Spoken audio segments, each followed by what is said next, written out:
welcome. Today is the day. The last day of the Elite is upon us. Challenges does not end here, but the courage of Europe in the Elite will do. My name is Bryce. Joining me here, of course, Chris Tunn for this most momentous of days.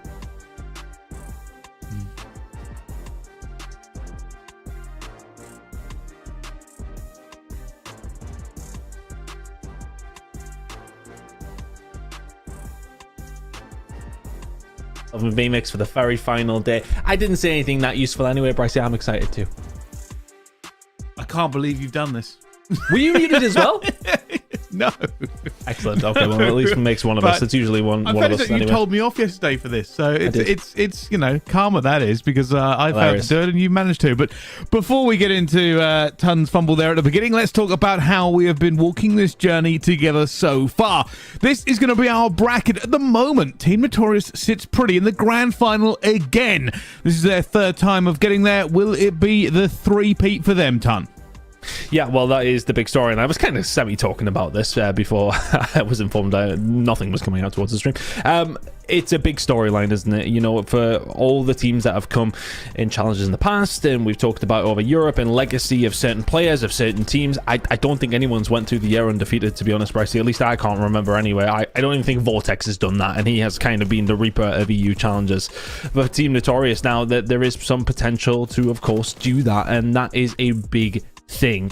It's not an easy thing to do. I think it's kind of the point that I'm trying to put across. Everybody on this roster has performed so well together. They haven't quite been able to get the secret sauce for LAN yet, but as far as online goes, they've been absolutely incredible and undefeatable over the last 3 seasons as far as it goes towards the playoff side of things. So it's a big task ahead for the other 2 teams that are left, Pricey, but the real storyline, can Team Notorious do it again?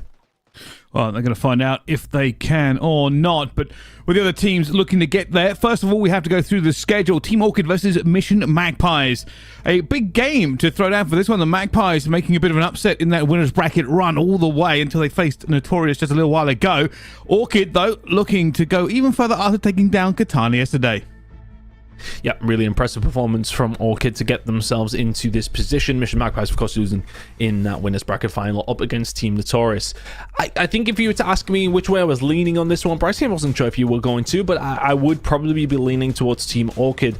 Mission Magpies made a great run through their winners bracket side of things, but unfortunately, this is where things get really, really difficult.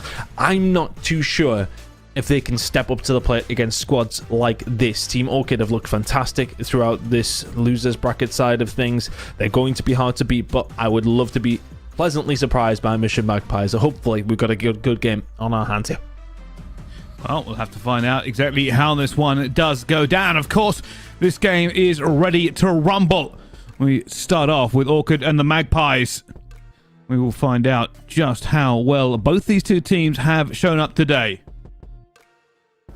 Well, here we go into this game, and it's going to be an interesting one, isn't it? I mean, look, Team Orchid are absolutely the favourites. Mission Magpies have come into this as the underdogs, but the pressure will be on for Team Orchid.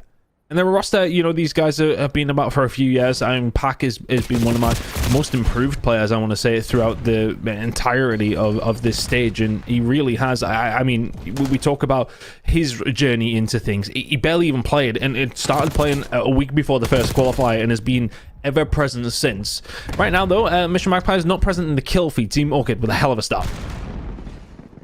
All right, now, just trying to stay alive around this middle point because never easy to jump into that kill box, but they're doing a very good job of it. Henry already taking down 2, and coming into this game, I was very curious about how these 2 teams would shake out at the end, because Orchid, obviously one of the favourites for the Elite, but the Magpies, having been so dominant, really has kind of shown everyone up. And right now, as we go towards the P2, it does look a little bit favourable for Orchid. Yep, very nice start for the side of Orchid. 30 seconds over towards P1. And of course, the majority of the kills falling their way. Henry now trying to hold something down towards this backside. Pac will be able to find something, so they start to get a little bit of positioning over towards this backside. Team Orchid, though, in control. They know exactly where Mission Magpies are. Can they find the break? Mythic's just trying to hold the door and already stays alive for 1. And at the moment, there are enough guns here to just deflect all of the pressure as Mythix is on 5. Hasn't died since the start of this map. But so many nades and everything flying through the door. Eventually, he is going to fall. 28 seconds still left to play for here, and Orchid will try and break back in. And they find a way through.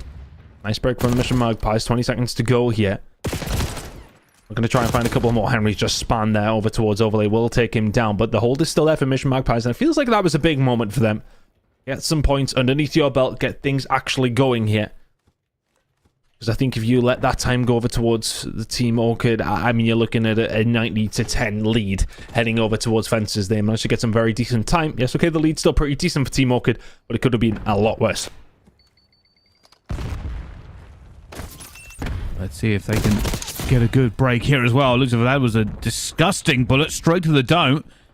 Kez now looking to get around the side as well, but just picked that slightly wrong on terms of where he was looking, but a bit of a squeeze coming through. Can they stay alive onto this one? Unfortunately, the slaying not going their way, Ton, and if you cannot get the kills, the positioning isn't going to matter as much. No, they're not necessarily finding the firepower just yet. Kez manages to find one, though. He's currently sitting at 6-6, and it's not something that's been too much of a problem for Kez. We've seen in the game yesterday, Team Notorious, of course, looked very, very confident within that. But it was just Kez who really was able to keep pace. Other than that, though, everybody else did struggle and continue to struggle here up against Team Orchid. That is nearly a full amount of time over towards this hill. That's going to be a good 45, maybe even 50 seconds over towards P3. Henry can't find the rotational gunfight. Yeah, I mean, back to the drawing board for Mission Magpies. Brilliant hole from Orchid either way, though. Well, so far, so good. And Orchid calling in this, just keeping them away from rocks, but doesn't get... Oh, does actually. There it comes in a little bit later than I thought. Kez is going to go down. Opportunity for Orchid to break back in. Henry, though, going to be alone. Not going to be able to get anything from it. Mythic's through the mid. Should run at least one. No, he only gets one. Vance tries to get the trade as well, but Orchid not quite as a concentrated push as they was like, and the Magpies punish them for it. Yeah, punishing them big time. That's 30 seconds over towards the Magpies. And honestly, you would have thought, especially with the Hellstorm coming in, well, of course, everybody's going to kind of dip inside or on the outside if you kill them. Yeah, okay, you know exactly what's going on. But you would have thought everybody's going to come over towards this top catwalk area. And Team Orchid weren't ready to pick up the pieces. And that is a full 60 and well and truly back into the game for Mission Magpies. Every single second of P4 pretty much going their way. Last couple of seconds, though, is it going to change? It is not. Overlay finding 2. And that's throwing them straight back into the game here, Brycey. Only around 20 points behind now. And what a comeback already. You're going to be careful. I mean, it looked so far so good for them in the first couple of hills, but realistically, the Magpies turned on the burners and brought this back to what could almost be called a tied game with how close it is at this point. But so far, it's going to be Orchid getting more points on a P1. Not a lot of teams are able to do this on a consistent basis, and that's why there comes the wipe. Yep, really nicely done. Mission Magpies find their way through. 24 seconds to go here over towards P1. The setup's not bad. You can see some players already pushed over towards the lobby area, trying to hold down a push from P2. Overlay just going to miss one player who did actually manage to find himself a flank. Yeah, Mythic's now up top. Overlay going to have to do some hard work here. He is going to find the first kill, but of course everybody else now on their way over. Mission Magpies now closing that gap again. Team Orchid only managed to get themselves 10 seconds. Mission Magpies a good chunk of time. Now push starting to come through. Can Kez hold it? Not quite. Vance and Co doing their job. Pack is the last one there for the trade. Can he continue to do it? No. Break comes in for Team Orchid. Well, they're in. Can they hold this off? If they can, should be a commanding lead. But right now, they're heading for the headbutt here. Oh, they're going to use this. Here we go. Can he thread the needle? Can he get it in where it needs to be? The rest of the Magpies are going to set up. All the call is going to be made as well. Problem is, the call is going to be made that they're all in the front, and Pack does get one. Henry goes down. The headbutt from Magpies is on. It's still a trade going through into the front here. Kez gets the better of them, and Pack still trying to get to the front as well, but Smoke and Nades and Vance hold them at bay for the rest of this time. And the latter being the more deadly of all that trio. Vance finding a couple, really nice job.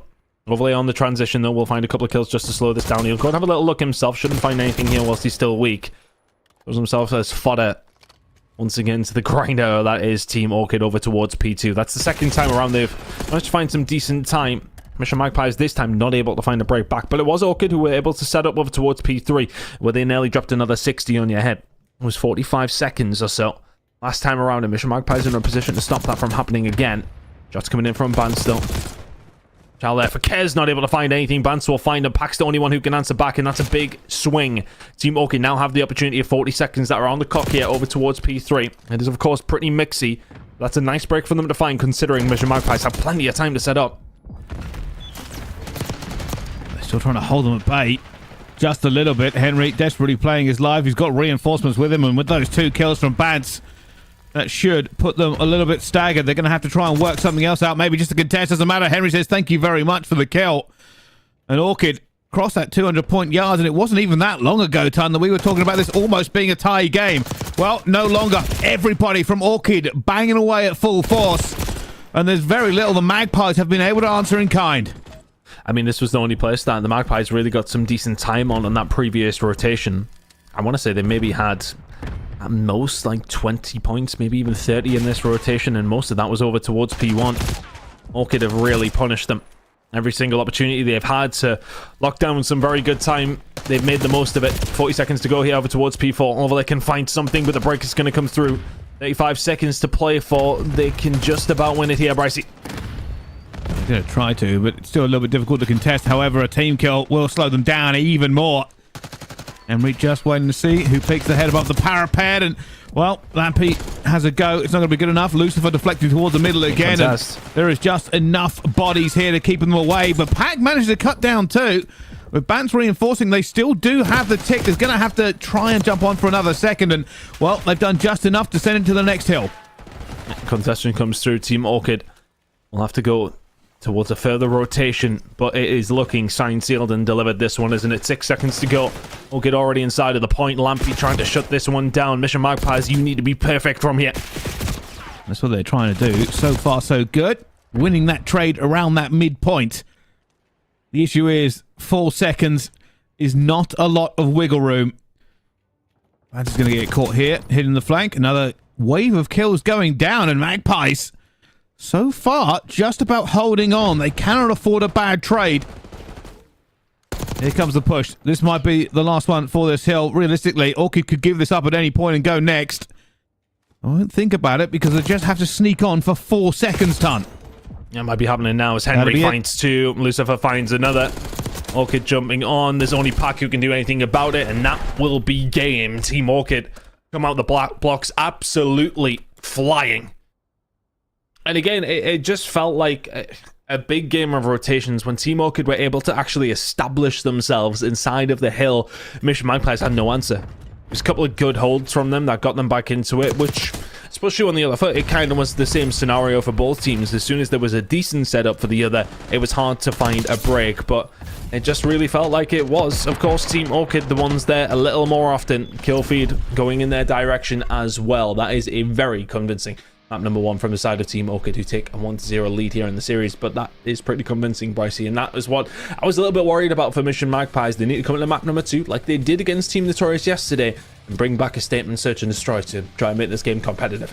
Yeah, I think that's going to be one of the big kind of swings from this one as well. I mean, I think at the end here, maybe Orchid just a little bit more disciplined doing around the map. Yes, it was huge slaying to begin with, but when it got a bit more difficult, they certainly didn't buckle, and instead just made sure they concentrated on the rotations they knew they could win. Obviously, being outslayed isn't going to help either. Big performances from Mythics in that first half, and Bance maybe towards the second did nail that game home, but did look like a little bit of a difference in levels as this bit, as we can see again, is Mythics didn't even die from P1 to P2. Oh yeah, I mean, Mythics had an incredible first rotation of hills. I think he was sitting at 16 or 17 kills. Kind of just didn't see it going on too much, just purely because of the fact that they were kind of dominating on the points side of things. And bear in mind as well, Mission Magpies got themselves, I think, pretty much a full 60 on the first time we went over towards the Rock Hill at P4. And then after that, I mean, you don't really have a great deal to write home about. A couple of seconds over at P1. I mean, you found a little bit over towards P4 on the back end of things as well. It needed to be perfect towards those latter stages, though, didn't it? Team Orchid just stretching themselves out wherever they could, covering all their bases. And to be honest, it was the P2 holds that was it for me. I mean, they've got so much time there, and at P3, just impossible for Mission Magpies to come back from. And once we're over towards P4 and they find themselves 4 seconds or so away, and you're at P1, it takes one good break. They found it, they find the win. And they were very good value for it. Team Orchid wanted the good, and deservedly so. Protocol Search and Destroy coming up next. We'll find out. just if they can hold on. I mean, Protocol Search and Destroy, a little bit different to the one where they put a statement on the other day, but I still have faith in the Magpies. I think the one thing we've learned over this elite stage is the Magpies are not to be underestimated. Yes, of course, falling to Notorious, but let's face it, at this point, who hasn't?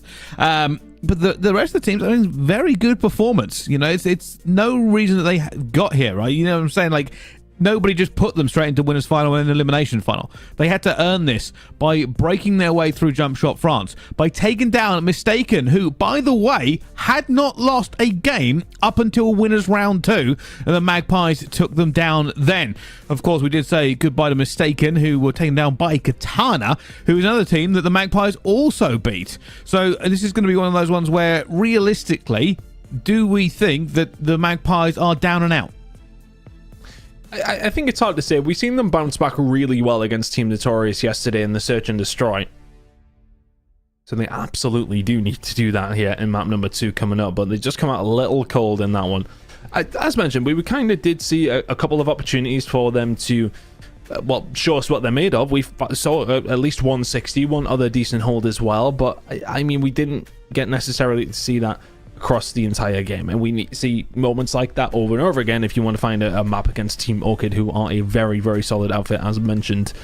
For Orchid, of course, their only loss has been up against Team Notorious in a 3-1 fashion.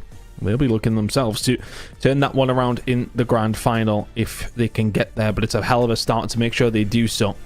This is how the prizing is going to work, of course, for both these two teams. It is pretty much a $6,000 game to guarantee yourself that second place. $16,000 for that, $24,000 for first, and of course the 10 for third. Well, with so much at stake, you know why every single one of these ones is making sure that they are firing on all cylinders today. Of course, with these teams getting ready for this next S&D, maybe a bit of a team talk while everybody lobbies up. Yeah, maybe just, I mean, realistically, though, for Mission Magpies, they kind of know what they need to do. They look great in Search and Destroy against Team Notorious yesterday. Come into this one, see if you can find it. You're then heading over towards a control where, okay, look, I mean, Orchid are a very good control team, of course. I think we've seen them 3-0 Katana yesterday. I mean, that was super impressive. Now, that's going to be hard to beat them on as well, but you just need to be able to nick one respawn and you have a chance in the Search and Destroys. That's got to be the route in here for the Mission Magpies. Okay, map number 1 doesn't go your way. Wasn't ridiculously one-sided, but the Search and Destroy must go your way. We head over towards Protocol, and this is really going to be a choice for both these two teams. Are we going to bang it out down low over towards the A side, or is it going to be a little bit more meticulous? Depends what way the attacking team want to go. The first attacking team is going to be Orchid, and they're heading straight down. Ooh, well, I thought it was going to be a headbang straight away, but not quite done. It's all gone a little bit quiet. Maybe everybody just a bit cautious, and probably because there's nothing going to be there. Oh my god, that playing better would have been weak plans. Doesn't get the second though done. Not quite. 3 versus 3. I'll be just holding a pretty aggressive position here. On Pack, though, he's going to really get called out there. One player on the outside, Mythics, will say thank you very much. Of course, Pack was able to find a kill inside of the site, and that's going to open things up now. Lampy coming from that side. I don't know if he's going to get much benefit when he's just going to be hitting over towards Big Door. Yep, here he comes. You've already seen him come in. Mythics will look for the snap. Needs a little bit of help from his teammates. Doesn't get it. Lampy just crosses for free, and it's a free kill over towards the back end on Mythics. Now left in a 1 versus 2. Can't find it. I think the nade over towards the backside caused a decent amount of damage, but not enough. Team Orchid with the first round. Well, so far so good for Orchid. Of course, I want to see if the Magpies can be as dangerous on this map in S&D as they have been before. I suspect we might see a few more headbutts here. I was expecting a little bit of one, but of course, with no trophies in that first round, jumping down at that point, you're basically asking to be blown up, right? So maybe now that there's a little bit more of utility available, we might see the Magpies go aggressive. Let's see what they plan to do here. I'll be getting aggressive through over towards the top side, so that's a lot of map presence through mid. Team Orchid now have a nice setup down low, and of course Mission Magpies can kind of take their time here. I think Lampy is really the one. They've kind of sent him out for a little bit of information. I think he was the one that opened these doors, though, and that's why Lucifer's having a look. Yeah, there you go. A couple of bullets going to go in. Mythics is ready and waiting for the push to come through. The nade comes over from that side, so he's aware of someone's presence over towards helicopter. Catches a couple of bullets in the head. Lampy may well be dead to rights if he doesn't get out of that. And there it is. The nade lands, and Mythics turns, finds Pack. It's only Kez who can find something now in a 1 versus 3. Oh, Kez backing up furiously. See so many players, but now going to be trapped in the helicopter. Where do you go from here? Nowhere but the respawn screen as Orchid find that second round. So far, so good for them.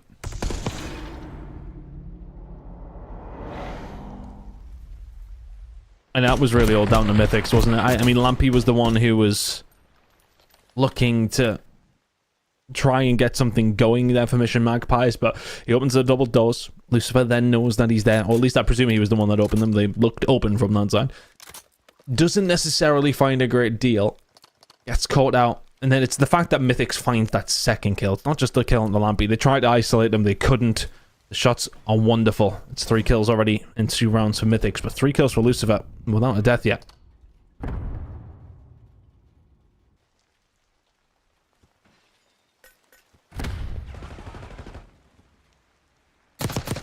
Oh, Bad's going for this one.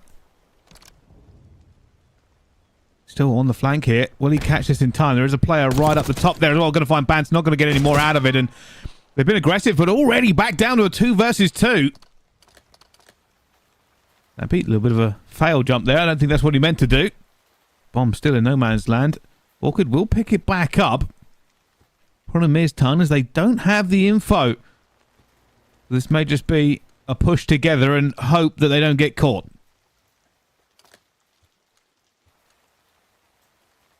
Zero information on Lampy. I mean, he can just hold everything down here. The only way he doesn't hold this down is, well, if his teammate gets gunned, gonna hold his angle. Can he find a second? One pump. But Orchid will fight in the round anyway. Good shots coming through. And that was an opportune moment there for Lampy. He tried to hold his irons as long as he could, but it's going to be Lucifer who's standing there ready and waiting. 5-0 out of him. Lampy had a little luck, but good shots coming through. Does the job.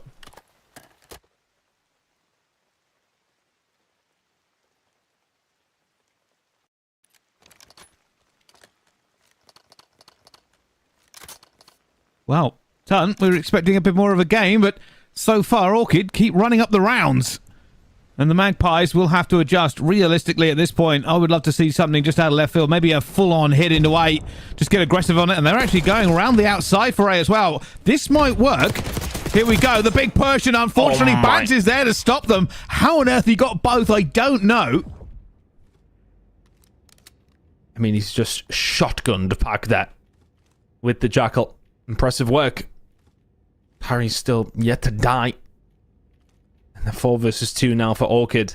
And again, we kind of said that this is their route through, but I mean, this is mission impossible for the Magpies, never mind anything else. You gotta get the bomb back, get it down over towards A. Orchid.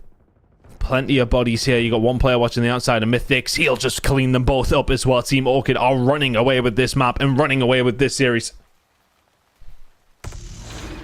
You got to talk about, I mean, asked for the change-up, Ton. I said they got to try something else, and they had a strategy. Unfortunately, it rebounded off of Bantz, who managed to find both players. I mean, that's the crazy bit, finding all of these two, and Pack may have just got a little bit of, not bad movement, but just bad positioning for where his gun was. It's almost like he was just shooting underneath Bantz's legs.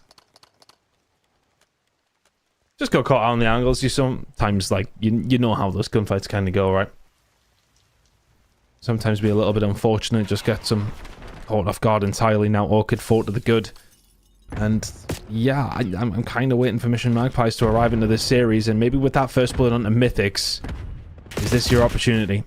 Second one going to be found. Lucifer will fall for the first time. Now Bantz has to be able to find something. Can't. Gets out with his life as well. Trying to collapse on him because they know he's in a bit of an awkward spot here. Yet one player will come around from the helicopter side.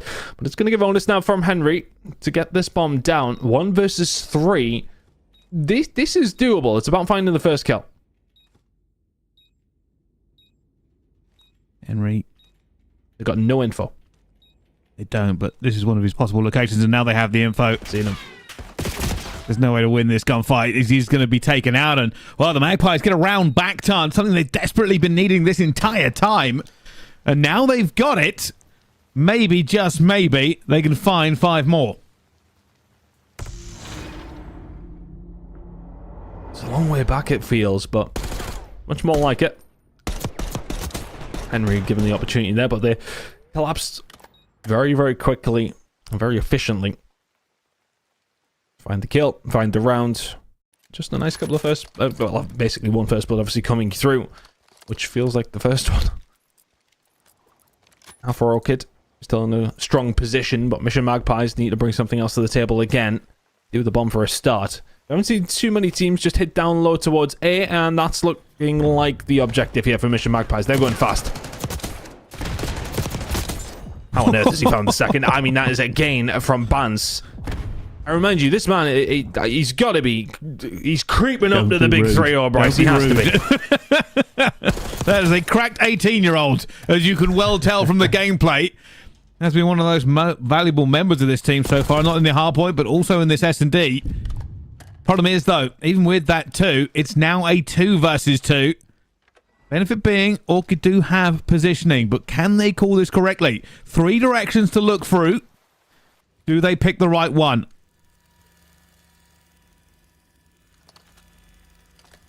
Don't know if you saw. They've got in. They've got in. Going to call for reinforcements. Bance is going to be close.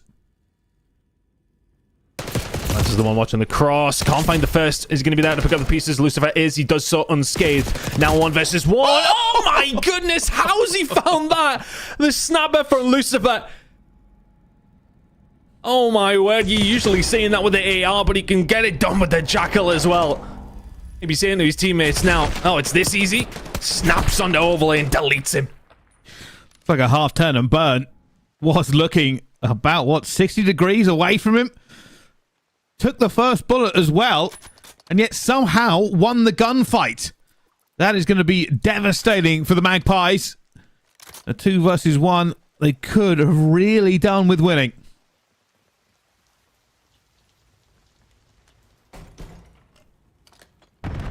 It's a huge round. 4-2 would have felt a lot better, and Lucifer continues where he left off. Mythic's there alongside of him. Oh, they're just running through them, Brycey. The Magpies' wings have been well and truly clipped. Yeah, Orchid. Oh my goodness. Incredible map number 2 out of them, and they are 1 map away from a grand final against Team Notorious. This is a little bit too easy. Yeah, just a crazy amount of dominance going on here. Orchid not really even taking their foot off the gas for a second. And you've got to ask yourself, realistically coming into this game, we expected a lot of the Magpies. Not as much has shown up yet. Orchid are ready to take 1 more map and move forward. Ton, do you believe in the Magpies? Do you believe in a reverse sweep? Is this even possible? If I'm going to believe in anybody, it will be an organisation based out of my beautiful northeast of England. Absolutely. But sadly for me and for them, though, the way that those first 2 maps have kind of went, I really can't see it. We thought that the route could potentially be, of course, the search and destroy. Clearly not. I mean, Orchid, just full of confidence. But in fairness, there was a couple of moments here and there where you sort of think, could Magpies have done a little bit more, or have Orchid just pulled off a worldie? I mean, this from Mythics, finds the nade, finds the second kill when we go back to him. Those are moments where if Pac can find the first one, then okay, now we're in a 2 versus 2 and Kez isn't left in a 1v3. Then the other moments where Bance has found multiple 2 pieces inside of A, you think if they don't happen, just go a different way. This from Lampy, he doesn't find the 1v1. Could that have gone another way? That was the Bance 2 piece I was just talking about. Then you're thinking about the Lucifer 1 versus 2. If that doesn't happen, Magpies.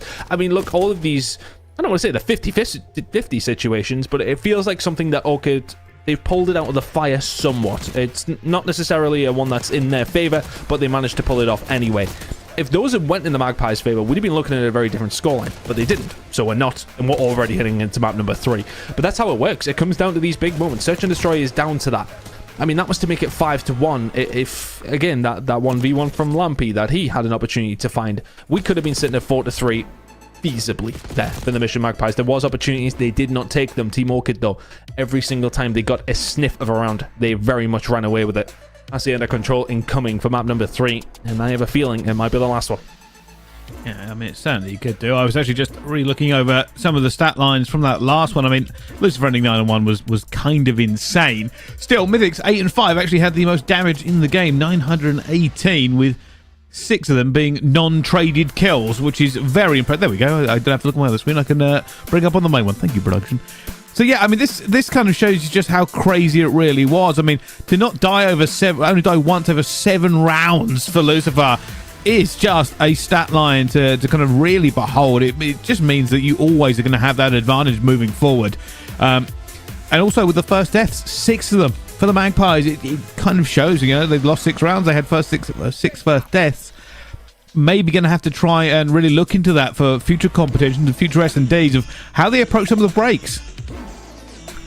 Yeah, I think realistically that's going to be a big issue. I mean, especially if Bance is finding 4, right? I mean, that's entry SMG kind of, you need to be able to find those breaks, especially on Protocol. I mean, you talk about those rounds, especially on the attacking side, if you want to get a hold of A, whether that be defense or attack even, those first bloods are pretty important. But they don't find them and ultimately find themselves 2-0 down.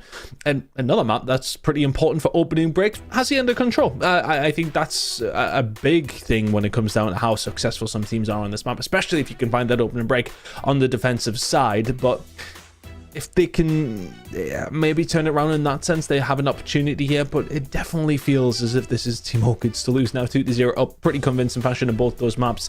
It feels like a little bit of a mismatch at the moment.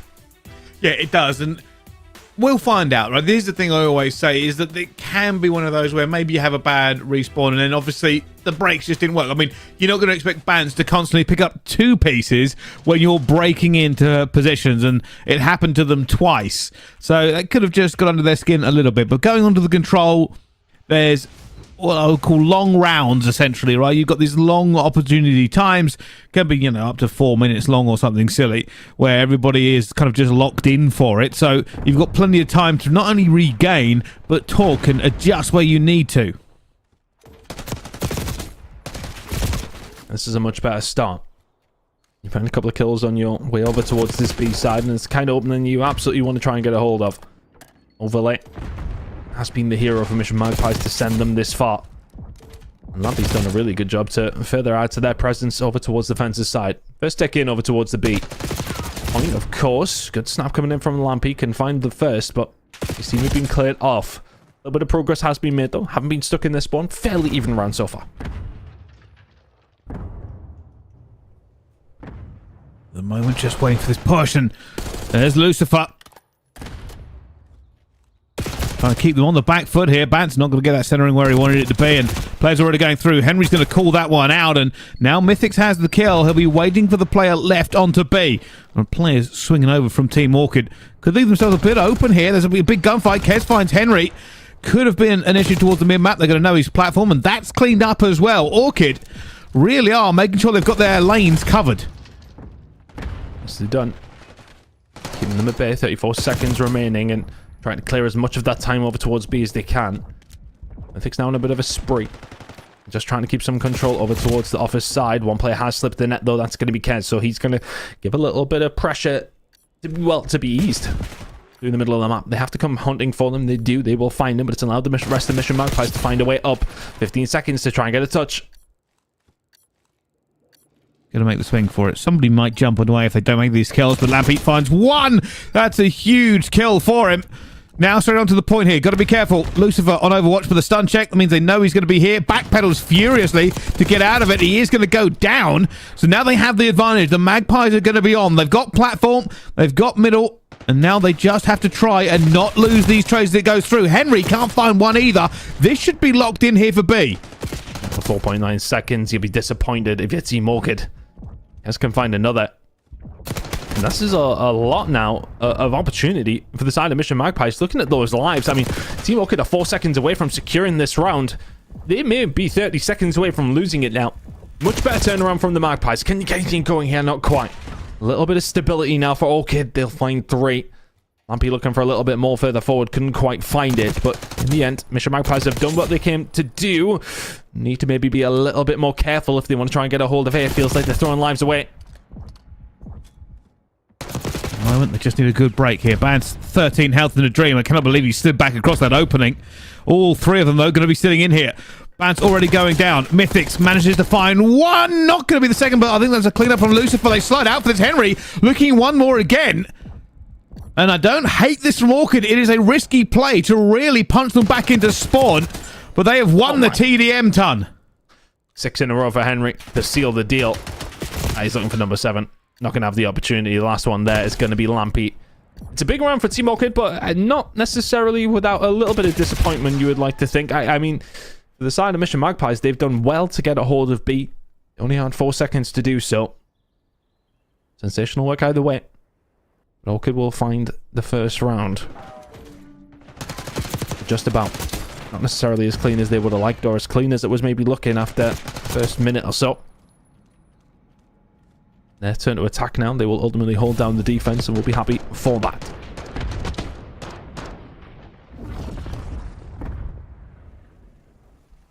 Well, let's find out. Not a bad run. I mean, you're all right. I think both teams are probably a bit disappointed, if I'm honest. Orchid, because they didn't end it with no ticks, and Magpies, because they only got 3. So it's one of those, but I mean, at least Orchid have the scoreboard. Let's see how they move, though, on their attack, because it's going for a heavy mid-control push. Going straight for A, you are right. Mythic's holding down the cuts. Henry's found one through the front line. Lucifer will get taken down, though, and is this maybe going to fall apart after that one? Yes, it did. Hans left on his own. Only momentarily. Will keep some presence for his team through the middle of the map. Dipping and diving. Trying to stay alive. Next stun's going to come in. Yeah, should be dead to rights. Really nice job by the Mission Magpies for hunting him down. And now for Team Orchid, they've kind of got to battle through their spawn. Mission Magpies noticed that they have plenty of map presence and plenty of real estate to work with. They push forward. And look at the punish now. Lucifer can find one pack. Those 4, the rest of the team are here to pick up the pieces, but Team Orchid have made a little bit more inroad over towards the B side. Overlay. Oh, that's a good little wall bank. Forces the reposition. Now gets on for the contest and almost wins that gunfight. Would have been amazing if he had, but Lampy will trade one out. Unfortunately, it's only going to be one. Mythics knows exactly where it's going to be. Calls that out. Should have the kill as well. And somehow Lampy gets the second one, even with the call-outs. He's doing well. Can Pac pick up the pieces again? Yes, he can. Really nice job from Pac, and really good defensive work from Kez as well. Now start to clear the point. Orchid haven't necessarily been able to seal the deal here. They're now going to push through from the garage side. All the way up water, and they're now just trying to get a bit more mid-map control and then go from there, see what they can find. But right now, Mission Magpie is looking good on the defense. They're big kills, though. Overlay's the only one who can answer. Progress at A now for the side of Team Orchid. Overlay just trying to stay alive here, ready to deflect as much as they can. They're going to get this second tick on the way. Theoretically, 4 ticks to the good ton. And are they going to convert A this early? Yeah, I was about to say, Bance is actually going to be able to find a flank here. The players inside the point are not able to survive, or are they? Overlay, well, just about taken down, but it is secured. And that's maybe a little easy for Team Orchid to get that done. Mission Magpies died at the wrong time and just can't retake side control. The Magpies starting to fumble here a little bit. Orchid in a really good spot to win this round now.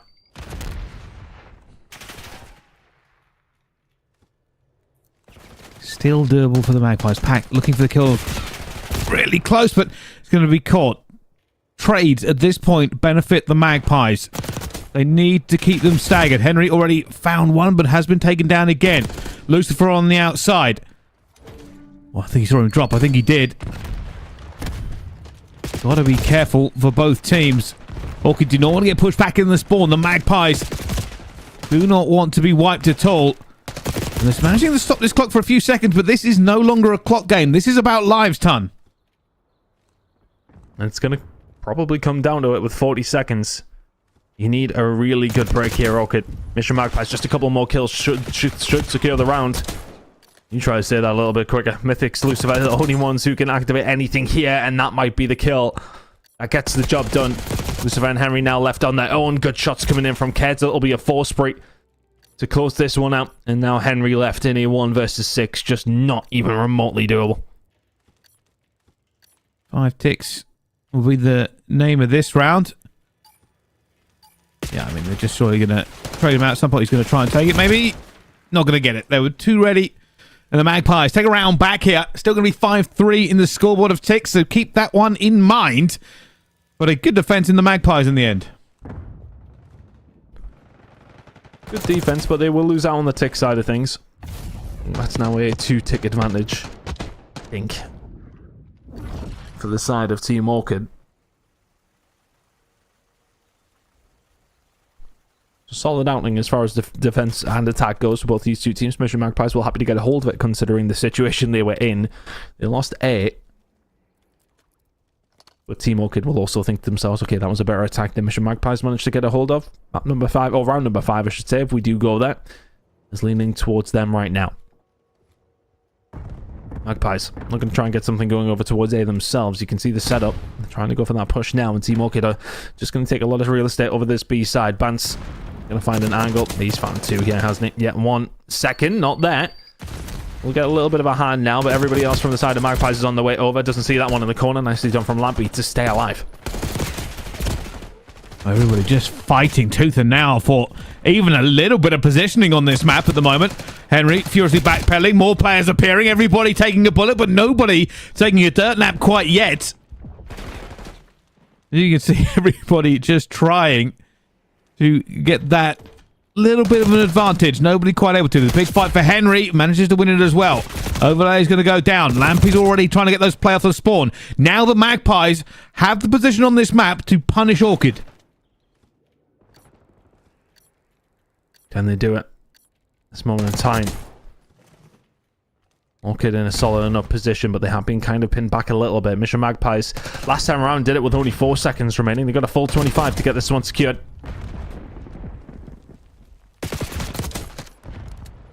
That's from Bance. And he can start to pinch here. 24 seconds still. You're just stopping the time if you're Mission Magpies, and I think that is pretty crucial. A couple of players dealt with. Big gunfight inside of office. Overlay can find one, but it's only the one. 18 seconds. Gotta go now. Lampy just keeps it open. Lucifer knows what's coming as well. He's ready for it.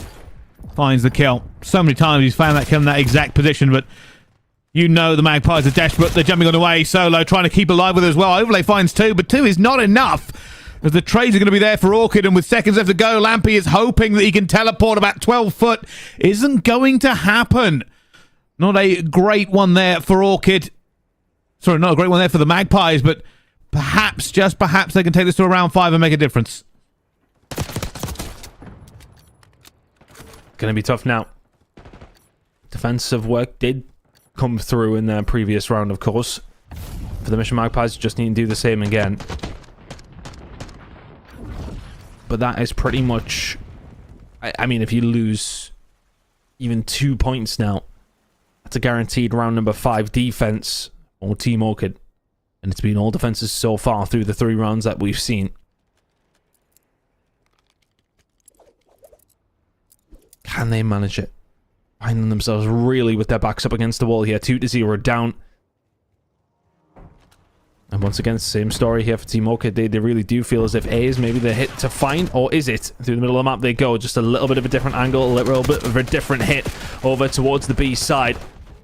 All the gunfights fall their way. Trophies are down, and this will start to tick in very, very quickly. Lucifer, that is an unbelievable gunfight to stay alive from. That's cut off so much position here. If he wins it as well, it's going to put them in an unbelievable position. Unfortunately, just not able to get there before his team get cleaned off the points. Lucifer doing everything right, but unfortunately, you can only be one person on the map at a time. Yeah, Overlay's done a really good job here, waiting for the player to push up the stairs, and Henry still snaps onto him. Will eventually get dealt with, but here's Mythics to pick up the pieces. Overlay again.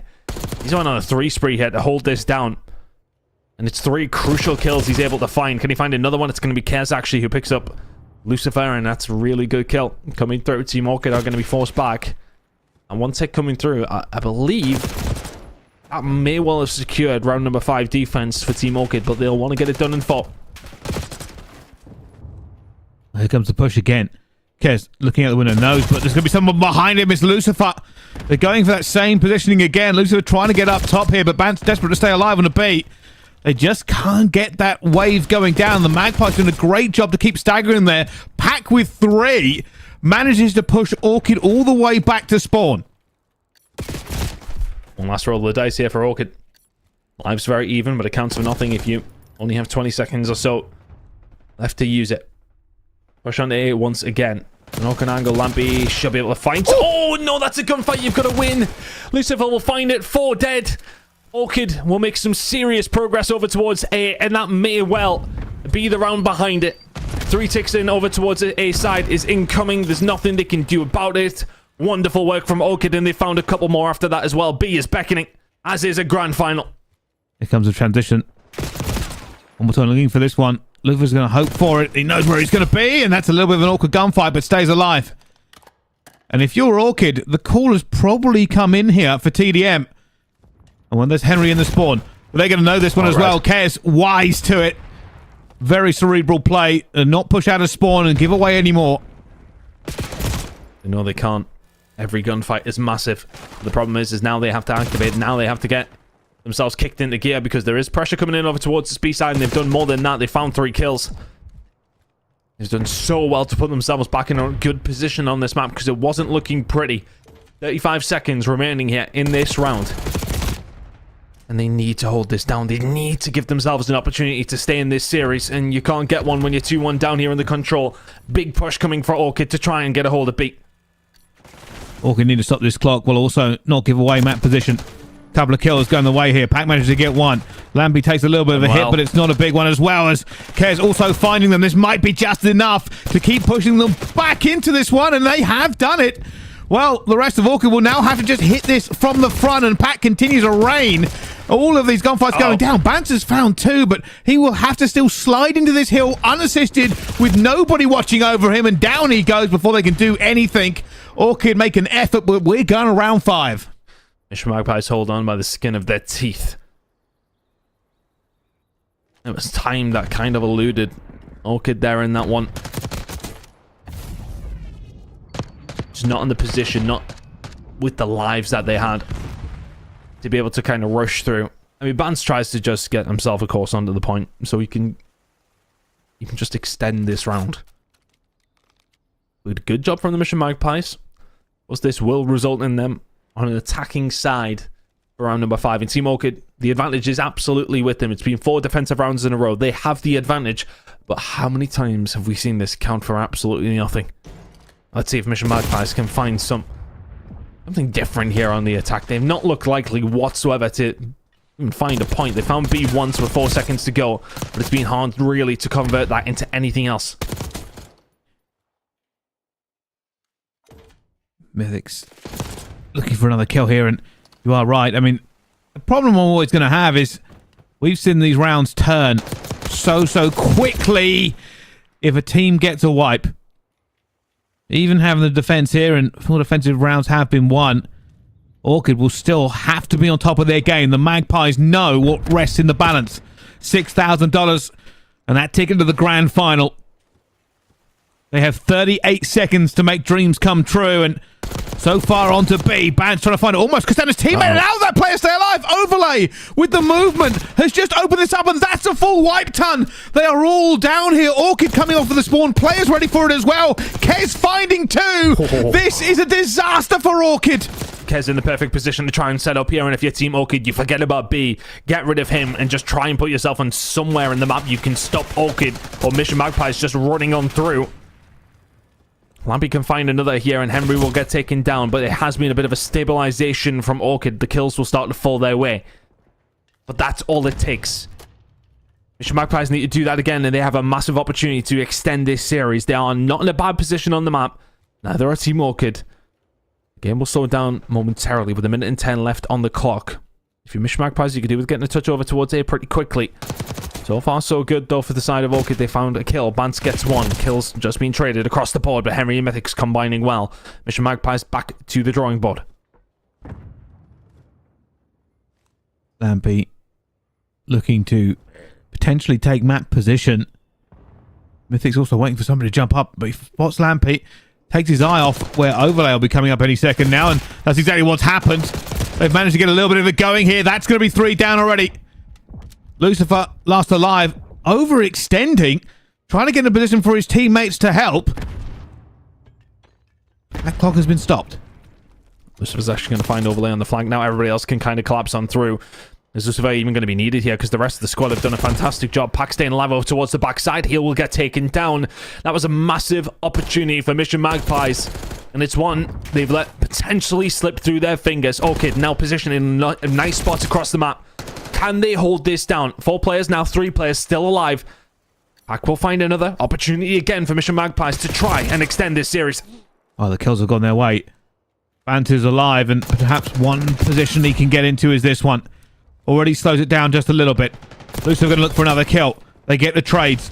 Players dying all around us. Bance is still here. They weren't able to clear him out, and, well, that's easy for him to pick up in the end. A 4 streak, and that might be the final there for them as Bance picks up his 5th, running towards his 6th at the same time, and it will be the end. The Magpies fall. Orchid 3-0 them and head to the grand final.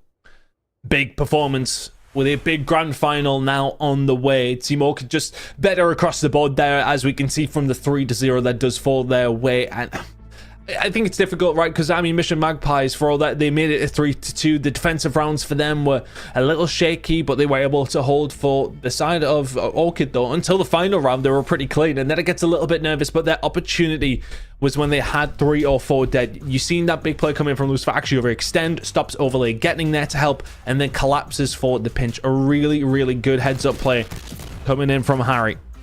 And Orchid will just about get the job done in map number 3, but a 3-0 fashion. That's a nice way to start your day with a grand final up against Team Notorious coming up next. There's no other way you would have liked to win your losers bracket final game. Really, really solid performance. And as we go through all these highlights, I mean, there was opportunity for the Magpies, ton. Especially on that final round, that was their best attack yet. It's just always a difficult transition B to A. You put yourself in a kill box. You can see that, you know, Bance was in a position at that last point to stop it, because you either have to send players back, hope they come off the respawn to grab him. Because while you're down on that point, there's very little you can do. But credit to the Magpies. Fought to the bitter end. Just weren't able to get it done. And while Orchid did look stronger on their attacks and the defenses, still, we could be talking about map 4. Yeah, I mean, I think it'll be a disappointment for Magpies, because I don't believe that they turned up to the maximum of their ability in this series, and I think they will know that. And that will be the disappointment, right? Because that was an opportunity to put yourself in a grand final of a Challengers Elite. It's a big thing. They're not able to do it, though, and they kind of fall rather easily by the wayside. Orchid will get the job done. Mission Magpies will fall out in 3rd place. Still, I think, you know, we'll give Magpies their flowers right now whilst we can. 3rd place for them is still a very, very nice placement. Okay, yeah, you can talk about sides of the bracket and whatnot, but they have to do the hard job, which was get through Mistaken. They do that. But once they get to that winners bracket final, it just becomes a little bit too much. The teams at the very top are seriously, seriously hard to deal with. They lose to Team Notorious, they'll lose to Team Orchid, and that is their run done. But $10,000 richer. Very, very typical performance from the side of Magpies. Yeah, 100%. I mean, considering that they didn't have the greatest of groups, ton, to make even that kind of a run was spectacular, and something certainly they can build on for the next kind of competition they enter as well. But, of course, now we've done that, it leaves us with an Orchid versus Notorious throwdown, ton, and one of the ones where people would have predicted it. We kind of always predicted it to be one of 3 teams, and, well, we've got 2 of them. Yeah, Orchid getting themselves here, I believe, actually, for the very first time that we've seen an iteration of this roster make it to the grand final this season. So, should be super interesting, but can Team Notorious go for the 3-peat? We'll find out soon. We certainly will. Don't go anywhere. The grand final of Europe Challengers Elite is coming up in just a little bit. We'll see you right after this break.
Ladies and gentlemen, hello and welcome back to Challengers Elite. This is Europe and this is the very final game of the season.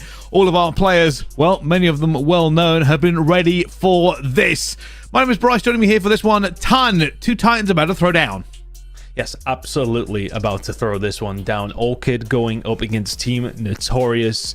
I think at the top of the show today, this is kind of the final we're expecting to see. Now we have it. And we have the potential opportunity to see a three-time champion or a first-time champion this year here, of course, in European and the Challengers Elite. Let's see how it's going to go down, because Notorious, they have been unstoppable. When it's come down to playoffs, they're basically unbeaten. When it's come down to grand finals, they have been absolutely unstoppable. They're so difficult to beat. That's the problem. They have such a deep map pool. They have very, very good players, all talented, who can pop off at any given moment. And they are and have been the team to beat all season long for the entirety of Europe. And nobody has really got that close. Team Notorious are the final bosses of Europe. And right now, it's the opportunity of Team Orchid for the very first time to try and take them down in this setting. A quick one I want to go through whilst we do have the maps and modes up on our screen here. Basically, both these two teams did play up against each other in bracket play just last week. It was a 3-1 result for Team Notorious. The Protocol Hardpoint, which is when, of course, we're going to get to see the Vault Control and the Vault Hardpoint all on this map set. We did have a dealership search and destroy in the previous time that they met, but it was chosen to be banned by Team Orchid. Other than that, though, we're playing the other 3 maps, and those 3 maps, it was only the Vault that went over towards Team Orchid. So the Vault Control, I should say, that went over towards Team Orchid. So keep an eye on that as we do kind of go through things. But last time around, 3-1 out. 2 of those maps that Team Notorious won are still in here, and the map that Team Orchid won is very much still here as well. Yeah, it really is. And this, I mean, this is kind of an interesting fight here, and probably the way it should have gone, I'm going to say, and there is a reason for that. So let me lay it out for you. Notorious, obviously we've spoken about it a few times. The 3P is on the cards. They have been the absolute dominant team in EU Challengers the entire way through. The very first season, not only did they go flawless in groups, but they didn't drop a map in the groups. That did end the map one of the playoffs, but never mind. Then they did the same thing, almost, in Stage 2, where they didn't get defeated at all, but did drop some maps. Coming into Stage 3, of course, well, a little bit of a different term, but they have been the champions of the first 2 and now have made it to the grand finals of the 3rd. So they are looking for all of the championships from Elite. On the other side of it, of course, the claim to fame for Orchid is that when it came to the last major and they went to the LAN, that's where they showed up. They made it to the grand final at LAN. I'm fairly certain Notorious were like 8th or 6th. There's one of the 2. I couldn't remember exactly which one. So they have the kind of the prevalence of being the team that did it when it came to a LAN environment. So with these two throwing down again, not only going to be very well versed in going against each other, but certainly something to prove in terms of their reputations moving forward for the rest of the year. 100%. I think if you're Orchid, it's an opportunity to kind of rubber stamp that result in Dallas to show that you are those big boys up in Europe. You are the guys who are going to challenge in those grand finals on the international stage. We're going to get to see that, of course, in a couple of weeks' time. If you are Team Notorious, you are the big dogs in Europe right now, and you're defending your crown 3 times in a row, online or not, is a serious achievement to be able to make in challenges. I mean, rosters constantly changing, players being brought up to the CDL, although not as much from European side of things, logistical issues, as we know. It's realistically their opportunity to solidify themselves as that team in Europe again. Will they absolutely want to carry some of this form over towards LAN? Yes, they would. Did they get things going in Dallas? No, they didn't. But there is an opportunity to put yourself in a very, very rare club. I don't know if anybody's really went all 3 challenge seasons. I know we have typically had 4, but I don't know if every team's went undefeated in a certain sense in grand finals and found every single one of them since Challengers Elite has really been a thing. So, I mean, this is a massive opportunity for them to put themselves in the history books and potentially get themselves in a position where they can do something very, very good in Miami. Well, we'll find out. It looks like the first map is just about upon us as these two get ready for war again. And, well, I do like the fact that we have a little bit of a longer series here so we can really find out who's the best. I mean, it is going to be an interesting one. Notorious technically got to be feeling pretty confident coming into this. They just don't lose the elites, and they did win this matchup last time around. But Orchid got a point to prove. Not only a revenge game for this one, but a potential in shutting down all of the talk about them. I mean, everybody's been talking about who's going to go up next from basically these two teams, and maybe Cobra from Katana. Yeah, I mean, look, all these players on both these rosters have been fantastic all season long. It's taken Team Orchid maybe a little longer to get things up and running, but I don't think it will in this map and series in particular. They've just 3-0'd Mission Magpies. The momentum will fully be behind them, and it's a nice start for them. 10 seconds are already underneath their belt. Kill feed mostly looking in their favor, if only momentarily. And I think it's important, this first map for Team Orchid. I think Team Notorious will be coming in this one saying, right, okay, it's going to take a little while for us to just get ourselves on that tip-top competitive level. Team Orchid will be coming into this one blazingly quick, I would imagine. If they can find a map #1 win, that would be important. If Team Notorious can find it themselves, though, it sets them on the front foot immediately. Well, the problem being, though, is that, if anything, I'm very, very confident in Notorious on this map. Seems to be Afro and Eric Boom usually have a monster of it. Rafi's been looking very good recently as well, Ton. And when it comes to P2, this is where they usually come to play. Can they take down the Demons of Vault Hardpoint? Because Notorious always a problem. Henry has slipped in that, and that might be Orchid's route in. Could be the catalyst for everything that they could potentially do here. Yep, he's going to find a way through. The rest of the team find a couple of kills over towards the pool side, and just like that, barely with any kills being made, control over towards P2. Is it only momentary though? Fans over towards his backside. He will get taken down, and they just take it right back. Henry may well find a somewhat fortunate way through, but Team Notorious make sure to dot their I's and cross their T's here as they keep a hold of P2. 15 seconds remaining. There's one player who could potentially do something about it here in Mythics. The setup isn't here for Team Orchid to do a whole load about it. Scrap time might go over towards them. They're not even having a look. Eric Boom is just chilling inside the point. Nobody going for the shot. They might lose, what, 2 seconds here? As everybody, look at how deep they're going for this one. Afro looking for him. He's going to be caught. Bance trying to outthink Afro all the way towards the back, but Rafi's come back here to clean it up before we look towards P3, and, well, that's good for Notorious. They just do know this map so well, Ton. And I think if F-Dot can get himself set up with top here as well, that would be incredibly dangerous. Afro will fall in the middle of the map as well. He's maybe looking for a bit of a different angle. Looking to catch them off guard. Is not able to find it. Team Notorious still in control of the spawns that they want, and Eric Boom will come in to pick up the pieces as well. They can hold down the spawn. Henry will be dealt with. So if it does well to find two, just to keep Team Notorious off. It's already a 25-point lead for the side of Team Notorious, and rotations over towards P4 and coming in 15. I think if you're Orchid, you try and pick up every single one of these scrap moments over towards the back end of P3. An opportunity here, though. A lot of concentration from Team Notorious still over towards that old hill. The new one's about to pop, and you've got company if you're Eric Boom.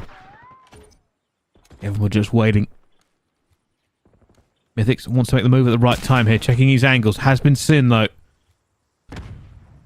Just being careful. Everybody knows just how much is up for offer on this hill, as slowly but surely Orchid try to get around every single angle, but Eric Boom almost shut it down completely. It will be Orchid that win the trades in the end. It was only Eric who really found anything. The rest of the Team Notorious do fall. And there was about a 20-point lead by the time Team Orchid did manage to find a breakthrough, and they are already eating into it. Close game between these two. Rafi's having a good game on the side of Team Notorious. Afro is yet to get going, but I mean, we've seen that plenty of times. Afro may well have a slow start. He definitely won't have a slow end. Notorious will find a break back through. It's a forceful win. This feels like a bit of a game of chess, hasn't it been? I mean, both these two teams have really been scrapping over the spawns, making sure positioning is paramount. It is going to be Team Notorious who will find themselves in the lead after the first rotation. It's a tense game so far. Yeah, everybody pulling out all the stops. F-Dot throwing bullets down and towards the pillars. It's high to go for the flashy chow. Isn't going to work out for them, though, but Rafi still trying to work it out as well as Bance. Everybody piling bodies into this first one, as nobody feeling confident to jump on the point quite yet, as they know there are too many angles to cover, and that's why trades again happening as Afro goes to work. Finds Stu and Rafi there to pick up the pieces. Some good time now for Team Notorious over towards P1 potentially.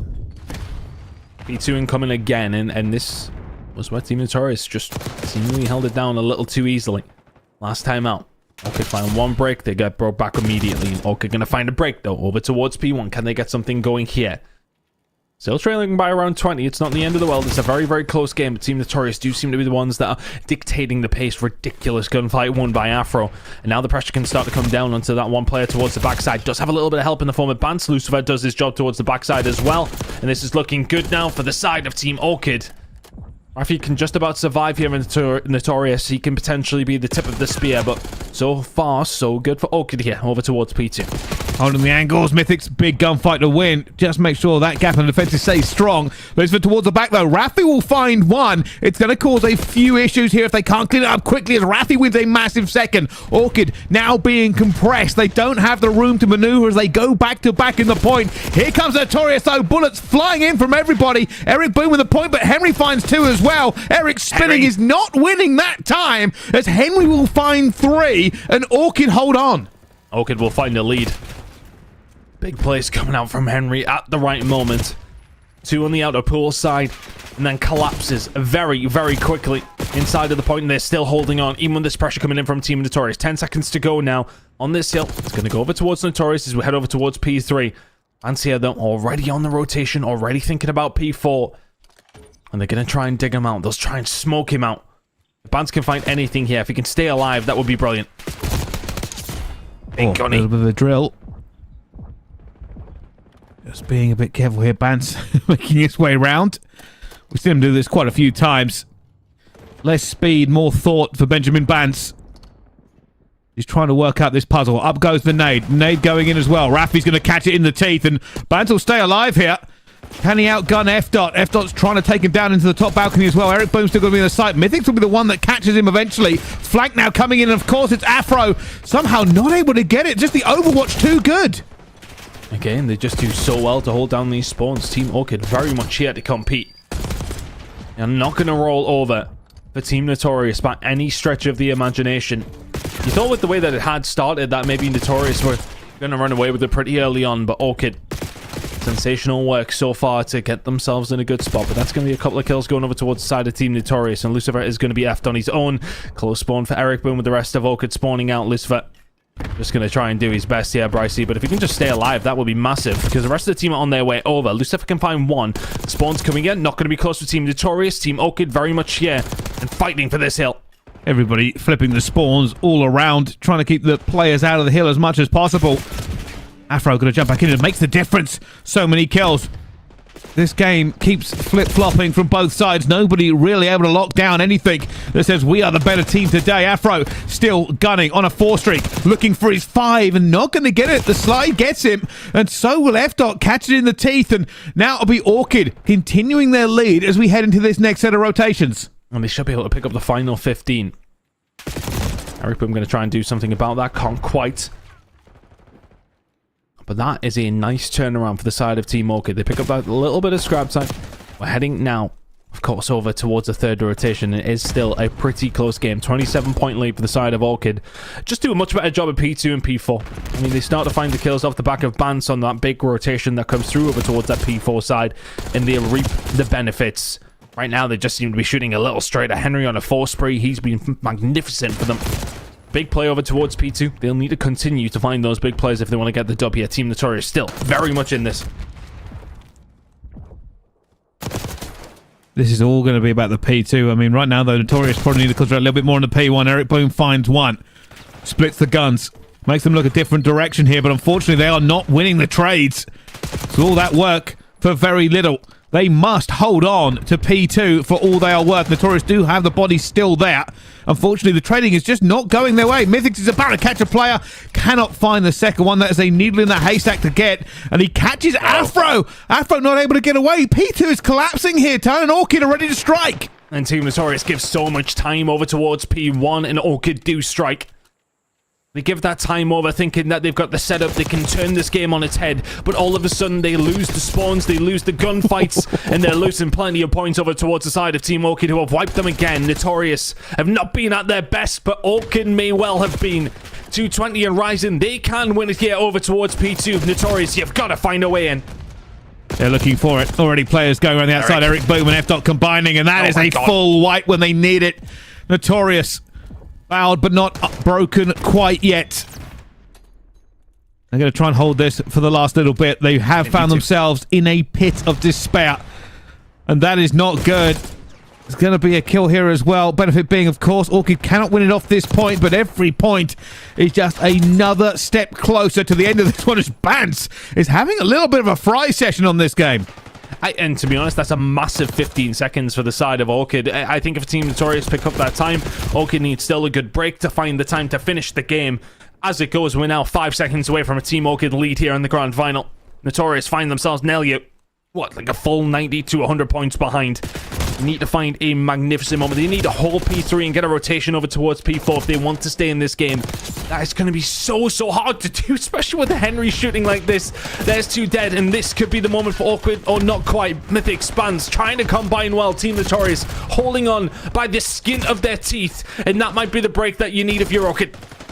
Anyway, back in this one is for Afro to go absolutely insane, and Afro and Eric Boom do combine there for a full team wipe. Bance waiting for the players to push through. Catches Eric Boom before he can do any more damage. He knows the spawn out has come as well. Should be a stun check there for him. Now going to backpedal even more, but with 4 seconds left to go, they cannot afford to let this one slip here, Notorious. And already players piling onto the point. Nobody's going to catch him. And Orchid will take map number 1. That is not the same story as last time as these two teams played. And that is a big mental win for Orchid. Yeah, huge one for them to find in map number 1. The momentum from that losers bracket final just continuing on through here.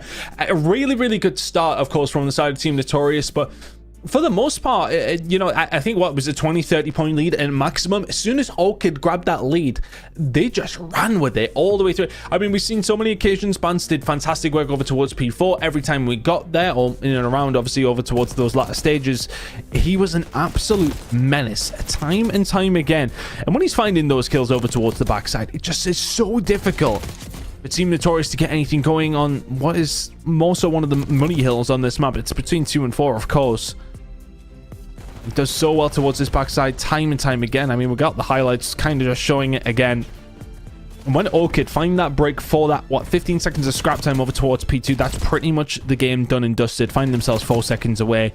And P3 is just, it's so difficult if you want to hold P4 spawns and also keep them off it. Impossible. I mean, at this stage, this is the start of the second rotation, or yeah, for the final rotation. Team Orchid were 20 seconds ahead. By the time we headed over towards P3, it was nearly 100. Incredible work over towards P2. Yeah, 100%. And I'm gonna say this, but I need to probably add the context to it as well. Afro, a little bit quieter this game than we would normally expect, and what I mean by that is usually when we see Team Notorious play this map, it is him high flying, high scoring, high slaying, doing everything he can on the map. And I wonder if Orchid have game planned for it and shut him down just a little bit. Usually you'll catch him on the flank, pushing out hills, trying to be a nuisance around that mid map and really just keep the enemy team staggered off the respawns. Wasn't able to get that machine running so far in that hardpoint, and the more he tried to do it, the more he kept finding players cutting him down. It was just a bit of a struggle to really get things going, wasn't it? And when Afro is not at his very best, our Team Notorious, the same squad, it's a bit more of a proposition to actually find the win if he's not firing on all cylinders. But there are plenty more maps to potentially come for him to get things going. Hacienda Search and Destroy is going to be coming up next. Then Vault Control, Protocol Hardpoint. We need to see them. Of course, those last 3 maps should be super interesting as well. I think that was a map, though, if you're Orchid, in the grand scheme of things. You've just come off that losers bracket final. You found a 3-0 very convincing win there. You win the first map in this grand final. That was important. I think if Team Notorious came out and found that map, this could be over potentially very quickly. But they come out the gates in the same way that they finished that last map up against, obviously, the Magpies in very quick fashion. A good opportunity for them to now maybe stretch ahead here. Our Team Notorious maybe just not quite into this series yet. They will get there over time, but Team Orchid have an opportunity to maybe get themselves a little bit of a buffer before they do so. Yeah, I think it's going to be one of those where I don't really expect either team to maybe pull away in the series is the best way to put it. I mean, they've game planned for it for quite some time. I mean, the fact that the pick and bans came in as quickly as they did said everybody knew exactly what they were playing running into today's setup. It was actually way faster than I was imagining, and for me, that just kind of screams about all of the kind of preparation that's gone into it. These players have played each other a number of times. They know where everybody's been good this season as well. And that does usually spell out us going all the way to map 7. Now, whether or not that actually happens, considering that already some of the maps have flipped sides. I mean, that was probably one of the only times I've really seen Notorious bullied about a bit on Vault Hardpoint. I mean, to put it into some context, when they did face off against each other in, I think it was just in the winners' quarters or something along those lines. It might be actually been winners' semis. It was a 250 to 227 win for Team Notorious. So there's not a great deal in it for them, but for them to lose it in that fashion, though, it is going to be a big disappointment. So they will know they have a game absolutely on their hands now. They're looking for the three-peat. I don't know who the pressure is really on. They've already done it twice. Yes, okay, they'd love to do it a third time. But for Orchid, you've got to think to themselves, okay, well, they haven't lost a grand final yet. If we can't do it either, well, okay, not many people have really went close. Orchid have already landed the first blow.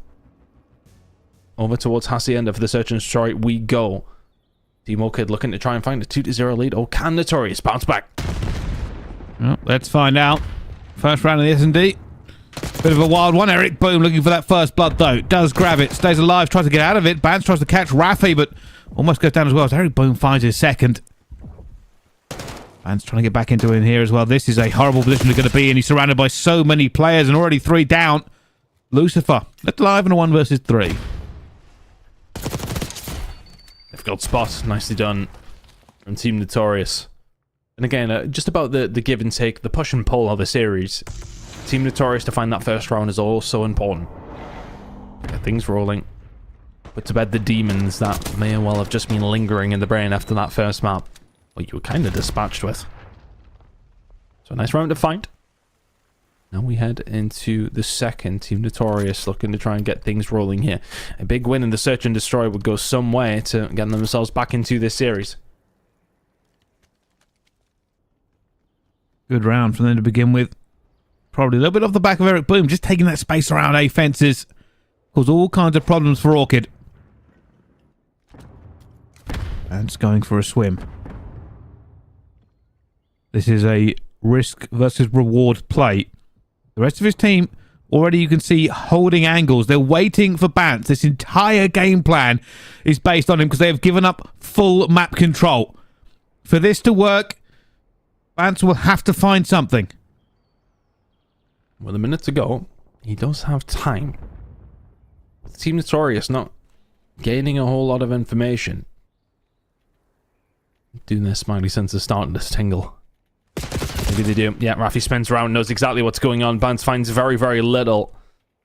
Rafi will back down just ever so slightly, and Team Orchid have waited for their island player to make some noise, and well, he leaves around with nothing but a whimper. Sorry, down a 4 versus 3 could do with stopping this from going down. Yeah, Orchid have done well to get this down. 3v4 in their favor, though, and Notorious to try and find the retake. Now make it a 3v3. Benefit being, I think Notorious realised that there was a gap over towards Rocks. They thought the rest of the team was going to be there, and Bance was just flagging for them, but already down to a 2 versus 2. Looking for these players in position. Mythics just waiting for Eric Boom for so long, and now Rafi going to go around and try and clean up top here. Unfortunately, there's nobody there, and he comes back to check it, and Orchid get the win out of it. And I will say this, while Bance did not find a kill on that flank, it did move the guns of Notorious out of the way. I mean, they've got to kind of... That's the question, haven't they? I mean, how's he got all the way through that side? Do we maybe need to focus over towards that side a little bit more? In the end, he was the only one trying to make a move, and it does make them second-guess themselves. I think is probably the best way to describe it. So Notorious leaked that round when they were looking in a pretty good position. There wasn't a lot of time for Orchid to get that one over the line. Good job, though. 1 apiece now. Here comes the push. It's a showdown. Everybody trying to get it down to a 3 versus 3. Afro being careful as well. Oh, look at this. Bance has found the angle again. He's on the flank, but this time he's been successful. He can find one. Afro is there to answer the question. He will find that trade. Henry and Lucifer, though, on a bit of a better spot. And Team Notorious have been slowed down. 50 seconds remaining. Decisions to be made.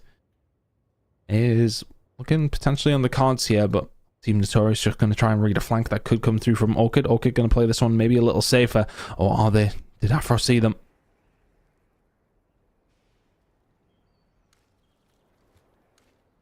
This is a little bit tense as he tries to throw the needle. The problem with Orchid is they're just going to run around as a two. They don't have map control, and well, Notorious will probably use this advantage to get here way before Orchid can. This bomb is going to go down. I don't think it's going to be stopped. Will Orchid have the timing? Here they go through garage. They're not going to be a million miles away. Afro's got caught just sprinting at the worst possible time. Eric Boom to defend. Finds one. Eric already puts bullets in the second. Goes for the chow and gets it. Eric Boom explodes in this S&D again. Heads up play coming in from Eric. Afro will call them both there, and he immediately puts himself in some wonderful cover. He may well just have the jack up, but the first player gets dealt with without even dealing a bullet back. And the snap from Eric over towards the right-hand side. I mean, this is the difference. Afro called it out. Two pushing from garage. Yeah, okay, I've got it. First snap, brilliant. The second shots. I mean, Henry can do nothing about this now. He needs to absolutely world star him if he wants to round it, and Notorious will find it. A 1 versus 2 from Eric Boom, and it's a big one.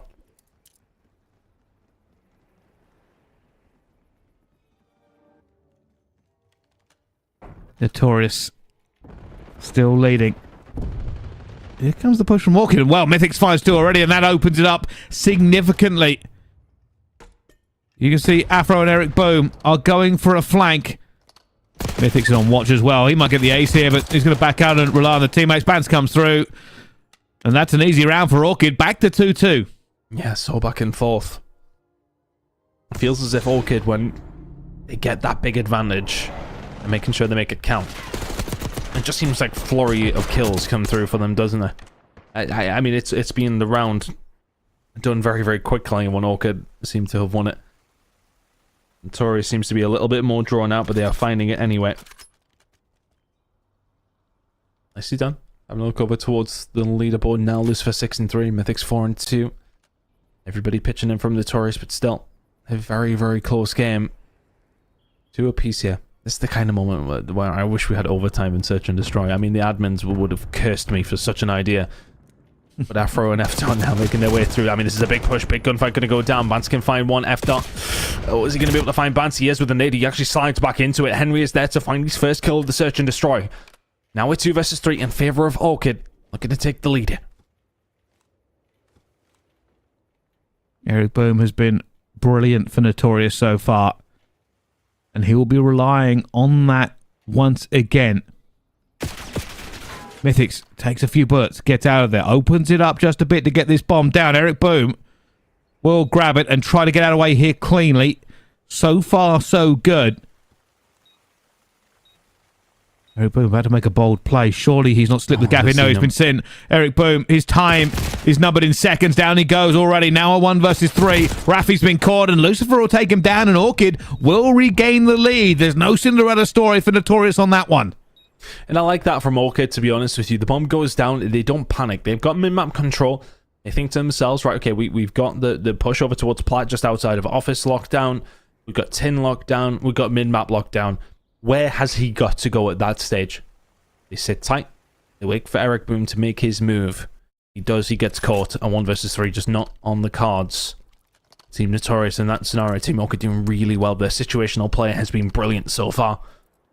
Need to try and keep it up, though. Everybody really performing quite well, and that's back-to-back rounds. Push over towards B now incoming. Team Notorious do have 2 members here. Can they deal with 4 members of Orchid? One over the top for Bance.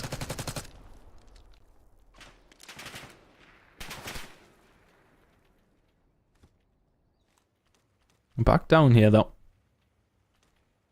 Orchid lose first blood. And that just completely deters their push over towards the B side. Afro dipping out. Bullets flying in.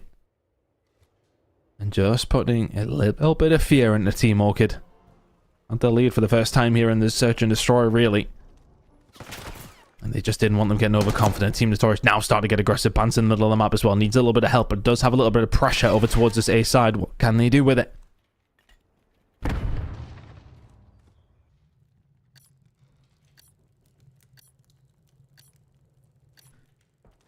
Gotta make a move, and just waiting for this kill, trying to get something back, but so much time has been burnt here. And not only has time been burned, but they don't have the bodies to keep this one alive. Afro looking for them as well. Henry will find one, but with 11 seconds to go, it is no man's land. And Notorious get one more back onto the board here. Ton, this is going down the wire every time.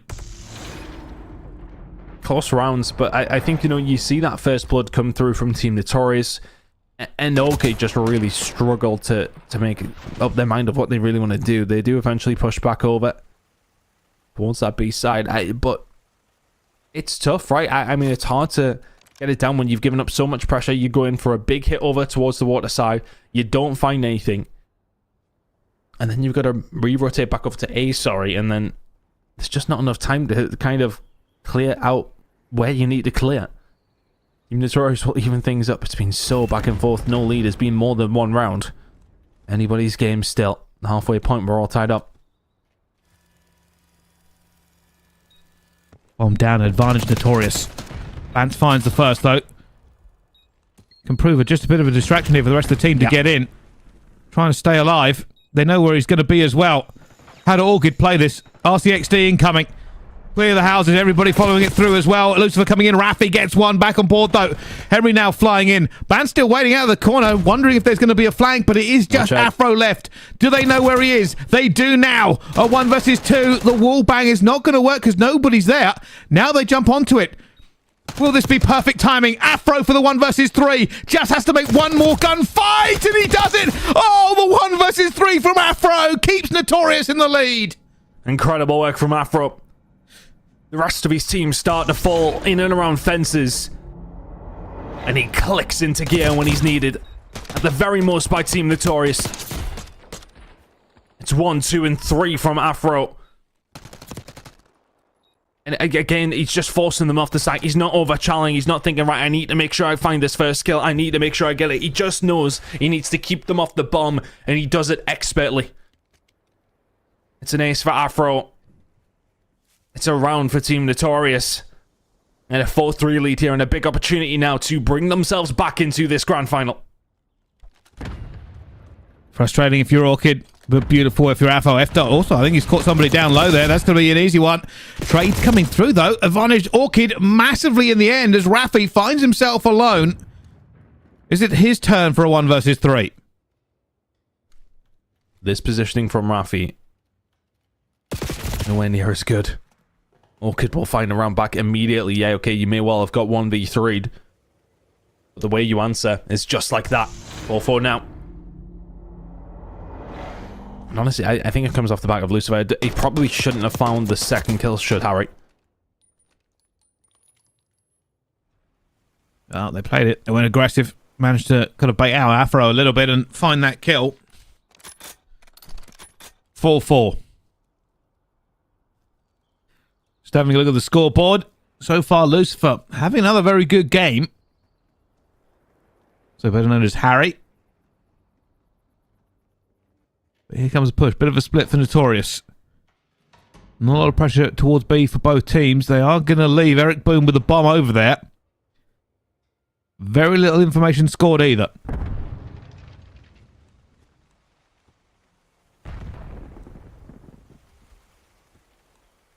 Slow and steady round by both these two squads. It's really only Henry in any sort of position of threat. Not too bad of a spot, really, is it? He kind of can't be seen unless somebody really over-Charles.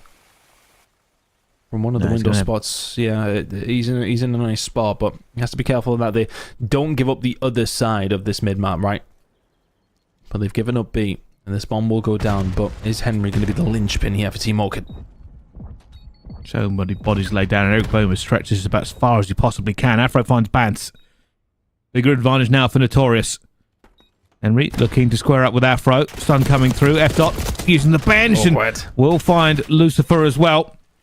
Eric Boom just holding the bomb down as well. Still massive advantage here for Notorious as time ticks away.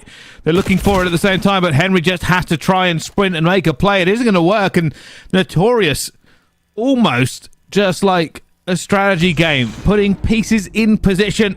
The setup, the timing, everything was dialed in. Just beautiful work from Team Notorious again. They just have a free plant over towards the B side, but they are so methodical with how they defend it. They don't necessarily overextend anywhere. They just hold tight. And Eric Boone plays his job absolutely perfectly. Just throwing shoulders over the side of Rock, and all of a sudden Team Notorious are 1 round away from tying this series up. Can Orchid force this round 11? I'd love to see it.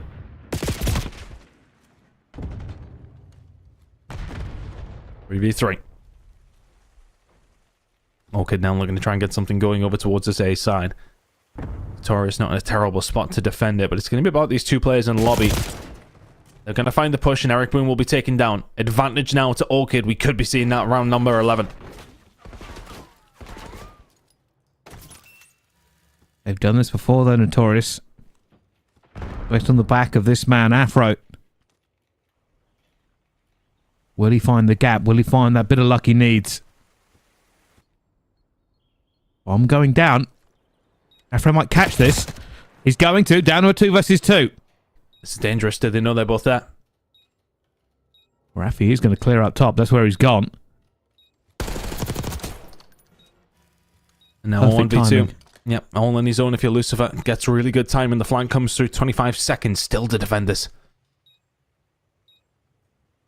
Did he see him? No, he didn't.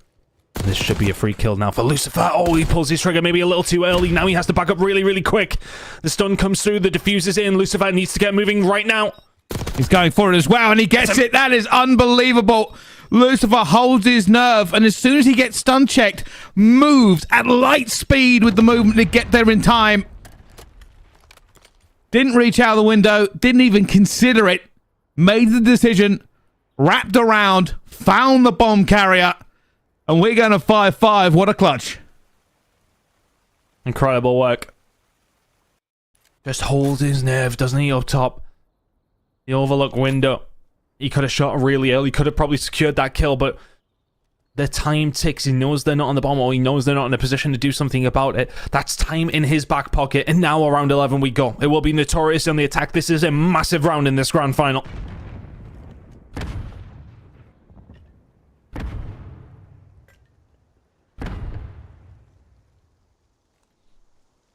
Massive control here for Notorious over towards 8. Nade's not going to catch Eric. Bomb down. And I think Orchid are going to split this map from every single direction. This is still not an easy retake. 4v4. It isn't. But they set themselves up in a position where this could happen. That bomb could go down, and they might have to go for the retake. Pants can find that first blood, that crucial first blood. Henry finds another. This could be a massive comeback in a 2-0 lead for Orchid. Rafi and Afro have to go massive here for Team Notorious. Frustrated, cannot get it as Bance finds another. And that is going to be a clear wipe. They have pulled that off to perfection. Unbelievable as Orchid take that 6-5 in the end. And Ton, talking about that last split, we said they're going to hit every single direction. Bance pounding that first kill, it threw them into disarray. And after that, they just cleaned up and went home.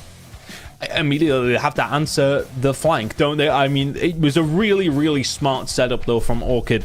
You see them giving over that A site control and they think to themselves, that's so much confidence in their ability to go for the retake. They retake absolutely perfectly, because you see Bance find that first kill. He doesn't race through well. He doesn't go through the arch immediately. He knows that they're going to have to back up and try and find him, because they have to deal with him. They can't allow him to be there. He can pick off so many different angles. They have to get rid of him. He knows that. He invites that pressure, and everybody else does their job on the site. We didn't see too much else of what went on over towards that site side, but Bance does his job to absolute perfection. And Team Orchid, with 5-4 down, they turn it around to 6-5 win. A round 11 goes their way. A 2-0 lead now in this grand final, and that has caught me off guard just a little bit. Orchid now in a really, really strong spot. They need 2 more maps to, well, poo on Notorious's party here. I mean, this was feeling like a somewhat of a it's a bit of a parade for Team Notorious in a certain way of like, okay, we've had utter domination across the entirety of this year. We won back-to-back Challengers Elite. And now, can we do it our third? We're likely going to do it. No, Team Orchid saying absolutely not. 2-0 up in this series. Team Notorious have some serious work to do. Yeah, clutches all around as well, and that's kind of the crazy thing.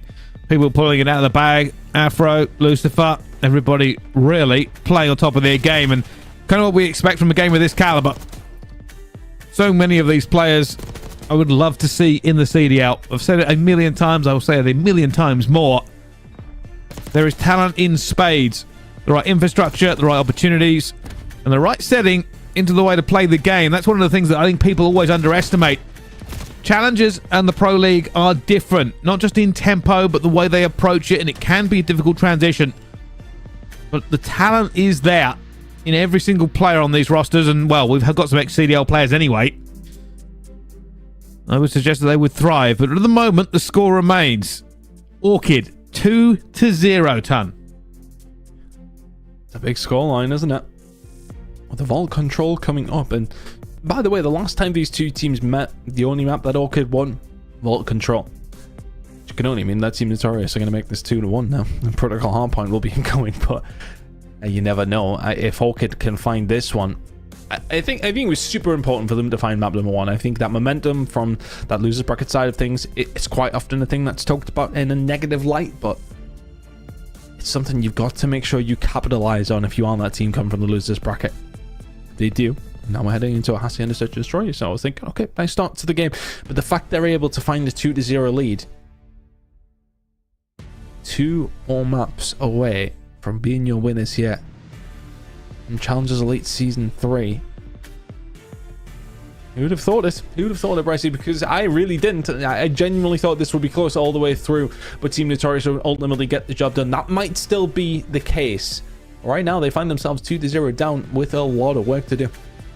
Yeah, 100%. I couldn't agree more. I'll be honest with you. Yeah, I think my prediction was a little bit different. I expected that first map to go to the Notorious, and it didn't. And that does change the kind of the fabric of this series just a little bit moving forward. But many big plays from them as well. I expect as this continues on, since it doesn't end on the next map, no matter what happens, is that this will definitely go probably 6. I'm gonna say 6 maps regardless. Yeah, I mean, it really could go down to the wire, and that's kind of what we want, isn't it? I at this stage, I mean, this is the last of Challengers Elite that we're going to get to see, and let's extend it as long as possible. If anything, Vault Control going to be coming up. Protocol Hardpoint, if we need to see it. Protocol Search and Destroy, Hacienda Control, and Redcon Search and Destroy will be the final 3 maps. Team Orchid would not like to see those maps. They'd definitely love to get this done within 4. A bit more difficult of a thing to do, though, against a team like Team Notorious, who those $24,000, they've acquired them twice already, looking to do it for the 3rd time. This is a big game of Call of Duty. It's an $8,000 game of Call of Duty, and it's not just about the money for these 2 teams, of course. It's the pride of really doing it up against the rest of your region. Right now, it is looking more likely to be Team Orchid. Team Notorious still got it in them for a comeback here. Yeah, they certainly do, as these 2 teams get ready to go to war. Just trying to get everybody in the lobby, if that's what you're waiting for, of course. And while we do wait, let's take a trip down memory lane and possibly look at the bracket, just to remind how this has all gone. There we go. I mean, production is on it today. This is a wonderful show. But as we walk through this memory here, obviously Notorious took down Katana. That's always been a big game in their first one. Then they took down Team Orchid. So realistically, starting off playoffs with the way that the groups went, it was very stacked on one side of the bracket, Tom. It really was. I mean, what you got, Orchid, Notorious, Katana, all on that side. Project 7, which were semi roster from a team that kind of made it to the finals last season. I mean, that is a very, very stacked side of things. I mean, I would argue heading into this season, if you would, obviously we got to see how the group stages played out, but the 4 teams on that lower side of the winners bracket were probably our top 4 teams on paper now. Yeah, I think so. I mean, yeah, realistically, this is one of the things we've been talking about for a little while. I mean, just the talent in Europe has only actually gone better. We spoke about, you know, it being a bit top heavy at the start in stage 1, if you remember, and now there were so many teams that we could have thought go the entire distance. I mean, there was the Magpies and Mistaken who kind of threw it up, and that was like, well, it could be any one of these 5 realistically where we put it, and even then the other 3 teams were nothing to be ignored. 5 maps in a row today to the side of Team Orchid, though, Bryce. That's a scary prospect for Notorious if they lose this one. Extremely scary. Some would say terrifying. Let's see if they can get themselves a good start on the attacking side of Vault Control. Orchid have looked deadly on this map recently, though. A win, of course, over Team Notorious. A 3-0 win over Katana just yesterday. It'd be hard to beat here, and right now Bance is kind of proving why. I mean, Bance is shooting like he is 18 again, Brycey. It's ridiculous. 4 dead. And now he has an opportunity to put some more hurt onto Team Notorious, who really are just not at the races yet today. They need to wake up pretty quickly. Well, let's see. Is this just an Orchid team that has been mentally prepping for this and coming with a bit more fire today to make the difference? Just keeping them on the back foot, not letting them get closer. You are right about bad shooting, Jesus. Keeping them away here. Managed to catch Eric Boone with a nade as well. This is just not a little bit of luck. And if I'm honest, I'm looking at Afro. For me, Afro and this map go hand in hand. Unfortunately, that is a cut down by Mythics. Only Eric Boone allowed to do anything. 13 seconds to go. And Orchid have barely let them breathe. They barely had a sniff up there.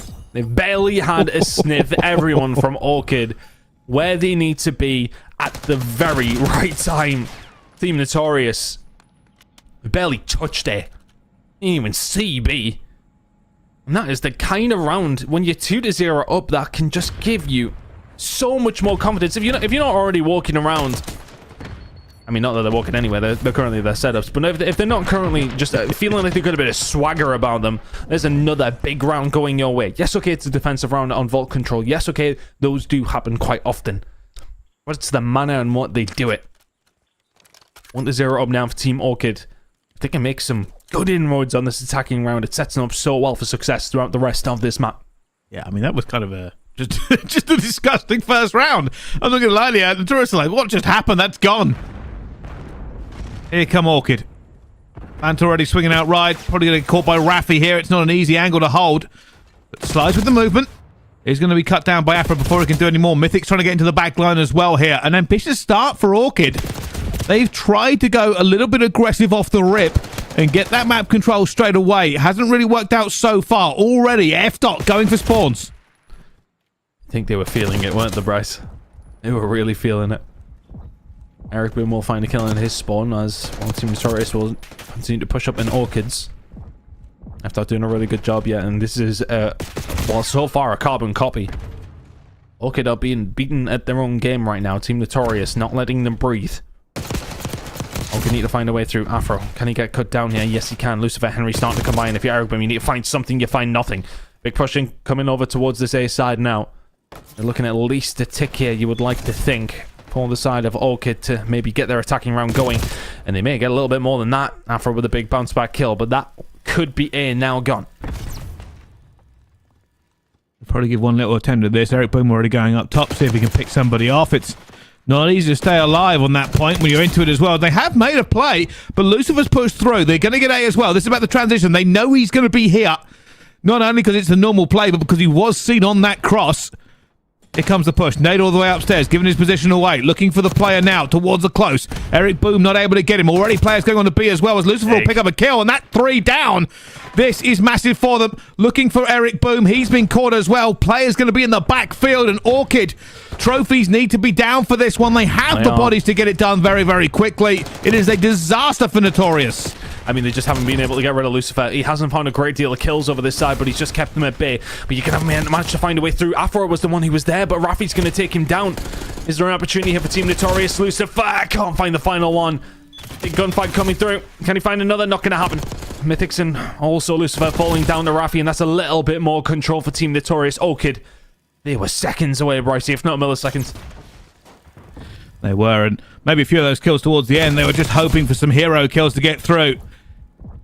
They're jumping back onto it again to stop the clock here. Henry looking for a few wonder kills as Mythics is going to be in the back. That's and those two from Mythics and Henry combine. That's a shutdown. That's a shutout. And Orchid go up 2-0. Incredible work from Orchid. Once again, soon if they smell blood in the water in this series, they're hunting them. They are just managing to do everything they need to. They just look, they're a much better team right now. Team Notorious don't look ready for this. They really struggled. We've talked about Rafi and how good he's been over this stage. He's 5-12 right now. They are just not finding the gunfights they need. And over again, Orchid are putting themselves in good positions and executing every single time. Henry is 16-5 over 2 rounds of control on Vault. One of them lasted about 30 seconds. Well, Notorious might be feeling the pressure here, because Orchid have certainly come to play.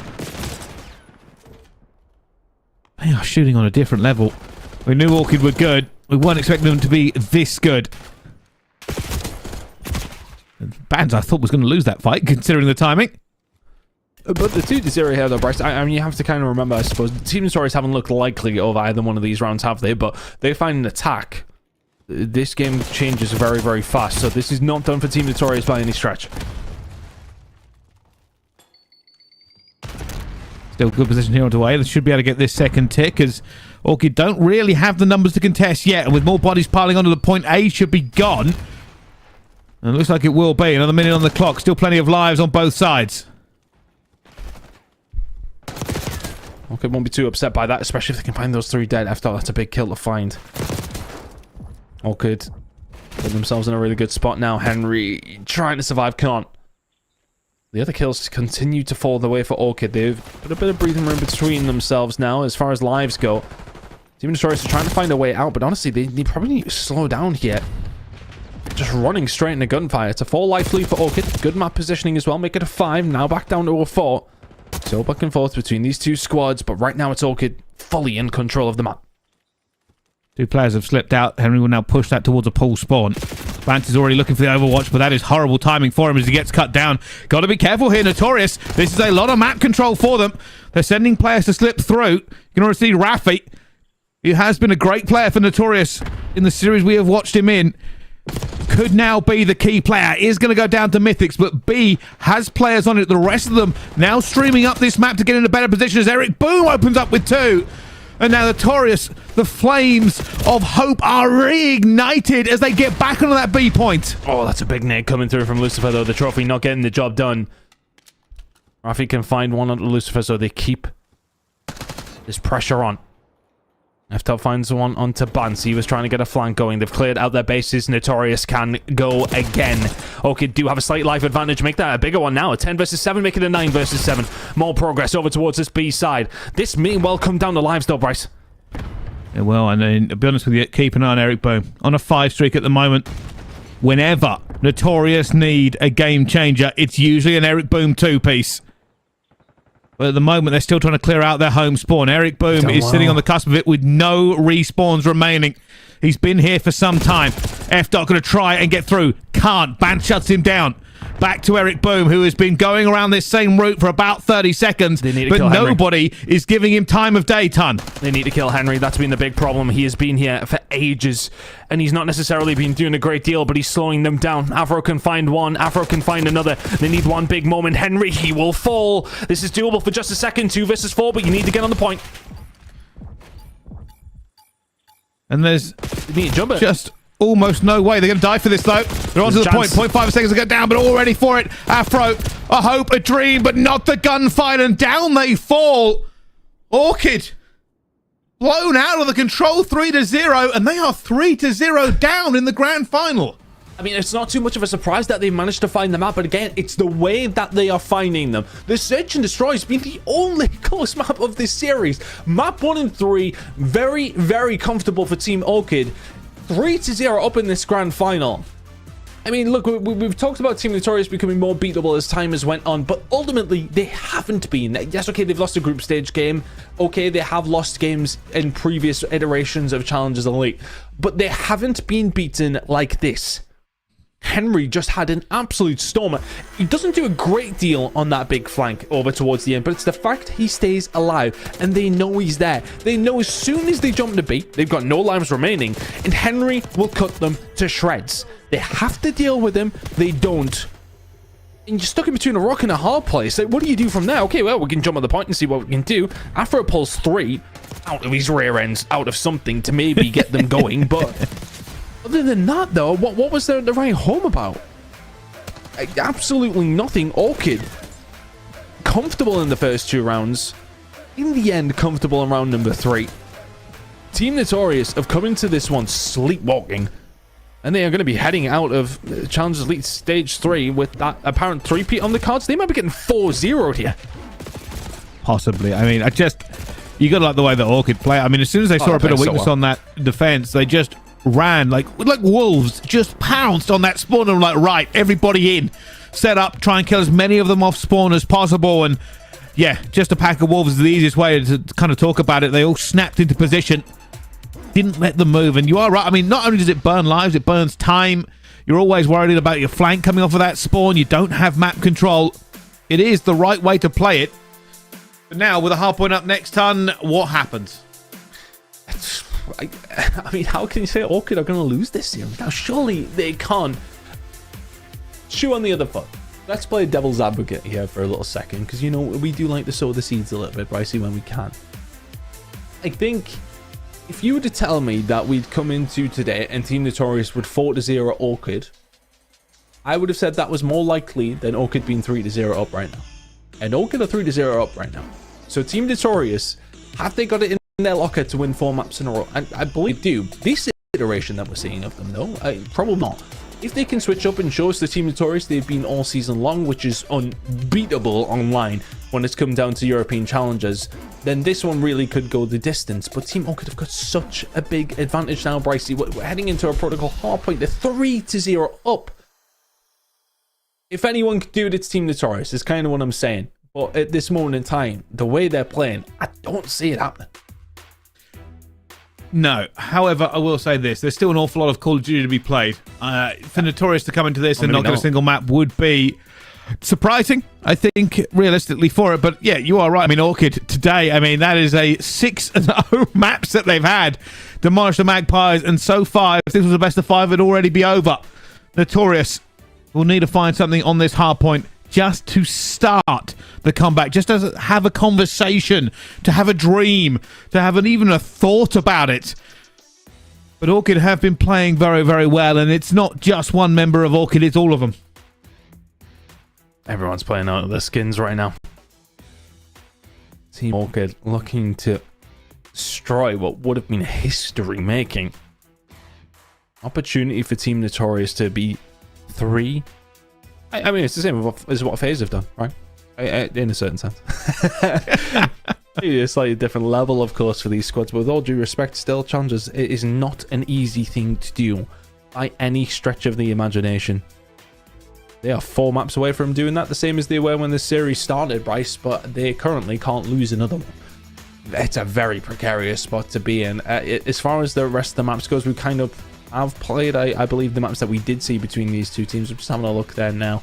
The Protocol Hardpoint is actually the one that's going to be coming up next, and it was a Team Notorious win, but only 250 to 207. So Orchid know what they're doing on this map coming up, and Notorious can't make any more mistakes. This one could be over really quickly. The way that Orchid have been playing has been incredible. They need to keep it up, though. They need to make sure they are not running out of steam, but they've just won 6 maps in a row today, Bryce. The momentum is fully behind them. The wind is in their sails, whatever other saying you want to put into the universe right now. Everything is leaning towards a Team Orchid win here. Yeah, it is. I mean, it really is. There's no other ways to cut it. The problem is, I'm always going to say, is that the Taurus just are a very good team. Yeah. Right?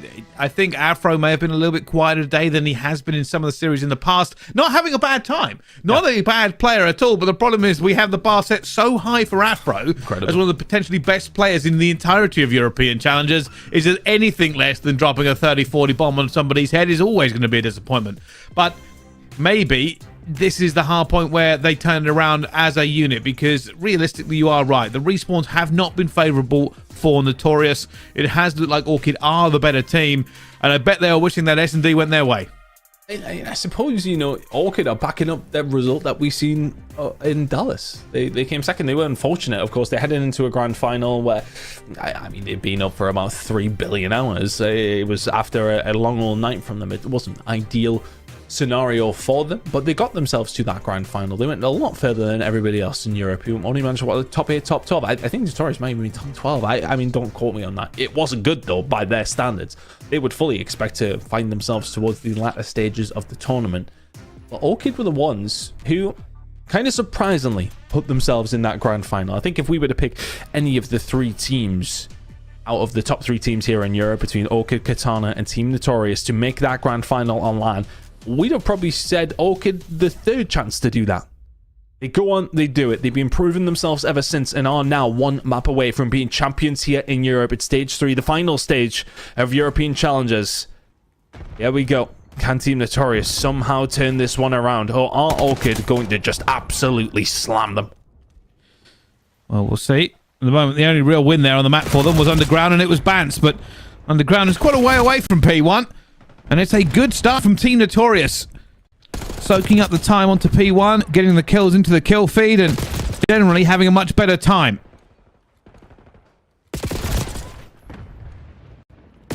Kills traded across the board. Team Notorious getting some nice time. This map, of course, I mean, however many times I reiterated, I will continue to do so. At 2 to 3. It's a big game changer if you can keep a hold of it. And I'll tell you who's a game changer is Lucifer. Harry has just been incredible this season for this squad. It's 4 off the bounce. And that's the kind of start you want. If your ARs are firing, you're on protocol. Big trouble on the opposition side, but Rafi's done well to take him down. Henry, though, on the transition over towards P2. Team Notorious on the better side for P3 when it pops, but we got 53 seconds of P2 before that. Notorious just clean that straight away, and I've already put them back into the spawn here. Not what Orchid wanted. Eric Boom going to be watching towards the mid-map as well. They're going to have to deal with him first. And still staying alive. So weak, though, and somehow finds that kill. That is outrageous from Eric Boom. Really staggers Team Orchid and gives Notorious the opportunity to earn even more points. I mean, I suppose, you know, when we talk about what Team Orchid have been doing, how well they've been playing, you're going to need more players like that from Team Notorious. There's another 4 dead. You're on the right side of the map as far as the spawns go. You will keep a hold of those spawns as well. I was keeping an eye out. It can be funky sometimes. Team Notorious are really putting up some decent numbers here. There's been some big plays already. 54 seconds and counting towards them. They are going to be wiped, and they are actually going to lose the spawns here. They overextend maybe just a little bit. And the spawns will flip out over towards P3. A little bit of scrap time is going to go over towards Team Orchid as Notorious will pick up the final flutter of points. Team Orchid have had a couple of seconds to set themselves up towards P3 here. They're holding it down so far. Live's going against them a little bit here, playing for position. Afro taking a pit into the abyss. They call that one the Call to the Void. But not going to happen so far. At the moment, Afro just staying alive. Very powerful position while he's up here with Eric Boom. Now combining to take even more points away from Team Orchid. And they're not really allowing them to have everything. This is a setup that so far is kind of not letting Orchid breathe. The thing is, though, if Orchid find the kills, Notorious are going to be a little bit further away, aren't they? They can swarm inside of the point, but F-Dot trying to shut it down. Can find 2, can only find the 2. Mythics finds 1, but Rafi and Afro, they're to the rescue. They will find 2 more. 15 seconds remaining here at P3. Set up for Team Notorious over towards 4 is solid. I don't know if there was a team talk going on after that 3-0 deficit. Rung up on the scoreboard. Right now, it seems to be working with Notorious. Okay, yep, they've only got themselves a 30-second lead, but they've been in full control of this map so far. Orchid just pretty much feeding on scraps. They are, and they need this break here, but it doesn't look like Notorious are going to give it away too quickly. They know where they're coming from. Trophies are going to be in here as well. They're going to try and hit one through the front. Here comes the stack.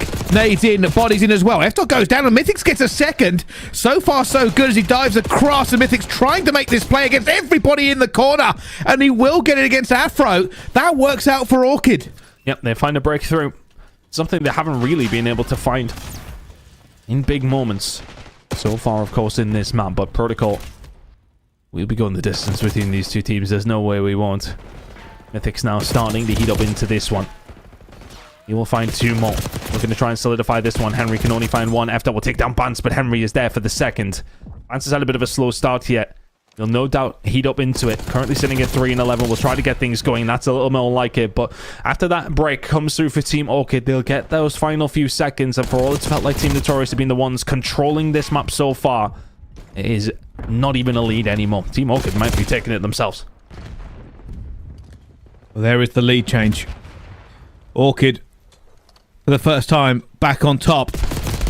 And bleeding this P1 though, but Afro finds a big kill. This opens it up a little bit for him as well, but Mythics finds 3. That is outrageous. Every gun a snapper. And he has been a driving force. The AR's certainly doing some work. Sensational work from Mythics. It's 1, 2, 3 in different directions. The absolute snapper, as you did call it, Bryce. Really good work from Orchid. This will be nice shots from Henry if he can find it, but he'll just continue to survive. 14 seconds remaining. Over towards P1. Lucifer can't quite get the cross. All about the rotation over towards P2. Both these two teams in different situations than they were last time out. It Notorious on this side of the map. Say again? Lucifer and Rafi just crossed each other and didn't know. Rafi went up the zip as Lucifer jumped off. Awkward.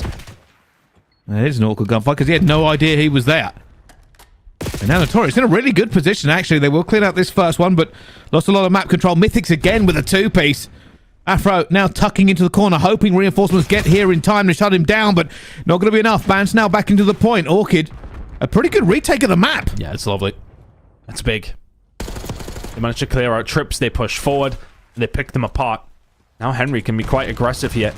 Have to be careful they don't give the spawns over towards Team Notorious as the latter stages of this hill start to transpire, but Team Orchid now have themselves a very decent lead here in this map number 4. This map number 4, by the way, if they win, they will be champions here in Europe. A little bit of a flip here. Afro will find a big kill. Spawns still towards the back door for the side of Team Orchid. That works in their favor. Pressure comes in, but not quite enough. Afro and Code do have control of the point, but the spawns for Team Orchid are pretty solid. Oh, here comes the spawn kills as well. Henry will get one back as well, but the rest of his team aren't there. Still there. Still towards the back, Bryce. They can fight from here, but Team Notorious did well to defend from this position last time. That stun check is massive. I wonder if he knows he's got round the back. Gonna find him. Henry will clean it up. That's going to be 3, and that's going to be all 4. Again. They're back out of the hill. 40 seconds to go here. Notorious want to break this one back very, very quickly, or at least get the setup right for 2. Lucifer should go down after that reach out. But still, this game is anywhere but done. Orchid do lead by just under 40 points, but still so much to play for. And that's a wonderful retake from Notorious. Yeah, really nice players on the outside, just shooting through the doors, just trying to find some picks, and it just opens things up. Lucifer trying to find a way back through. F-Dart might be able to cut this down, can't quite get it. Mythics and Pants combining well with only 10 seconds to go. Eric Boom, he's left on his own momentarily. Henry nearly guns him. Is the player going to find the trade? It is going to be Mythics. No, 25 and 17 from him. Spawns towards the back for Team Notorious. Fairly even hill in the grand scheme of things. So honestly, if I'm Team Notorious there, I'm not too upset by that. You weren't in a position to do much, and now you're in a really good position to do something over towards P4, but you can't do anything about Mythics. Can't find the 3rd. Eric, he can find 3, though. No 4th. Bance is there to shut it down with 16 HP. It's a big Nick going to go down to the right-hand side. He lines him up. Bance for all 4. Are you kidding? He's had a terrible map, but he might just have lit them up again at the right time. 30 seconds to go on P4. Orchid are 40 seconds away from being champs. Bance. That is outrageous on a 5 streak. Out of basically nowhere, just wasn't expecting it, and catches 2 with probably one of the greatest nades he will be of pleasure to throw. And this could be over. That's about 40 seconds Bance has found there with a nade. Oh my god. Now on a 6 streak.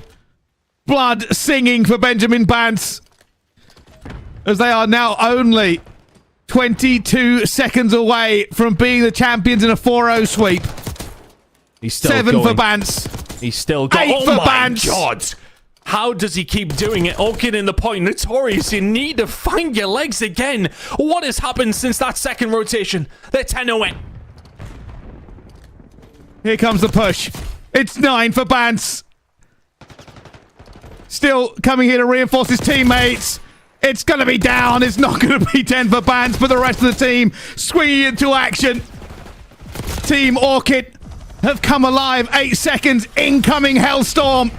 This may be the dagger. This may be the end of the map, and it will be as everybody falls. And Team Orchid are your Challengers Elite champions for Stage 3. A blowout in the grand final. What a showing. Oh my god. I mean, what an end to the map for Team Orchid specifically. I think if I'm Team Notorious, I'll never want to speak about that again.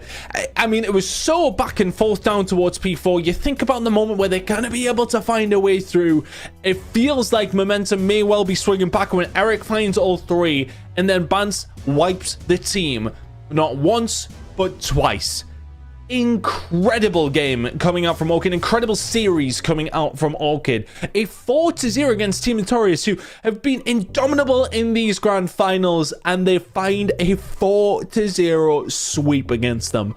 Incredible work from Orchid. Deserved champions. What a series from them.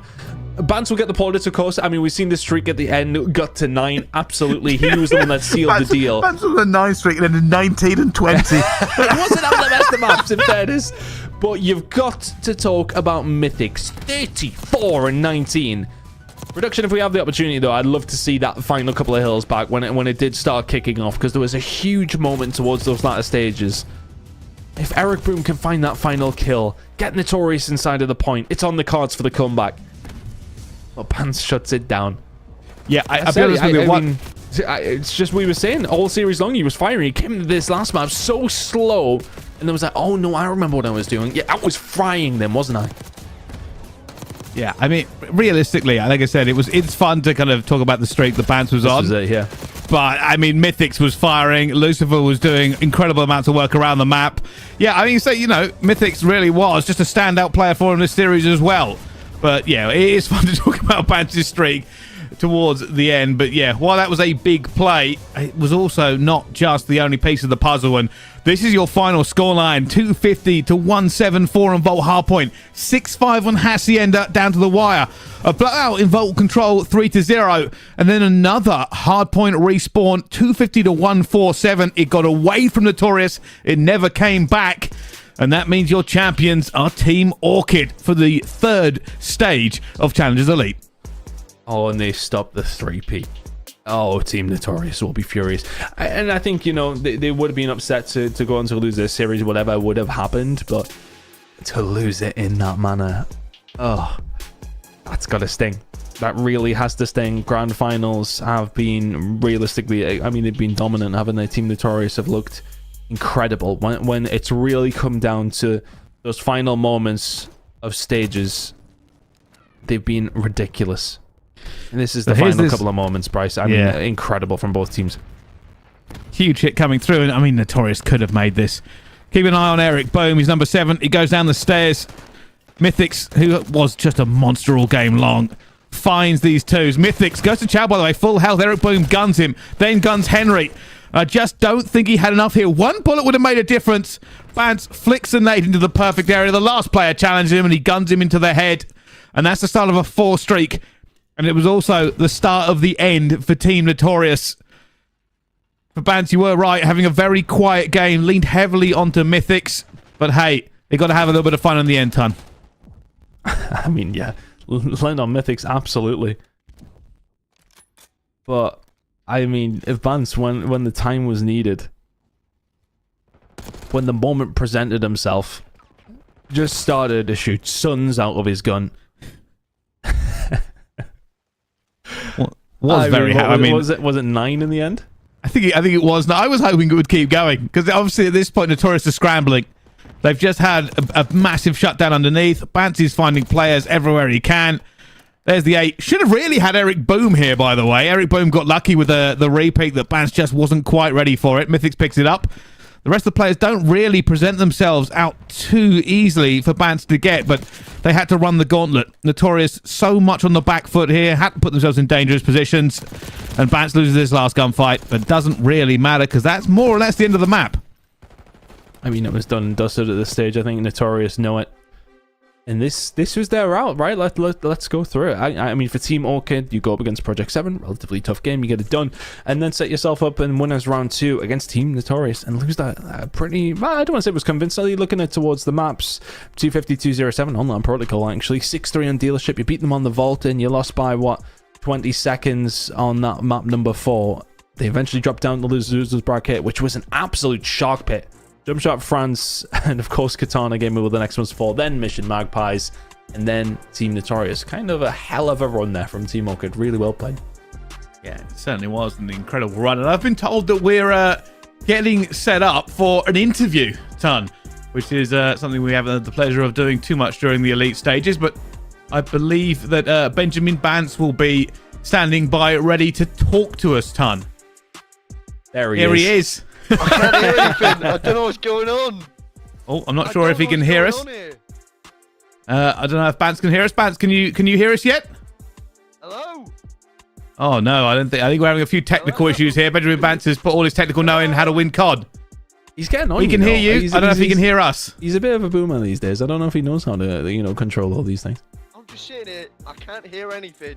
Excellent. Well, Bance right now can't hear us, so we'll just have to look at his wonderful face. Hello. I'm unsure how to get this working for Bance, so we might have to wait a second for a bit of technical support there for Bance. We'll see if we can get him back here. I wonder if he needs to change a quick setting. So once that's worked out for him, we'll get him back on the case. But it's great to see him, Ton. I like how he's just like, he's laughing away. Obviously very happy to win that one, but then just can't hear us, sadly. I think what I would have asked him if we did get the opportunity was what he was doing before the 10 spree and why he wasn't able to just continue to do what he was doing over the last 3 maps, which was absolutely fry. And I'd be curious to see what the team have really changed, because as time has gone on, they've just progressively got better.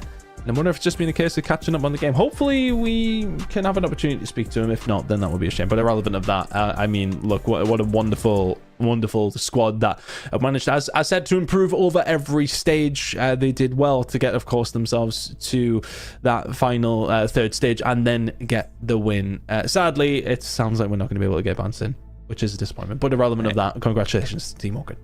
Yeah, it was great seeing him. We got a few seconds of Benjamin Bance back into the interview, but hey, I mean, that has been a long time coming. And going into this, you are right, Tom, when we talked about it. Orchid wanted to prove themselves in the elite after the major. Everybody was like, how have they made their way through into the finals of the major? And well, I've just won the European Stage 3, $24,000 for them. Second place for the first time, Team Notorious, 16,000. Then Mission Magpies coming in at 10,000. And we've got Katana at 6,000 in 4th. Jumpstart France and Mistaken Esports, 5th and 6th, 4,000 apiece. Then Project 7 and Kinky, 2,000 apiece as well. And then we got 9 to 12th, Lynn, Tug, Alex, and Pulsar, all taking away 1,000 just from the group stages. Yeah, I think some storylines for me throughout this entirety of the stage. Of course, Orchid will be the big one. Team Notorious falling in that final hurdle. Not just to be undefeated in groups, but to be undefeated in grand finals for stage 3. But it seems like Mistaken, Jumpshot France kind of showing their face towards the latter stages of the year here. They are going to have a couple of opportunities to show what they can do on land, so let's see how they do there. But yeah, there's a few more players in Europe that have caused, I don't want to say some upsets, but some rumblings have kind of been made, and it hasn't necessarily been all about the old guard until the grand final. But there are some up and coming players, of course, in Europe, as there always is. Hopefully a lot of them get the shot that they deserve. Well, we'll certainly find out. But for Europe, we have our champions. I'd like to say a shout out to everybody who's followed us along the journey across the last 3 stages and all the support that goes into the background, including things like the Pit EU, who I meant to shout out earlier, actually, who've been twitting along and putting out a lot of information. We do appreciate everyone tuning in, as well as all the players giving us this entertainment. Production, you've been wonderful as well. Thank you so much for doing everything to make this as smooth as possible. But from myself and Ton, thank you one final time. This has been Europe. More action from North America later on. But until then, we'll see you next time.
Welcome back, everybody, as North American Challengers Elite Season 3 is about to come to hopefully some sort of an epic conclusion, because it's the end of the Challengers Elite year, and the next time we're going to see these guys will either be small glimpses when they're at the Opens or when they try to get themselves through Challengers playoffs for EWC. And my whole chip with me, I've got Jeremy Stud.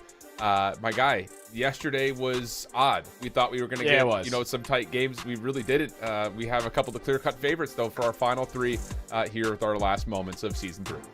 Yeah, I think if you're Orchid Brooklyn, you're looking to go for the three-peat. Team Notorious on the EU side failed to complete that task today, but Orchid Brooklyn have a chance to do it on the NA side. So they are sitting nice and comfortably in that grand finale. But yesterday was truly about, like, these new up-and-comers, like, just making sort of a name for themselves. Like, Luxury Exotic, they were able to take down the series versus Team War, which caught us off guard. You had Neum, who was playing out of his mind, alongside Trakes. You know what Glowfrost is going to bring. They were able to turn up in that series. On the opposite side, Omid, they were able to take care of business versus Cabal. Cabal opened up this series with a magnificent opening HP, but then fell short on the following couple of maps. Some very close maps, but just some tough decisions being made in those crucial moments. Then when you got to the elimination round 3, Luxury Exotic just met a more experienced roster in Omit. You ran into Spark, you ran into Standy, who was making so many plays in that round yesterday versus Luxury Exotic. He did not allow the SMGs to ever get flowing, so they were able to cruise their way through that series. But now we're in the final 3.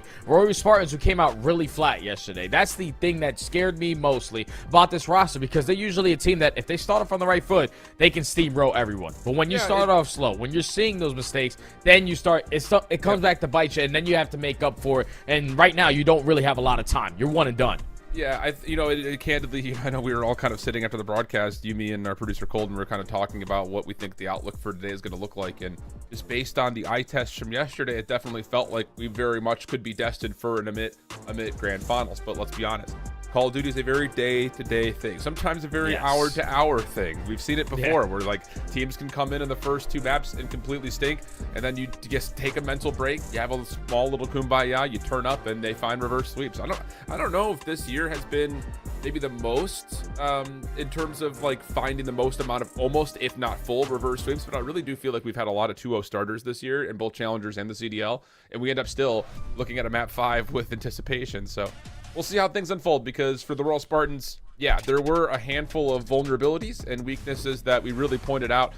The same could be said, though, for Amit, making a couple of mistakes, but getting through largely thanks to their slaying presence. So here we go, lower finals. Amit taking on the Royal Spartans for a chance to meet up against Amit Brooklyn in the Grand. Yeah, as far as going to come out swinging, and that's the young man on that side of that gunfight who I want to talk about. Put a lot of focus. It's going to be Wiz. This is the deciding factor to how the Spartans are going to play today. You know, he is always thinking about the pace he's able to set with the SMG, but the finessing as well was crucial to his success with this roster. Could not really get his footing in yesterday, but like you said, today's a totally different day. Off to a 3-1 start. You already have 20 seconds off of P1. Spartans coming out swinging out the gates. Yeah, and with these last 18 seconds remaining on the P1, already earning 20, you can do exactly what the Spartans are attempting to do, which is put a little bit of pressure through Rockside over to P2. But Amit are primed for it. They're ready for it. They get the read, and that's only going to come really at the cost of a couple of more seconds earned on the scrap time at P1. 2-2 split off here, though, for the Spartans looking for their break. And honestly, Amit are prepared for both these hits simultaneously. Oh, yeah, they both win one-on-one gunfights. So now you instantly put yourself in the numbers advantage. The last 2 players alive from the Spartans want to find to make those kills or wait for the teammates to come back into the play, but Dak is able to pop a triple. Close spawn still in for Omid, so Dak is going to be isolated in the corner. He eventually is going to fall, but all that distraction allows his teammates to break through the front. Yeah, really, it's like, and it won't be a successful break in this attempt for the Spartans, but it does neutralize and contest and even earn yourself a little bit of time over the middle portion of this hard point. And now Pinch starting to develop. Standy in the corner gets the full read, deals with it cleanly, and with 22 seconds remaining, the Royal Spartans are spawning over through Fountain and backside Rock, and I just don't know if they have the proximity to do too much to try to contest this scrap time. Nah, yeah, you really don't want to die off rotation as well, because already on the route is going to be Lin, so that's back spawn is going to be in for Dak. It's going to give the comms that, all right, someone has already slipped their way on through, so we have to try to locate this player, but Lin's is making the most of this life. Teammates back into the play. You're able to make it a contest fest off the rotation anew, and now it comes down to just a 3v1. You have the numbers. It should lead to a break for Omen. Yeah, Dak does well to catch one. opportunity for, the Spartans to gain some ground on their hit from the front. Mamba back up towards office. Stunned actually lands, but it took a minute for Mamba to lock down where Brack was. But as he does, kills are starting to come through. Sandy 1 HP in the backside of fences, and the follow-up from Dak. Good for the double. So the break comes through here for the Spartans after the last really kind of hill and a half had not really looked all that good for them. But again, just banking off that opening 28 seconds, they find themselves in a tie game regardless. Yeah, that was all it came down to. Just all that time they soaked up off the P1. That one little mixy moment that they had at P2 still keeps them right into this game. But Omid right through the front door, find every single kill in the feed. Now they're in a position to win that old time and win gunfights off the rotation. They have the power spots. Already find 2 kills off the roto. So you're going to be in a position to set up here at New, but these spawns are getting a little bit mixy. You're going to have the player coming off ult and Spark gaining some info, and just securing that one-on-one still makes it a 3v3 here at the New Hill. Yeah, really good map so far from Spart. And even in that opening breakoff, he was able to get 3 eliminations to reduce the presence that Royal Spartans were able to put together. And at 11-5, he's still been a provider of a number of key eliminations, key 1v1s, to allow opportunities for Amit to win in some pivotal moments and across these 50-50 hills. So 30 seconds already done and gone. Lynn's hitting a bit of a route, shut down as he was just overwhelmed by how many Spartans were playing top office, but the read will be in. And Amit, looking to play off some timing here with Standy. Whoa! Oh! Turned down and smoked by Wiz, though, and now the break attempt starts to look a little bit more significant. Stands a better chance, but you still have a lot of players here for a moment. They all get taken down. Wiz with 3 in a row. Able to find that final 15 seconds at that old HP, but we cannot allow the game to be dictated by the way that the Omid players are playing. Like, they are just being the team early off the rotation, trading out more effectively, being in positions to where they can soak up a majority of the time before you're even contested. So for the Spartans, we got to start playing a little bit more tighter, a little bit more safer. Can't afford to hit any junk times with 20 seconds when we're banking on a rotation. Yeah, really. I mean, at this point in the game, through one set of hills, you're really kind of summarizing this first set as the Spartans just need to get a rotation win. They haven't won a single set over towards 2 or to 3 at the moment, and that 60-point gap very well could get more deadly if that doesn't change as we start to finish off P1 again and look over towards the right side of the map at P2. This time, though, Spartans investing a little bit more in terms of how they want to try to rotate over, and Spart will not get a full read on how many members are trying to play through this top hallway position. Oh, but for some reason, he's still alive. Thankfully, Wiz is able to take care of him. So if you are Wiz, you're just expecting, okay, I found 2 kills. We should have this rotation, but Cruz, instead of playing from the backside, decides to pitch to the front. So now he's going to be surrounded. His life is useless. And Omid now have the numbers off the rotation again to a money hill. Problem is, Standy's going to be stuck here at driveway. He really cannot contest this member in the back. And look at the spawns on 2 members for Amit. All the way out towards Boathouse as the new hardpoint had not been opened yet. And now Cruz can really continue to force these spawns to be so far away with this position at Rock. And it looks like Omid is going to commit on pushing this from the front. You have one player delayed pushing through middle of the map. He is going to get back down, but Wiz is going to give up on the gunfight now. 35 seconds. You're trying to make a miracle happen through the front door. Thankfully, Standy opens up with the first kill. You cannot allow us to have F0 the Spartan trying to climb back in the game. Well, on the cross, Wiz almost able to save things at the front doors, but not the case. Spawns are still in for the Spartans, but that's going to feel more like a trap here, especially if Spartan can hold towards Lambo. He does get traded. Danny playing alongside Brack as best as they can inside the old time. Good for 1. Dak and Cruz to teamwork out for the finish, and even though it's not a perfect P2 by any stretch of the imagination, it is enough to get the Royal Spartans back to within 30 points. Oh, yeah, and if you're a homie, you're happy as hell that you were able to make that as mixy as you did, because through the front door, you're not really banking on that push. It's like a last hoorah play, and it worked out to not really allow the Spartans to soak up a lot of that time. Now off the rotation, you have been uncontested for the first 10 seconds. You're banking on this pinch if you're the Spartans. You go 2 for 2 in the split fights, but now it's on Brack, and Brack with another multi-kill. Secures the spawns for his team, and now they continue to soak time. Yeah, first 25 seconds done, and Amit have found 15 of those or so. Royal Spartans not able to do too much from the front. Second attempt starting to come through. Lynn's keeping his focus down low, but now they know that Wiz is also playing for the patio control. And yeah, this has been a really good hard point for Amit. Just again, not allowing the Spartans really even any sort of a realistic chance to do much more besides just a couple of seconds of contest. So lead back up to 45, 50 points, and we rotate over to P4 where Standy's already kicking us off with the first blood. Spark looking for the trade, and we'll find it. Yeah, and this is not how you're going to get back into the game if you're the Spartans. You have to be the team early on over towards this money hill. Thankfully, the trade effect was at the right time, but last man standing is going to be Standy. Brack eventually back into the play. Now it's a 4v2. Now making a 4v1. Cruz, you just got to hold the pre-aim. Find a couple kills for your teammates off the respawn to make it way in. Yeah, Spart just doing so much damage. Standy right there to follow up on it, but Wiz, again, just the creator of opportunities. Finds himself two. Brack does find the nade onto Mamba, so it gives him just a 1v1. And now the contest over towards the open hallway, and Brack's got a pretty much solid full read on this. And yeah, just the Royal Spartans, just, again, a couple of moments here or there where they're getting 20 seconds of time or so, but in the scheme of how this game has gone, they have not been able to put together really anything significant yet. Yeah, you just haven't won the rotations to both money hills. Like, majority of the P2s have been dominated by Omit. Both P4s have been dominated by Omit. And you're just always just not in that situation to have the numbers in those fights. It's like a 3v3, making it 4v3 because Omen have a man up after they get the first kill. So you're always the last man standing for the setup. Now, a tall ladder to climb here if you are the Spartans trying to climb your way back into this game. Just need to get a lot of time off of the P1. You found at least 30 seconds of first go around. We're going to need that again. Lins through bar side, reacts and deals with Cruz in the hardpoint, keeping this game at a very significant margin. And Amit can just, they honestly can just hold here and play keep away from the right side of the map for the last 30 seconds and just win the game on P2. Well, with Standy and Lins getting essentially a full wipe, and there it is. Now you can actually get a little bit more time. Again, it's just like the spawns flip here and like there's an opportunity, but still like you're getting an extra maybe 20 seconds on P1. And the Spartans can't allow that to happen. So they have to challenge from this side of the map, and now the spawns flip again. Yeah, that's why it's so tough, because you're down by so much. So you're just simply not in a position to allow them to soak up the final 20 seconds and bank on that rotation over towards New. Still an 80-point difference.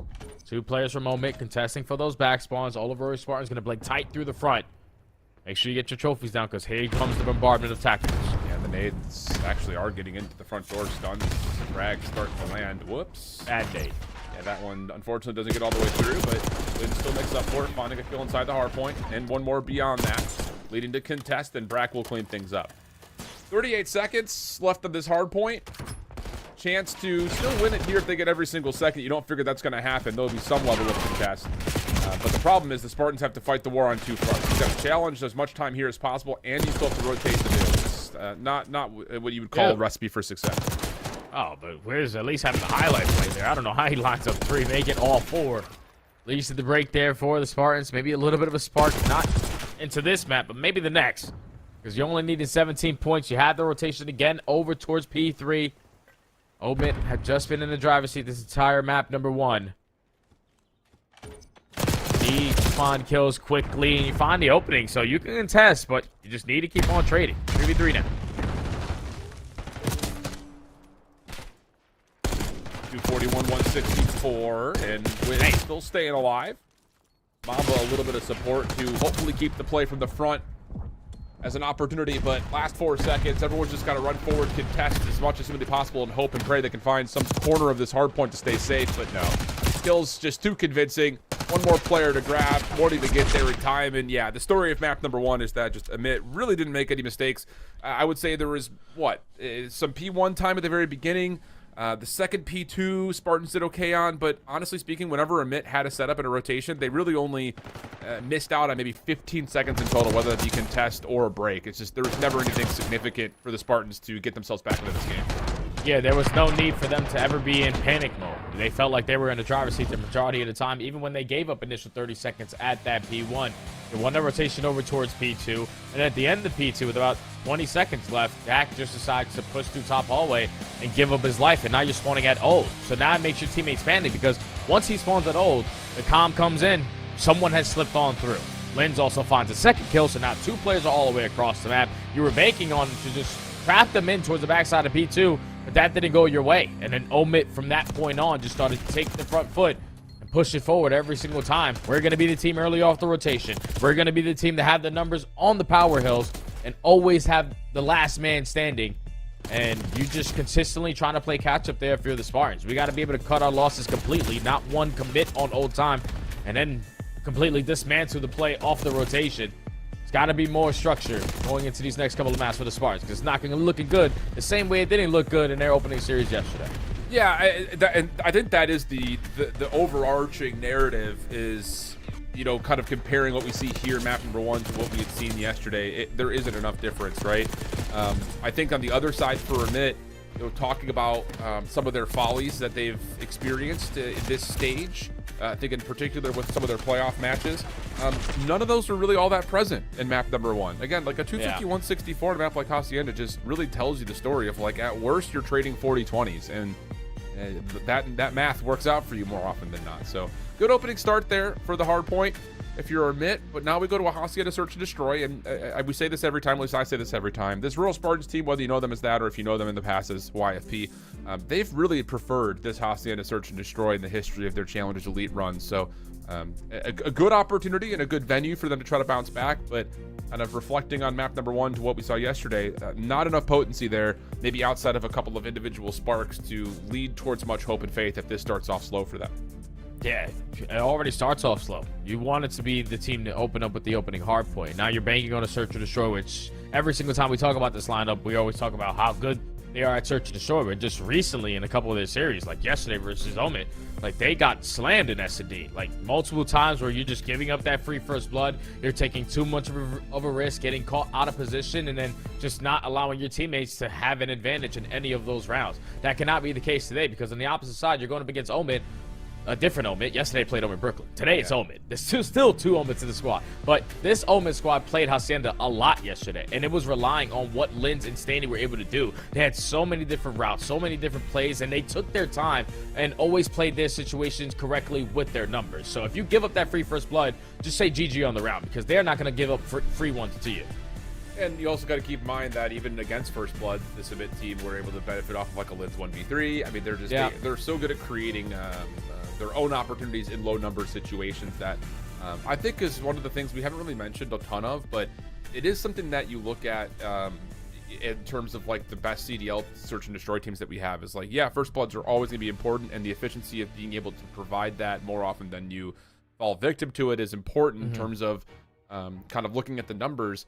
And this is something that, and maybe we should talk to Easy Mac about this at some point. I would really like to see like what the clutch percentages are for certain teams in the CDL, whether in 1v2s or like 1v3s or like 2v4s. Yeah, because like I think the really good search and destroy teams are ones that can resort to individuals or duos that you know can pull off 2v3s, 2v4s, 1v2s. So we'll see, because Amit have, I would say, checked that box in certain ways throughout their run so far in this playoff in particular.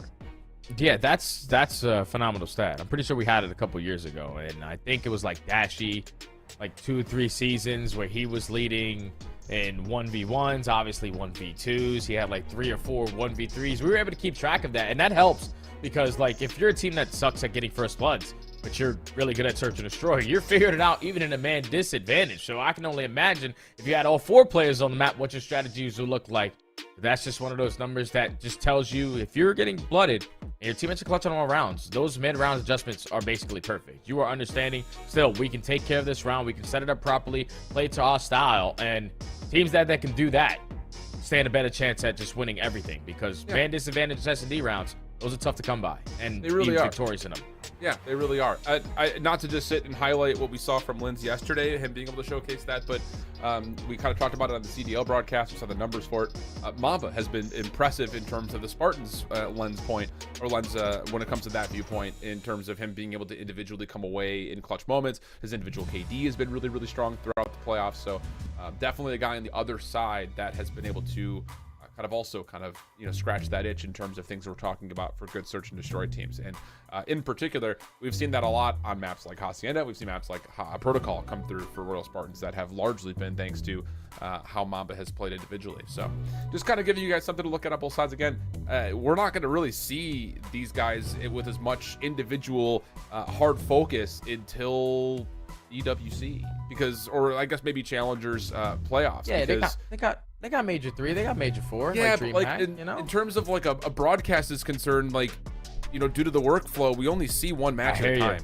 So it's like if they're lucky enough to be on stage, and it is one of those things. Like, it's just the capabilities of dealing with a 64 to 128 team, match and an open bracket, you're not going to see everybody. You're not going to be able to get a chance to really dig into their gameplay and see what they can provide outside of results. And I know that there's a lot of individual social media guys that are out there, CDC Intel, the Pit, stuff like that, that are doing their best to be able to track those scores, but again, without being over someone's shoulder in person, you're not going to have those.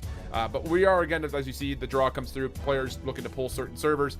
This could take a little bit, so hopefully it won't be too long. We're going to step away for just a brief break, come back to the search track.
Welcome back, everybody. We are jumping on into the Search and Destroy map number 2 here between a bit and the Royal Spartans a bit.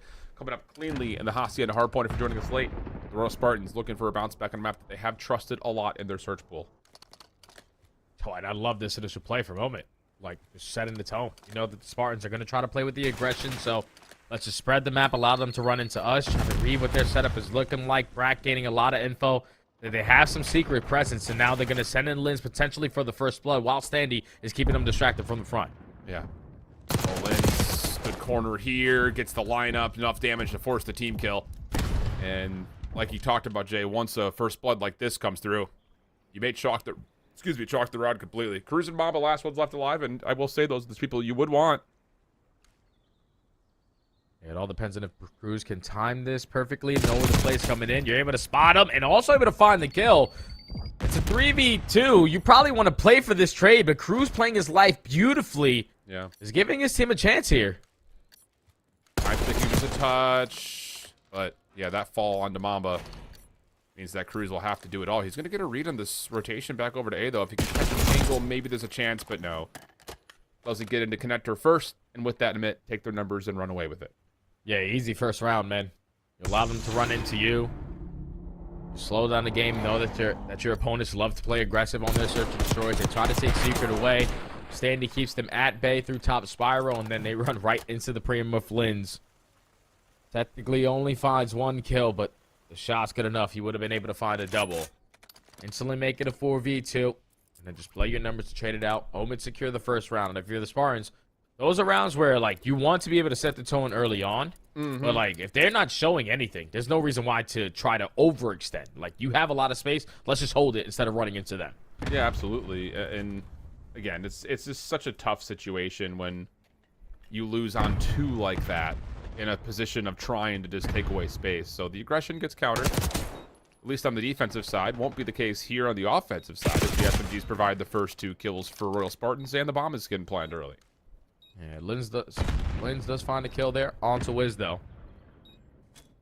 30 seconds to go. You're able to spot someone towards our defense. Nade's not able to connect him with the backside of Well. Now, the repinch from Dak is probably going to be too hard to cover. Still 20 seconds to go. Brack makes it a 2v2. Dak gets another isolated 1v1 win, slips away. Shots from Brack alert this post plant to where he'd be coming from, and there should be crossfire set up here, and there is. Yeah, well done. Okay, so with that, again, First Blood's taken the tone, and all that comes from SMGs so far, and we talked about it, you talked about it especially a lot, the reinforced barrel coming into the play has really let these SMGs shine this week. Yeah, they feel like they could just be Superman at certain points. And that's exactly what that round turned out to be, because once Rory Smart was able to push their way through well, no tax being invested over the top, no one contesting through top secret, they don't waste any time to get that objective down, and then Wiz takes space away. That wasn't really guaranteed, but he found the time to sneak on through for the First Blood.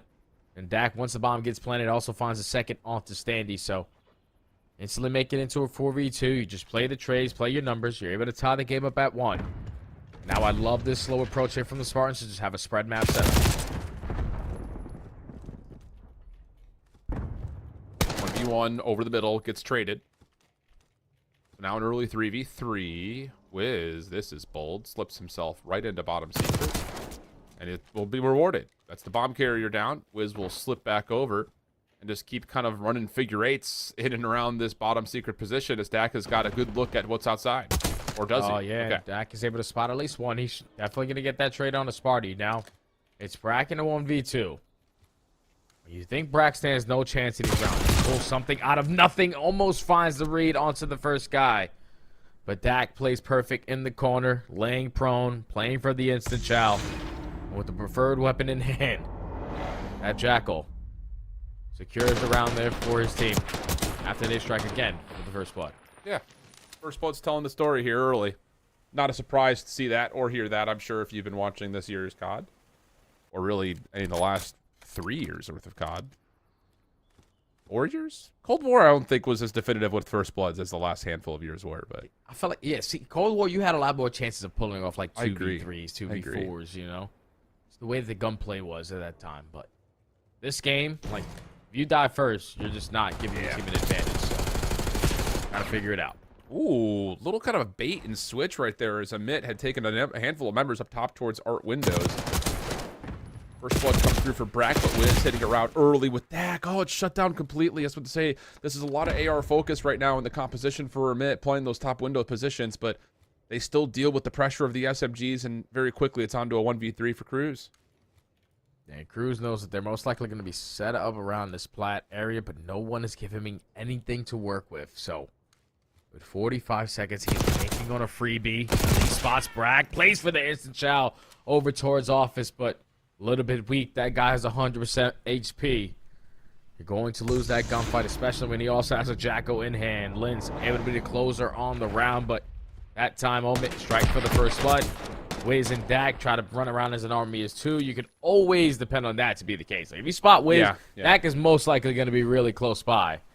But after he gets one kill, he's traded, and Dak is not able to find one. So numbers in favor of Omit. They secure it, tie the game. Yeah, good stuff, man. And it's just so curious to see how that round unfolds, because it is Amit just playing with 3 ARs up top, looking to just overwhelm the window battle. It works.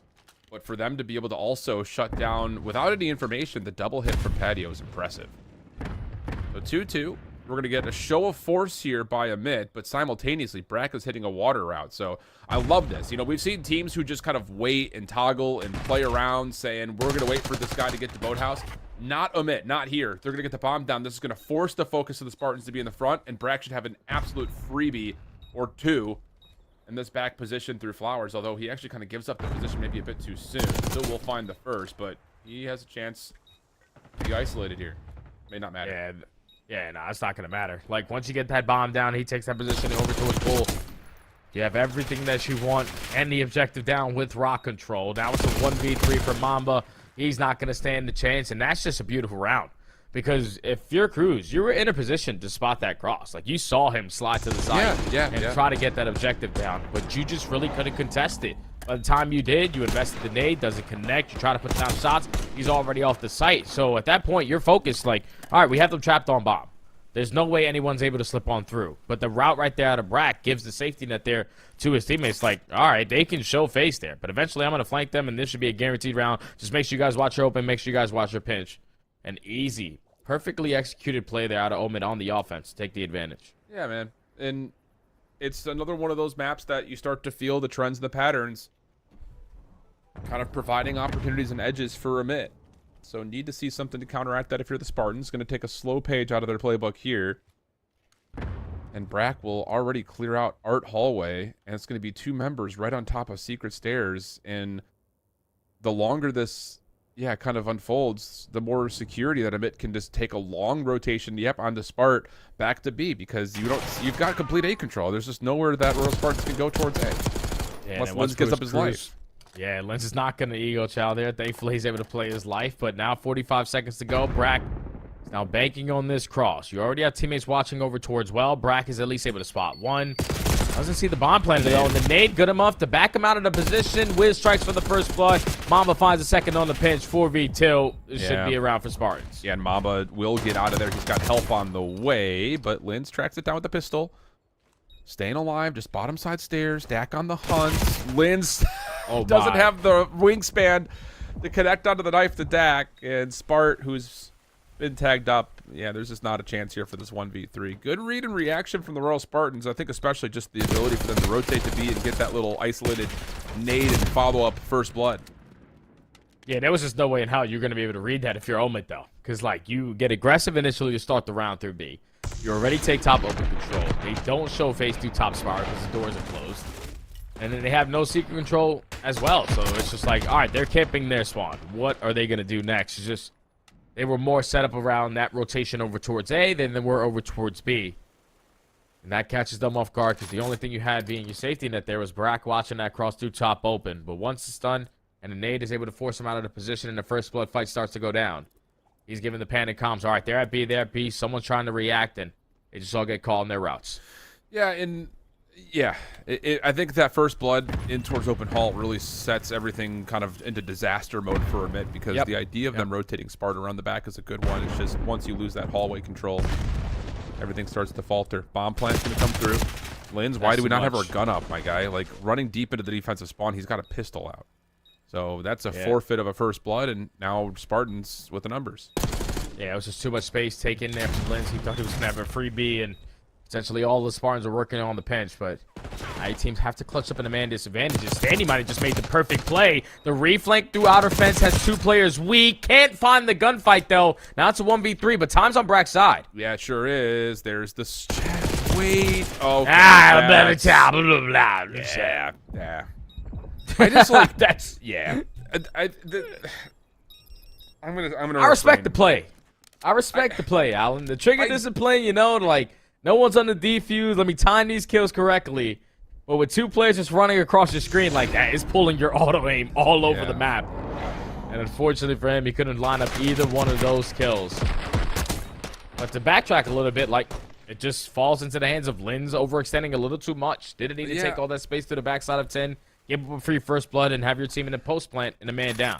I just don't understand why you're it's fine that you get through 10, you get that corner to get around towards the defensive spawn, but why do we have our pistol out? The difference to not be ready is insane. Yeah, the difference between running with your pistol and running with your sub out at that part of the map with that timing is so marginal. It's just it's brain dead. That's just a stupid play.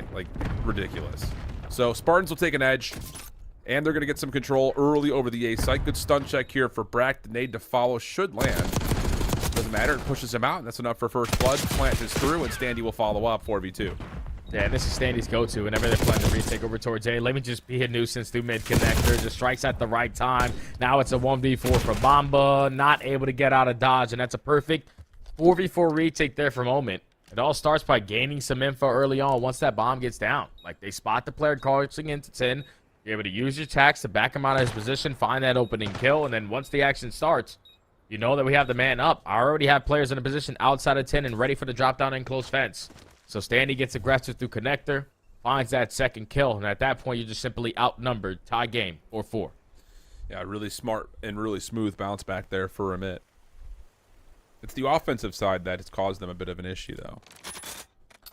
So we'll see. When they try to do too much, yeah. Well, yeah, that's, to be fair, that's just kind of what Linz has done all year long. And really, it's kind of been the way Linz has played since he was on that champion of Wobabob's team. That team was when I thought Linz looked like the best version of himself. And since being in the league and now being pushed back into challengers, it just feels like he's just kind of off doing his own thing at times. And, well, to be candid, sometimes it works, and it makes us look a little bit, foot and mouth. But there's other moments you say, dude, like what? But first blood here, Amit 4v3 and taking their time with their numbers here. Yeah, I love this. On that early first blood, now you're forcing the Spartans to sort of make a decision because they're stacked heavy over towards B, and they have no information over towards the same site. But Mamba strikes at the right time, able to take down Brack, make it a 3v3. But Omen said, screw contesting over towards B. Let's just get this bomb down today. Yeah. Or not. Or not. Wow. This might be too cute again, Jay. You've got a long flank already on the route. Royal Spartans will have their eyes firmly planted on window. I think they think there's actually a Mint member still up here. Got Mamba watching from office. Dak now clears. And he will see that this post plant is firmly on the low ground. Big win for Standy. That 1v1 could have changed this round completely for the Spartans, but instead they're in a 3v1. And Dak is on the wrong side of the map at the moment. Yeah, you just watch your crosses there for your Omen. Once you get that first kill, big opening kill from Standy to make it manage advantage in their favor.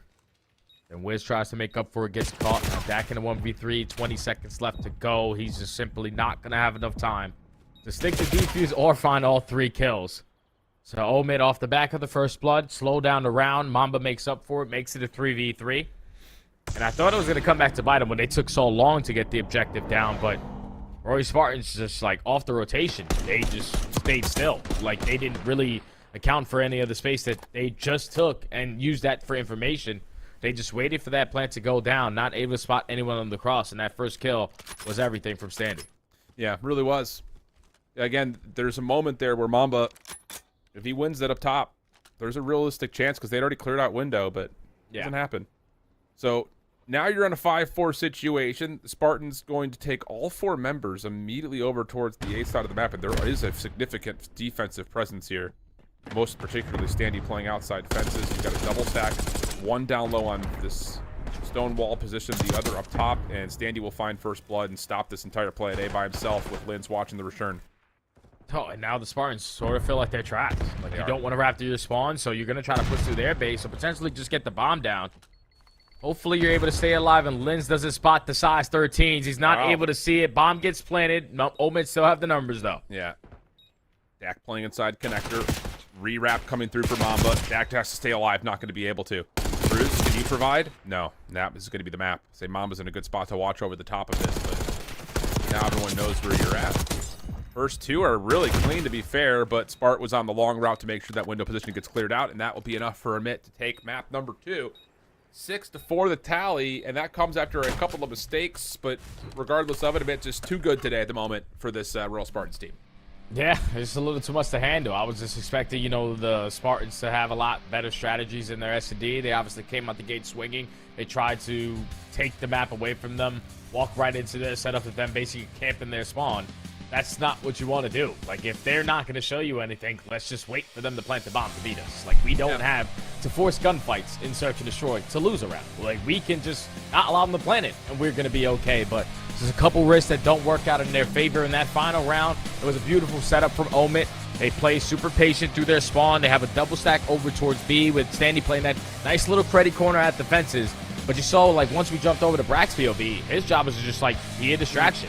I'm going to put down shots over you so they don't account for you potentially in that spot, and then you peek at the right time. And he also found the kill. So at that point, like, the Spartans just got outclassed, got outplayed by the playbook on the side of Omid. Now they're up 2-0 in the series. Yeah.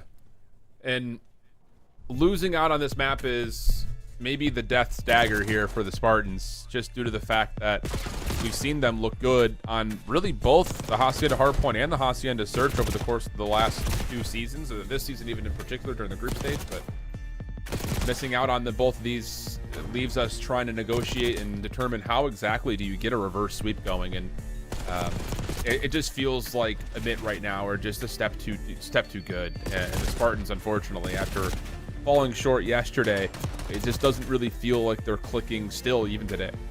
Yeah, it's so crazy because, like, when you got a chance to look like the Spartans throughout this entire elite stage, they had days where they were the best team in the game. Like, they show up, win both their series, clean 3-0s, and then there's days where they just don't show up at all, and then they just get ran over. You saw it yesterday on display in that series with Brooklyn, and right now that is the same case. Like, they just haven't been able to figure out a consistent way to play the game. You're just playing. It's fair. You're taking way too many risks when you're playing against these established squads who have strategies, who are prepared to retake you certain ways. You can't really afford to take unnecessary space because then you're isolating yourself. And that's the thing that's currently happening to the Spartans. A lot of players are just getting isolated. You're thinking that you're having a lot more space that you can work with when you realistically don't.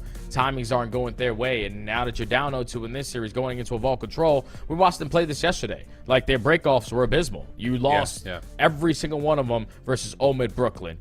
You couldn't get your SMGs going.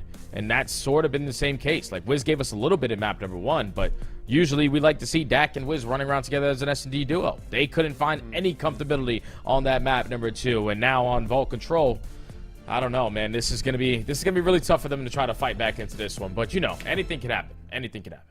Yeah, and I think on the other side, just to kind of, you know, take one step maybe too far here to looking at this Amit team and how they would potentially stack up against Amit Brooklyn. It's interesting because Amit Brooklyn, like, they are who they are, but at the same point, it also is a new player in the mix, as Prelude has subbed in for Rex since he was called up to the Ravens. I'm sure you guys at this point all know that. But nothing felt terribly different for Amit Brooklyn in how they played, even with Prelude in the mix. So there is a level of, like, trying to take that as they made a change, but doesn't really feel like much has changed. And now taking that to an Amit team that's starting off flawlessly here today, you know, where they have played with good conviction, good rotation presence on the hard point. A couple of maybe overextensions, a little overheating of the search, but largely still kind of controlling the tempo and the pace at their own terms. I think that's good news in terms of how they could possibly jump back to a grand finals and be able to contest against a Brooklyn squad that, yes, has a good system, but if it starts to get tested and there's a monkey wrench thrown into it, how do they change? How do they adapt? How do they mold against adversity? We don't know that yet. Yeah, we have no idea because we've only been able to see them with one time with Prelude, and that was the series versus Spartans, which they walked away with a clean 3-0. So haven't really been battle tested yet. Potentially are going to have that matchup versus Homemade because they're sitting up 2-0 in this series in the elimination finals. So much on the line here for these gentlemen. Not only their reputations, not only their stocks, but a lot of money to work with. $10,000 for third place, $16,000 for second, and $24K for number 1. Omid Brooklyn, they have been real familiar with that first place check. They're trying to make it 3 times in a row. But this is a $6,000 match. If you're the Spartans right here currently in this eliminated finals, you better go take a little bathroom break, come back, get hydrated, maybe get some Sunny D outside, some vitamin D from the sun. Because we need to come to life here. We do not want to roll over and die because that only hurts your stock. This is the final league. You got nothing else to show without eyes being on you. Yeah, when you said get some Sunny D, I was just like thinking of, you know, sorry. No, I was to say it's a kick in a can. That was Tang. Wasn't that the catchphrase for Tang? Yeah, no, but there was Sunny Delight. Wait, I know. I'm trying to think what the catchphrase for Tang was. Tangy was that thing, though, dude. I'm telling you. Catchphrase.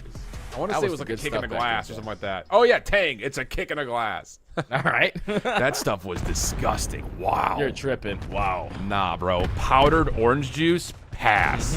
So you ever had Kool-Aid? Yeah, that's different, though. Yeah.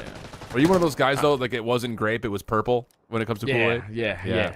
I think that was every kid, honestly. I know that there's, like, jokes around it, but, like, when everyone asks, like, hey, what kind of Kool-Aid do you want? You just say blue or red. You didn't say flavors. You just said colors.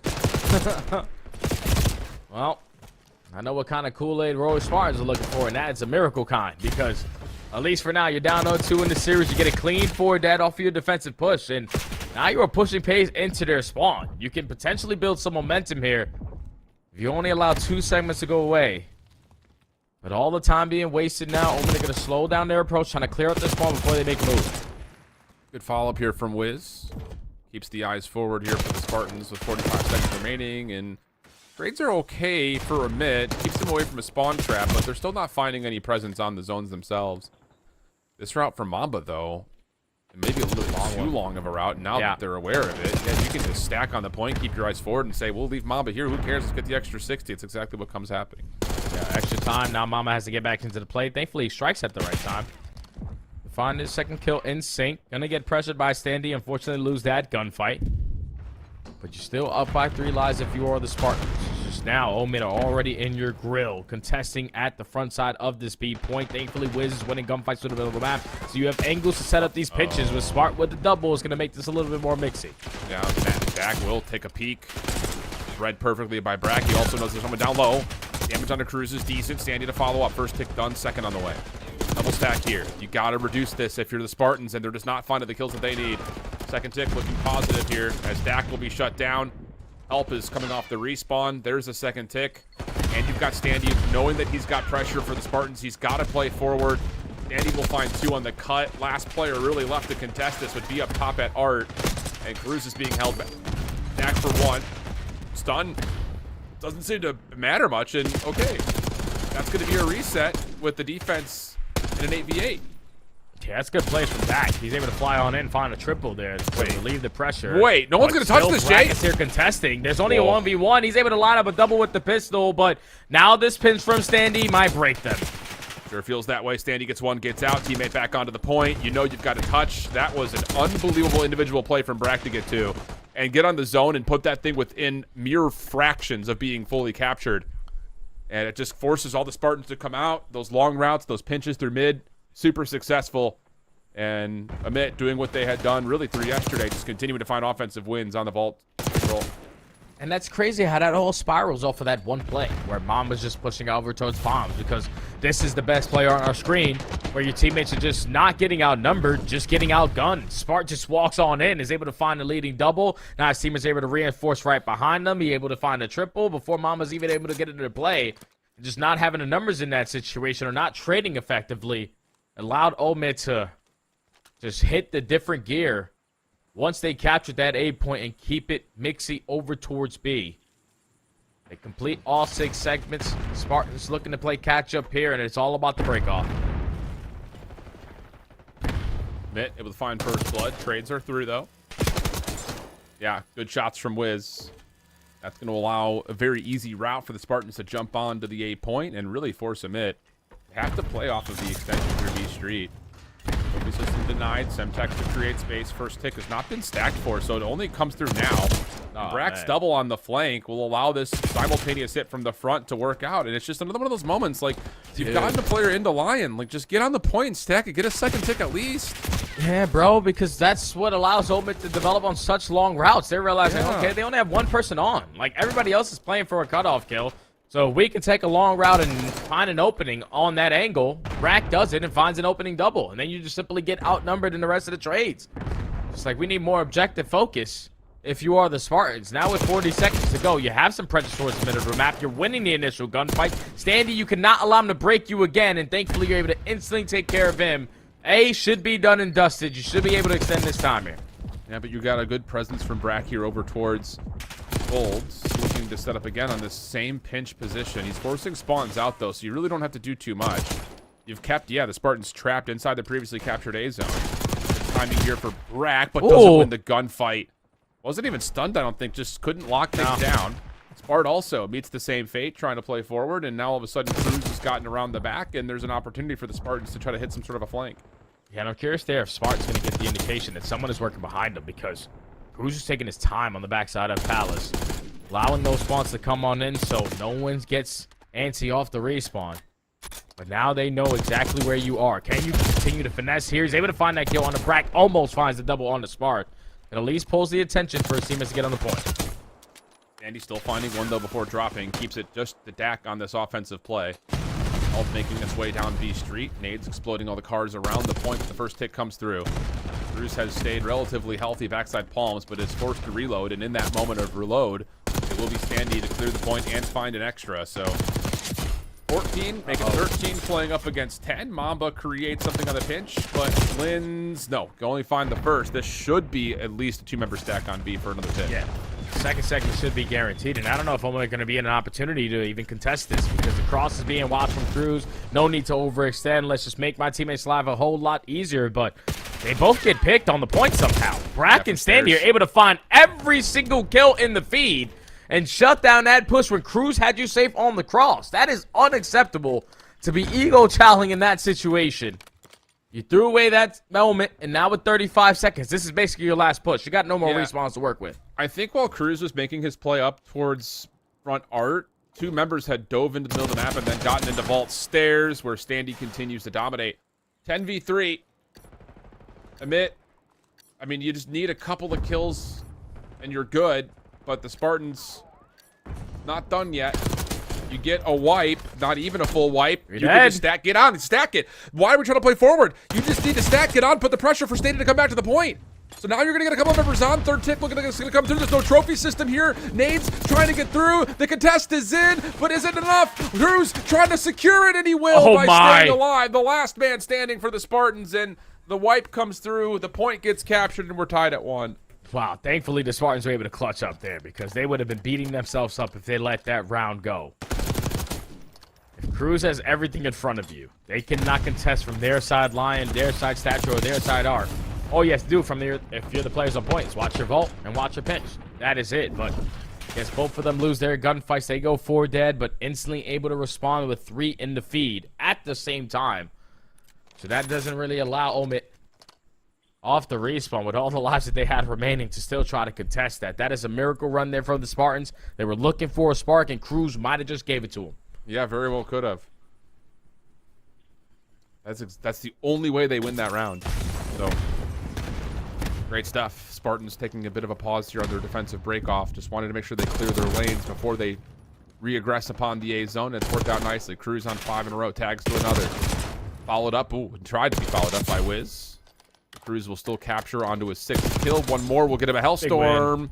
Actually, one more will get him a Hellstorm as he's on 7 in a row holding that pool. Yeah, just play patient. Allow someone to walk right into you. Sparty knows that he's really close towards the streak, so don't want to try to extend on this gunfight. Let me get a little bit of assistance, and now you're all getting caught. Last person alive is going to be Wiz. Omid walked right through the front door. They're going to guarantee that second segment. Can you try to contest this? It all starts with the opening kill. Dak's able to find it. Lynn's able to see the feet. Follow-up is perfect, and that should be a stack. Mamba will be seen up top on the balcony and will drop before he can really even deal any damage into the point. So extra 60, 2 life advantage now. With a minute 52 on the clock. Standy able to get over towards P4. And he can just get to work being a nuisance. But Wiz finds the right angle and the right timing to shut that down. It's just crazy how, like, the Spartans found the initial kill to potentially find that break onto A. But then no one is in a position to actually hit the point besides Dak. So they all just get isolated outside of the objective. And that allows the Omid to extend time a little bit longer. Only down by 2 lives, but better effective trades so far here from the Spartans. Better map control as well, but Sparty makes him pay for it. He's able to win that one-on-one, and now you got to contest from both angles.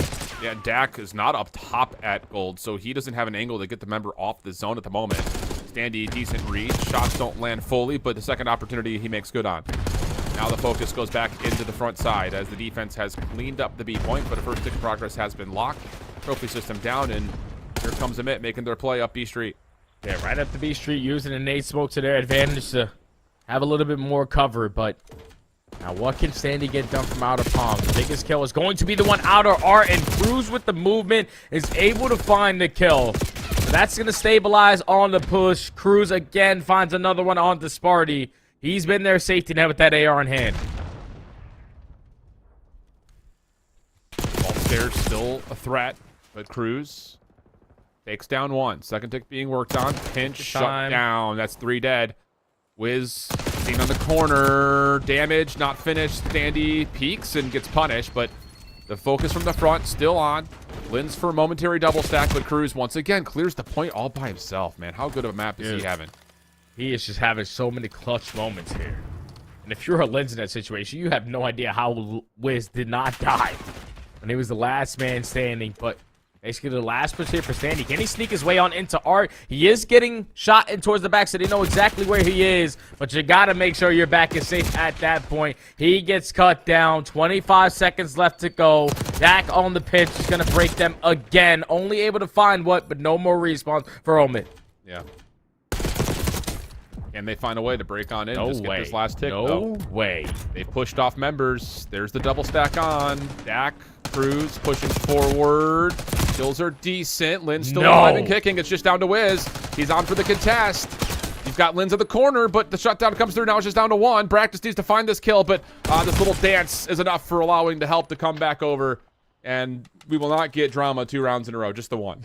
Dude, some of these rounds are just insane. Like, the fact that Omen are banking on their front push through B Street every single time, not really relying on, you know, pressure through the back. And they had a couple times where they tried to do it, but they just could never get past the pre-aim of this young man. So many clutch kills. He had to have had like 15 plus on the round because he just went so big time after time over towards that B Street to allow the Spartans to secure that round. They do give up 5 segments, but you're down by 5. But you were able to figure out on your last attack, and we do it again. Maybe with a little bit more cleanliness. Yeah.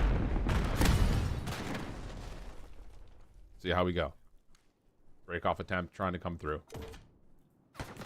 Focus purely on the A zone. Down low, but ooh. Shots landing, and that's gonna be enough for a first pick, maybe even more starting to come through. Unless Linz has something to say about it. And so far, he has a lot to say. Finds a double, and now he's going to pull the attention from Dak, allow the teammates to get back into the play. And that's a massive individual finessing play out of Linz. Just giving his team a lifeline to still find a break there at the point. Only one segment gets away from them. You're all tied up in live, but you're able to stabilize in that moment. Bart meets too much resistance on the pinch. Standy. Caught between both Spartans members, but patience works out. You know, they works out perfectly. Yeah, just shoulder peeks coming through on the pillars, and Standy will take away the angle. And slips away from another with the reload, maybe a chance to shut down onto Wiz, but he will stay alive for a small moment around the previously pushed out A zone, but all things told, the Royal Spartans is not able to get anything together with more than just one member right now. Yeah, they just keep on getting out traded. So you need to set up for a final team push. All rallying up through Cat. Looking for the opening kill. Stuns and nades getting invested. Now the double jump is going to be out, but the 2 kills go in favor of Omen. Now you need some icy moments if you are Mamba. Can he get anything more done? He's only able to get 1. Cruz there for the trade, but final 5 seconds. You're making a hurrah push over towards B. Yeah, it's desperation time, though. And Wiz will be the only one alive. Standy's going to find the angle for free. And that will be our first convincing defense, which will lead to Amit staying on this side for round number 5. I mean, it's just one of those situations that, like, you have to give credit where credit is due to the Spartans for finding a defensive win in the last one, but it is still one of those situations that comes with too much cost. Yeah. And that's just what Amit does to you, man. Offensively, they're just so good at getting the quick capture on the first point and then just being so difficult to deal with, creating space and time at B. Yeah, and sometimes it just relies on individual players making big-time plays. They just simply get outnumbered, but you still have a Linz that's alive and busting and through the middle of the map, able to find a double and get out with his life, allow his teammates off the respawn to put themselves back into the play with the numbers advantage. And then off of that sequence, you're just able to consistently out-trade them in that aspect. So Omid able to stand strong. Go back-to-back on the defensive rounds here in round number 5. Warrior Spartans looking for a good break-off, so they're taking their time in this approach again. Good first. Linz. I'll just let this trophy. And these rounds suck. Yeah, they're just not well timed, and it's just one of those things. Like once you lose your members from the front, those players on the overextension just have nowhere to go. Like they're stuck there. Bro. Yeah. Just like, dude, your teammate's dying in the middle of the map. All right, it's way too quiet. No one's playing a trade. They got to be flanking. Like it's just as simple as it can be. And Omer were able to pick them apart initially off the break off, and now you can already see the kill feed and pinstripe. They are effectively traded. Now Brack finds himself on 5 in a row. You're up by 6 lives. 40 seconds left to go. Spartan's going to waste a lot of time just working out of their spawn. Yeah, I don't know, Jay. It just feels like Amit have gotten to read on what the Spartans have been trying to do on offense. And yes, you can give credit for the cinematics of their first offensive win, but since that point, they have had absolutely nothing to work with. 20 seconds remain, and 14 lives remain here for the Royal Spartans before they will be eliminated in top 3. Clock will pause for a moment with Dak on the B zone, but he gets naded out. And now it's just, again, individual members trying to stretch their way forward, and they are completely trapped. Yeah, it's over with. It's over with. Roy Spartans, unfortunately for them, you walk into the playoffs. You show you at least win your first series versus Vegas. You win your second series versus Old Mid. You had a highlight reel on a Wednesday. But then you wake up on a Thursday, fall short in that winners finals. You wake up on this Wednesday and Thursday, and you don't win a single map in the winners finals or here in the losers finals. Spartans just, this wasn't their week of Call of Duty, man. It was very sloppy from start to finish. Whenever they helped out the POV, And unfortunately for them, you're only going home with 10,000. But that's a good payday, right? At least it was for nothing. You know? Yeah, that'll get you to Boca and Dallas at least. Yeah. I think, you know, the troubling part about this, and we've seen this happen a number of times in the late stages of the Challenger season, rather, I should say, where you've trusted the four-man group, you've trusted the squad for pretty much the entirety of the year, and you've had moments of success, but you have not been able to get over the hurdle of the top teams in North American Challengers. And honestly, they haven't even really come close to getting over the top teams in North American Challengers. And I think what this does to you is it starts forcing you to have, at least internal conversations of, is this team good enough? You know, if you're looking at this, just pick a member at player A through D on Royal Spartans. They could be sitting there having the internal conversation like, is this team good enough? Because, you know, I think you start putting that into question because you haven't been able to beat the likes of Admit Brooklyn, even sometimes not being able to get past like teams like Team War. It's like when you don't have the ability of finding wins against those squads, and you're looking at your season saying we have to qualify for EWC to make this season worthwhile. I don't know. Just it creates so much doubt, I think, in the process that you've tried to trust up until this point, 3 seasons in. No, 100%. You're definitely going to have that doubt factor. Like, this might not be it. This might be a waste of time, or this is not the squad that I want to play with. But I really do like this lineup. Like, I love the chemistry that they have. It's just like when they're on point, they're one of the toughest teams to beat. It's just when they're not on point and everyone just thinks they're just Superman at certain points, it's just never going to work out like that. This is not the title of Call of Duty to be playing individual gameplay. Like, no, you're going to get isolated. We're taking way too many risks on our routes. Like, our hardpoint game isn't the best. We're not relying on the fundamentals. You need to make sure you have that, especially if you're going to spawn into a map like Hacienda, where if you're going to lose rotations, you're most likely going to lose the map. On a map like Hasi Search and Destroy, way too much risk. SMG's getting aggressive when they don't really need to, taking unnecessary space. That is just not necessary to do. And at the pro level, you will always get caught slipping in that aspect. And then when you get to this control, just not making the proper decisions. It's like you can just tell off initial breaks, we're not trading out effectively. We are putting ourselves in situations where we're sending 2 people to the middle of the map. And if both of those guys fall, and it's very quiet, then it's just on us on the pinch. And they know exactly where we're going to be. It's just like you need to learn a little bit more about the game if you're the Spartans and you want to compete with some of the top challenger squads because you had the talent. It's just the game plan right now wasn't the best, at least in the last 2 days. And I think the thing, too, for the Spartans would be, like, again, if you're going to stick with this group of 4, I think it's time to start VOD reviewing teams like Vancouver.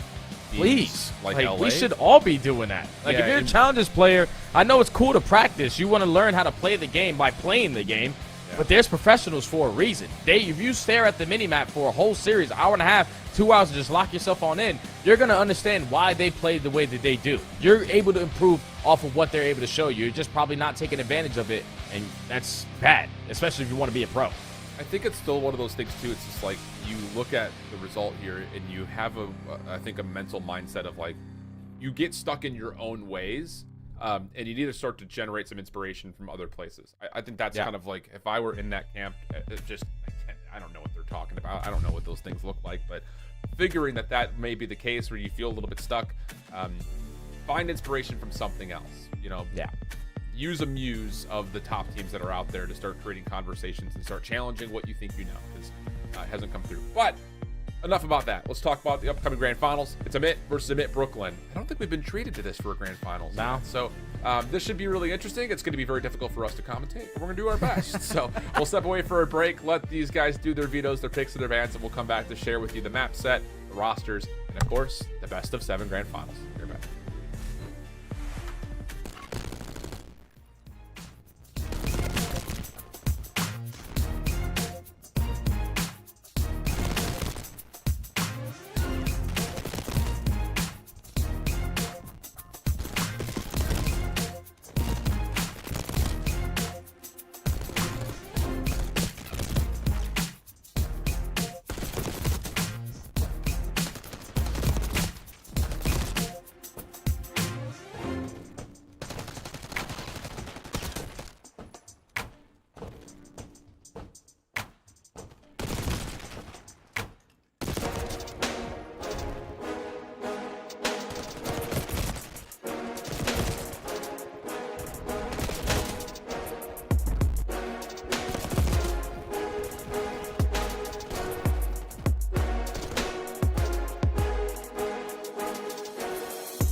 Welcome back, everybody. The picks and bans are in for our best of 7 grand finals. The final one we will see in at least Challengers Elite, not the final one we'll see in Challengers. Well, do they do grand finals or best? I don't remember what they do with it on the opens. I think the opens are best of 7 as well. I don't know. Doesn't make a difference.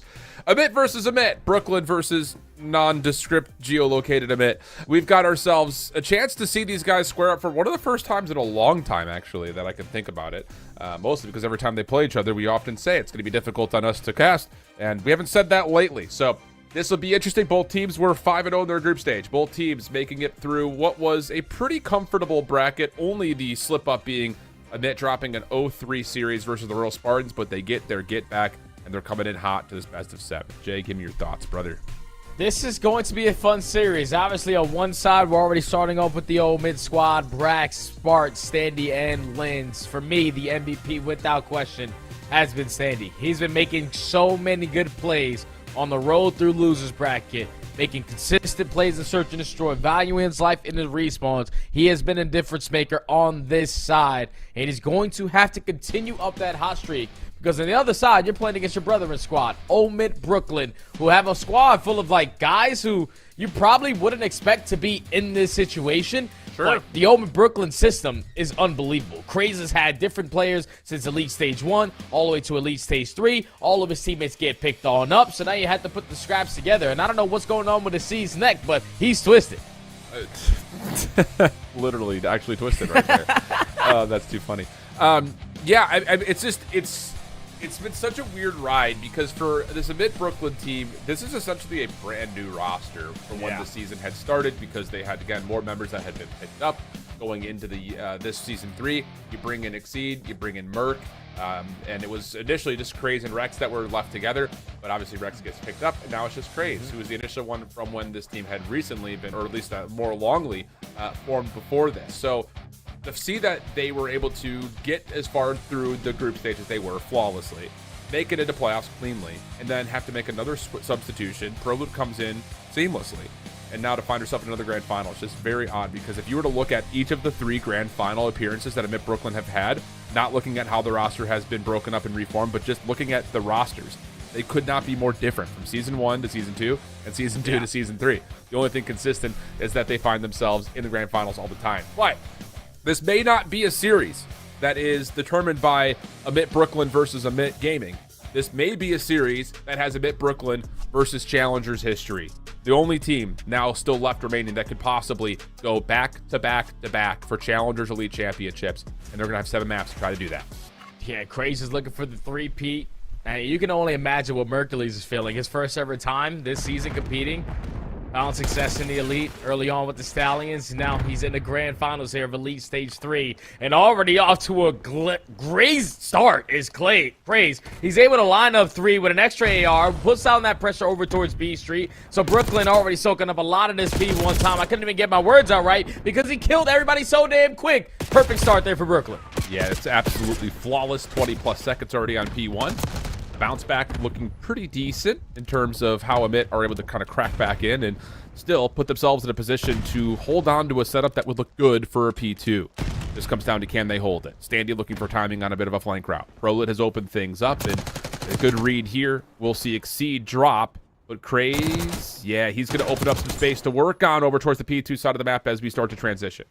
Yeah, it's big plays there from Craze, realizing, okay, we're not going to just send it over through Heli. Let me hit a route.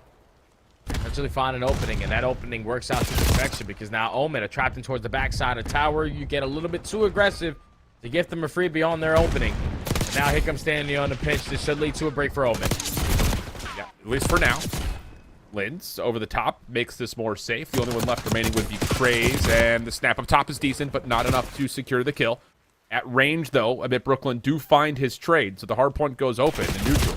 Really good stuff here for Amit Brooklyn. Again, just trying to find success breaking from the front. The follow-up kills are in. Lynn's able to get, again, recontest over through Spiral side, but it's not enough to flip the hard point around. Yeah, not at all. Now if you're a Omen, you want to cut your losses, start thinking about new, but they're just going to flank everyone on the backside of tower, and you're running right into the preem of Mercules. He's able to line up a double. Craze finds the third. So they're going to soak up this final 10 seconds, and now Omen forced to cut their losses and think about that rotation over towards new. But Brooklyn are already going to be here. They know exactly where you're going to come from. You still got players creating extra layers upon the rest of the map. And Craze is just doing crazy things. He just tries to play with his food there, but at least guarantees the first kill. Yeah, he was going to get traded out probably regardless, but the fact that he still gets the one is fine. Exceed through sidewalk shut down, and here comes a play through spiral, while simultaneously the hit from the front starts to develop. Really good break here for Ormit. Spawns will also move with that. Mercules up and over Linz. Now has a chance to get a little bit of influence around the back. Pistol out. Rest of his teammates starting to flood in from the front. Spawns are out for Ormit. This comes down to, can these last couple of members hang and stand tall around the hill? So far, the answer is a very convincing no, as Mercules continues on this 5 spree with help from Craze catching a double.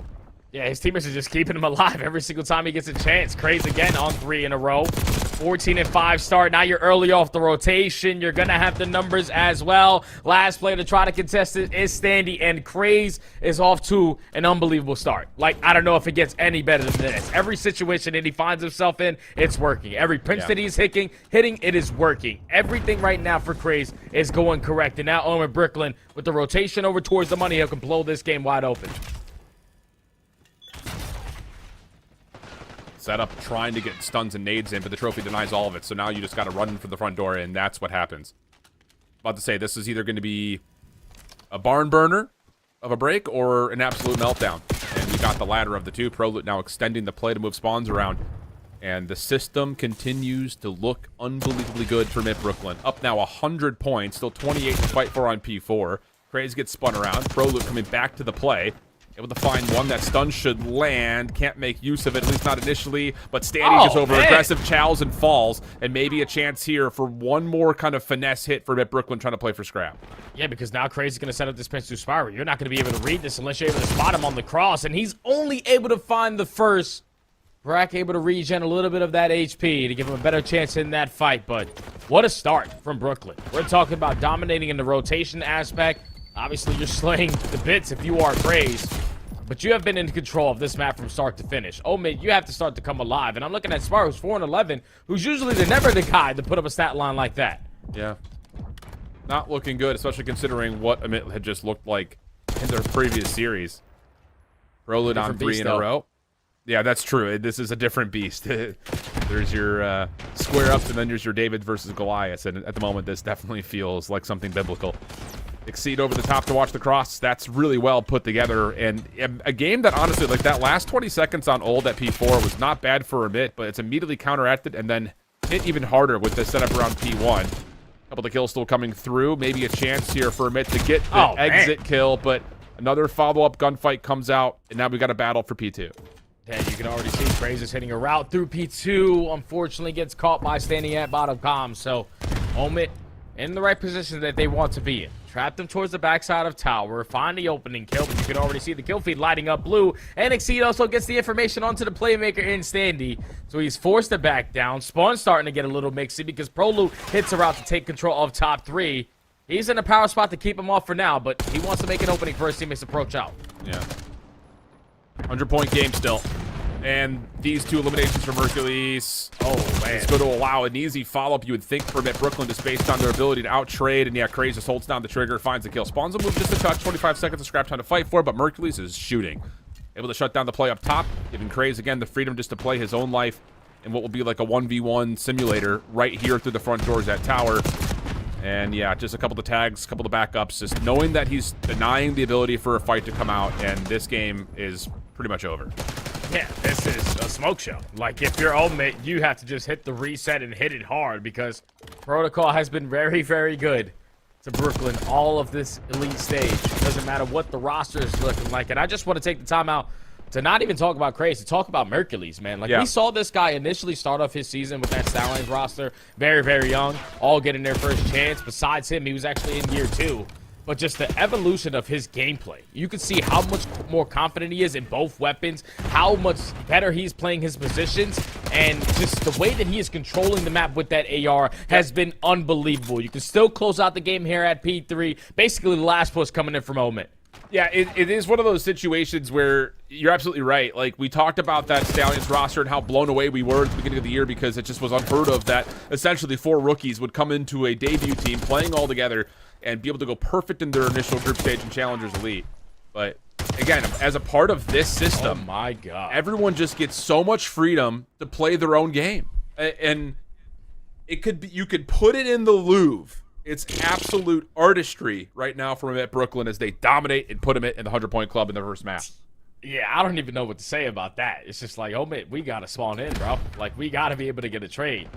You were able to outclass Rory Spartans in their HP game because they didn't really have the fundamentals in play. But this squad has always thought about the easiest way to win the game. And when they have such a hot start the way that they do, Craze pulls up an extra AR, pops in opening 3. You can already tell, like, they've been warming up. They were going to get caught off guard in this series versus Omen, who already played a series today. They're thinking about that 3-peat. And the closer they get with the maps like that, this is going to look real easy. Yeah, man. Wow. 24-9, 23-14. Look at Non-traded the damage, though, abilities. And the damage is, again, the damage is the most important because no one is going crazy. It's not like someone's at 3,500, 4K. No, everyone's around the same thing. That means the teamwork is there. Rotations are there.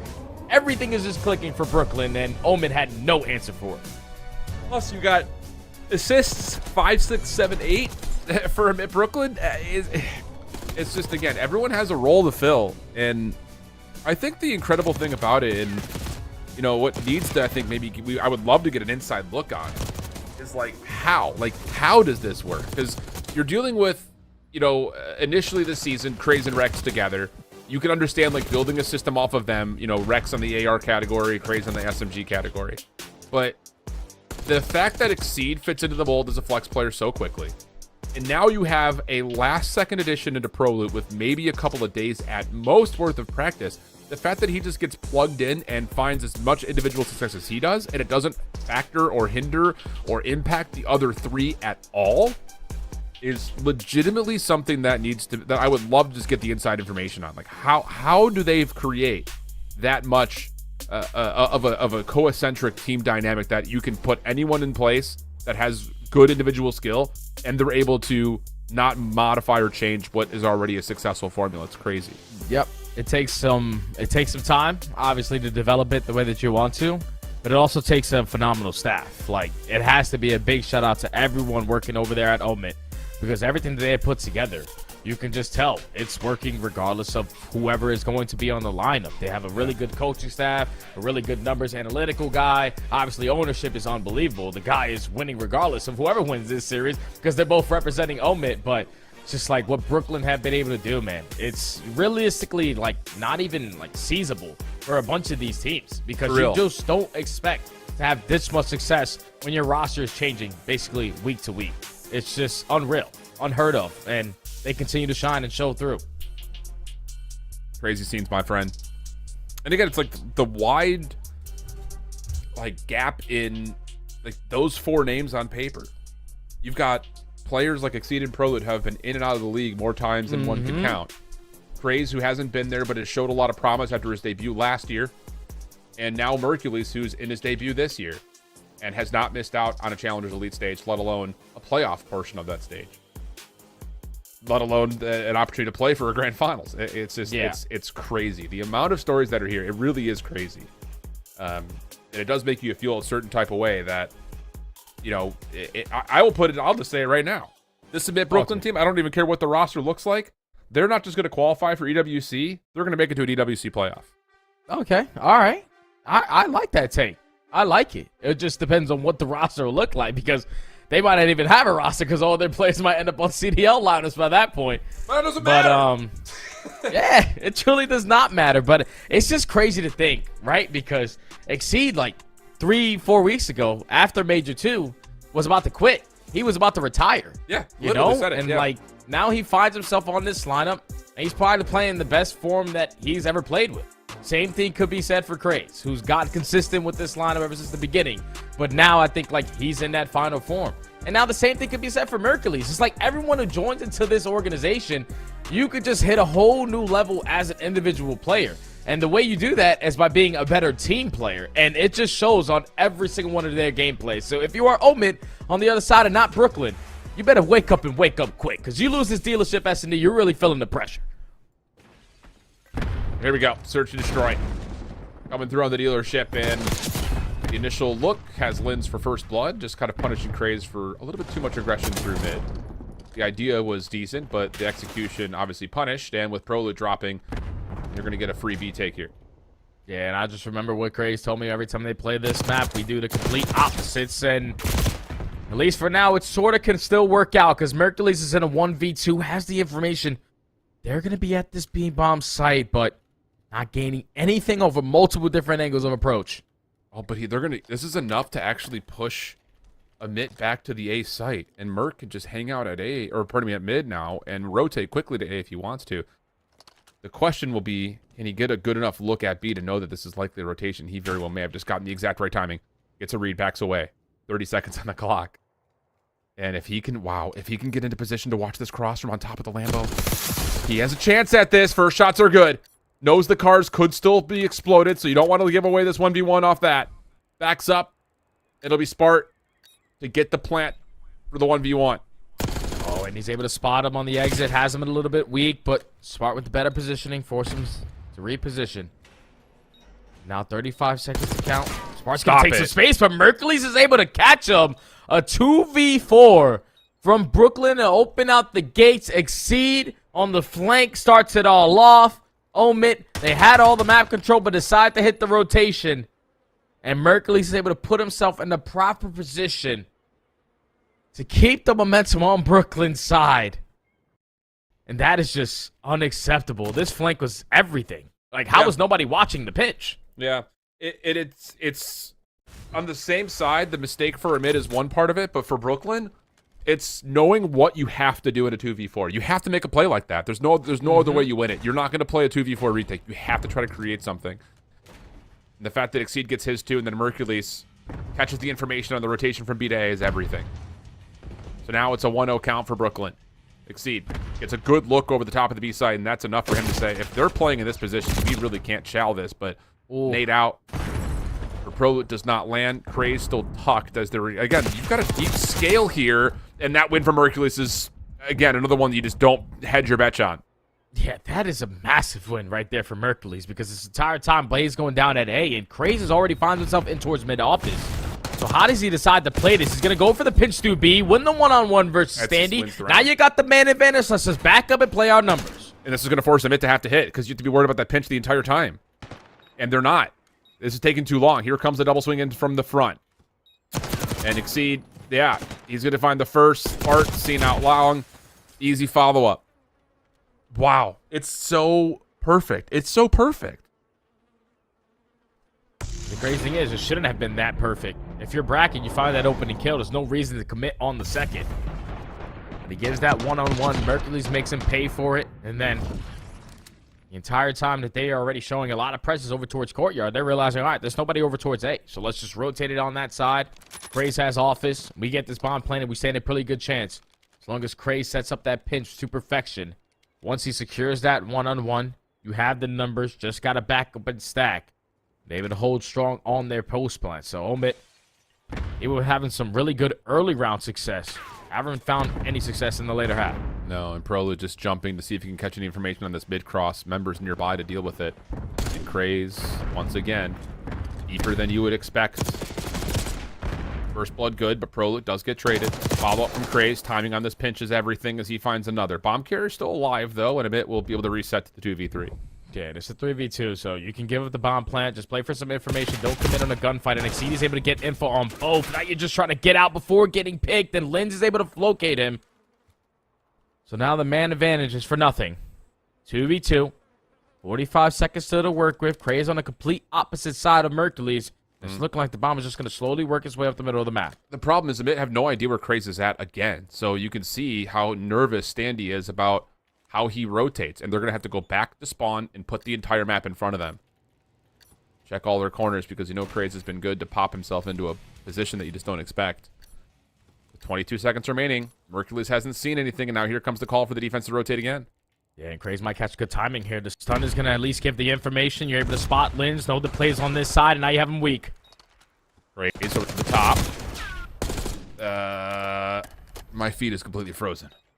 Okay, well, Mercules in a one-on-one. 34 seconds left to go. Going to back down Linz from this position. And he still thinks it's potentially another guy alive. No, it's a 1v1, buddy. Take the reset, no. and then you're able to peek. Catches the timing on to Linz. He's thinking, all right, it's been way too quiet. He's potentially going to be on the defuse, but just backs on up, plays the shack, and is able to secure the round there. I don't know why Mercules thought that someone was still potentially on that bomb site. But once he realizes it's a 1v1, take my time, let him run into me. Brooklyn quickly up 3-0. Yeah, apologies for that, friends. I don't know, for some reason, the VMix like just stuttered and then froze on me, so I didn't get to see the play. But thank you, Jay. Appreciate that. 5-0 for Mercules. Come on. And it's just another one, like the first two rounds, like 2v4, 2v3, both come through for Mitt Brooklyn. This time, First Blood comes out, and it's, again, a quick, successive round that follows. And now you've got an RC at the ready for Mercules, and he's digging closer to potentially a Hellstorm. But we know what the RC can create in terms of a domino effect of explosions. Prolo does get hit by a stun. I believe he does see Standy on that quick cross through, isolates the 1v1, and Prolo wins it. Yeah, it's a massive First Blood, and you already have courtyard control, so you're going to push it out, get aggressive if you are crazed, and find the kill. So instant 4v2. You know that Omit are roaming around that middle of the map. Basically a GG on the round when you found success that early into it. Proloot eventually strikes. Proloot, the new guy on the block, is able to line up 3 after opening up with the First Blood. And Brooklyn currently can do no wrong. That's a frustration call right there for Amit. I mean, you get the stun that lands on a Proloot, but instead of waiting for up to try to isolate through mid, Standy just runs forward trying to force the 1v1. Proloot shakes off the stun, gets the kill. And in that moment, then all of a sudden, with knowing you've got mid-map at least somewhat contested, Craze runs up to that front tin shack, sees shots from his AR, pops up, finds another, and then there's just no map to work with after that if you're a bit. So 4-0 start. Mercury still holding onto an RC. Has a trophy to kind of keep himself safe in the backside of A, and you can see Craze also playing over towards Vent already, just in another position to where he can just watch this cross and be the sole defender on this A site. Yep, because they threw a lot of the attacks invested over towards this A site. Nothing's able to connect, so they already have a read that the play's going to be at B, and a team kill does not help the situation. Now it's Spart, left in a 1v3. Bomb's going to be down. Going to put himself in a position to potentially find an isolation kill, but there's just too many players still alive on the side of Brooklyn. 5-0, game point. Jay, I mean, it's a certain point where, like, we don't even need that final nade to come out if you're a mid. You already have the site. You're already on for a plant. Like, throwing another nade into that window doesn't really do much. You already have ARs looking at it. So I just don't even know why you even bother trying to throw that nade in the first place, but I guess you're feeling the pressure of that mid defense, and you're trying to just give a little bit more space to your teammate, but the nade doesn't get through the window. It's cooked a little bit too long. I don't know, man. That's just a huge mistake that we can't have, and now it's game point, like you mentioned. 5-0 up. Yeah, it might be over with. Like, nothing's going right for them. Team days, thinking on your bomb carrier. We're not winning a lot of the battles for the First Bloods. Our routes aren't working. And Julian's been the success story for this Omid squad. It's like their SMG set the tone. Yeah. They haven't been able to get anything going so far, and Craze miraculously puts himself in a great position, and the bomb is uncontested. Planet A already. I think he just got through Vent right there. Yep. So now he can, again, play off the pinch. Mercury's going to go the long route. Prolo just going to create noise from the front. Here's the check. Trade out. And now, again, the flank is under threat. And if you're a mid, you have to push forward. You have to take away this side of the map. But can they? Exceeds. Isolates. Finds one. Gives information to his teammates that the other two have pushed through the A site. So you can play this like a normal defense if you're a mid Brooklyn. Here's the check from Prolud. Sees one at range. Clean shot for the first. Over the top. He gets the second. And a mid Brooklyn. 6-0. Stomp. Their sister team in a mid. And this is anything but a contest after a 250-71 and a 6-0 surge. Yeah, nah, this is a whooping, bro. I'm not gonna lie. If you're Omid, you gotta get up out of here. You need a little break or something. You need to reestablish our game plan, because this is not the same squad that we just saw in that last series. You're playing against the big dog in Omid Brooklyn, especially in these elites. Regardless of who is on the lineup, they're gonna put it together really well. But you start off the game by losing a 4v2. That's unacceptable. 2v3. Like, that's just terrible. Like, nothing is going right for them. You're team nading. We're not playing our trading situations correctly. We're not taking the space that they're giving us. It's looking real slim right now for Omid. But Brooklyn, they look real good. Yeah. Yeah. It's about as good as you can get. I mean, this is the most dominant affair that we've had all year, calendar year in Challengers. That includes teams that had Neptune on it in the past. Like this Submit Brooklyn team just looks so polished. Hard to say what you even talk about because, like you said, the 2v4 to start in round number 1. Good kind of proactive play from Exceed. Mercury's following up. And then the very next round, it's a 2v3 or a 3v4, pardon me, that still comes through near flawlessly for a bit after the first blood is dropped. And then from there, I think it's mostly just first blood wins every single round afterwards and that they just don't lose. So it's as good as it gets, friends. I don't know what else we could say besides this is this is about as perfect of a COD game as you could watch from one team or another. Yep. Whoops. No better than this. And if I'm back there in that situation, like, if I'm not throwing a detonate in there, I'm not throwing that nade at all. Because if it has a chance to blow up my teammate on the site, wasn't even weak, at least I don't believe. But if he was a little bit, then that's just a misplay there. And now Omit forced to climb an uphill battle. You get through the 2 maps that you really didn't find yourself playing a lot throughout this Elite. Now you're going to go into a Vault Control where they've had a lot of great moments. You saw it literally in their last series of how they're consistently always paying trades. But Omit Brooklyn on this map as well are unbelievable. Like, their ARs continue to win gunfights through the front. Their SMGs continue to get lost.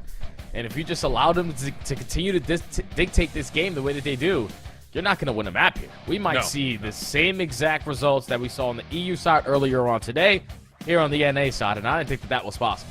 Yeah, again, I think the big story point here, though, is that Amit sans Brooklyn, really good at playing Vault Control from the offensive side. The same thing is the case, though, for Amit Brooklyn. Like, it's just, this map for these Amit teams has been so good for them. Both for control, and that also kind of echoes into what we may have for the Hardpoint. So it obviously feels like for Amit, you have to come in, you have to win this control, reset that tempo, get yourself another map win, get this thing to a 2-2 count as fast as humanly possible if you want to try to find a way back in. But if Amit Brooklyn win map number 3 and they dominate like they have done so through the first 2, it is over with at that point. Because there's just no way you regain. You're sitting there thinking, like, how do we change our entire game plan if we're going to have a chance to fight up against these guys? And you don't want to do that in the middle of the best of 7. Bro, they're not even competing right now, Alan. Like, 250 to 71, that's a rank play game. 6-0 and Search and Destroy, that is a pub game. Like, you are not looking like the players that you just were all throughout this Elite, and even in that last series that you just played to put yourself in this position. Just got to hit the reset, man. Got to take a deep breath and realize, okay, we deserve to be in this spot. We put ourselves in the right scenarios to make it to the Grand Infernos versus our Omid Brothers squad. But it's just like, we want to make this worth it. We don't want to put ourselves in a position and do absolutely nothing with it, because then it makes no sense. Like, you need to show why you got here and show the reasons why you're still going to compete in this series, because right now they literally have nothing. They're just rolling over and dying right now. They really, yeah, absolutely right. Well, we're going to load on in, see if Amit can find a lifeline, find anything at this point. Always we're told we're loading in, but we're still here. We're hanging out. Could still be just getting through the cinematics of it all. I don't know, man. It does feel like there's a big difference. And I think the biggest thing and like why I'm so lost for words is the simple fact that like you just don't expect this from a team that just made a change 2 days ago. I don't know. Doing this, my guy. It's just... I know honeymoon stage be hitting different sometimes, but this is a different level of honeymoon stage. Like, Prolo just walks to the building. Hey, guys, where we at? Oh, Grand Finals? All right, cool. I'll just spawn in for a couple matches to get it done for us, but Omit now looking for the response. Just need to have a good break off to this game. Lin's effective on the first pro loot on the trade. They'll keep it a mixy around this middle map area, but again, the breaker on the pinch, not able to get anything, so good moment there for Omit. Yeah, Standy following up off of a stun will take down 2, leaving it just down to 1, and Exceed can't find anything. So now we're going to get the heavy stack here for a bit. Extra 60 should be pretty much a guarantee, as the defense is going to chalk this one and set up their rotation over to B Street to get themselves in control to possibly hit pinches and, again, just make the map a bit of a mess here with 2:14 on the clock for Amit to work their offense. Yeah, just going to play some exit kills now if you are Brooklyn. He's just trying to get lost behind enemy lines, only able to find one. There's a lot of SMGs currently on the map for Omid, but Spart wins a big one-on-one gunfight. Now Standy has the information onto the player towards Art of Palm, so that's already 3 dead. The only one we haven't accounted for is the guy over towards Art, so now it's on Standy. Can we get this kill towards Mo? He unfortunately does not find it. And with that kill, it should allow Omid an easy re-break. Yeah. Well, the 2 offensive members still alive, back up through vault stairs and hop up in towards the previously captured A zone. Good follow-up from Craze. Jumps into the play and gets the 2 that were already weak. Hercules caught trying to dance between weapons. But the follow-up for the defense will be in a good position of control. We'll kind of reset and get back to that, proverbial line of scrimmage being set right at the front doors at A for these two teams to fight through. Yeah, they brought it back in the lives remaining. Only down by 2. Make it 3 with Prolu losing that one-on-one, but now Craze in a position to make up for it. Doesn't choose the right direction. Get a couple freebies over towards Top Cat. He's thinking about the better play. Let me just put myself in towards ammo. Secure this spawn. Spawn them all the way across the map. Pepper a couple guys to have him weak and force them to waste a lot more time to work that OE. Well, Craze caught on the tack sprint. Shut down 18v15. Numbers to the offensive emit. Long-range battle underway for Hercules and gang as the stuns nades start to make their way forward. And so does Standy with that. Brack trying to get through on the pinch. Craze kept his focus between 2 different spots. At least they stopped the progress from happening over towards B.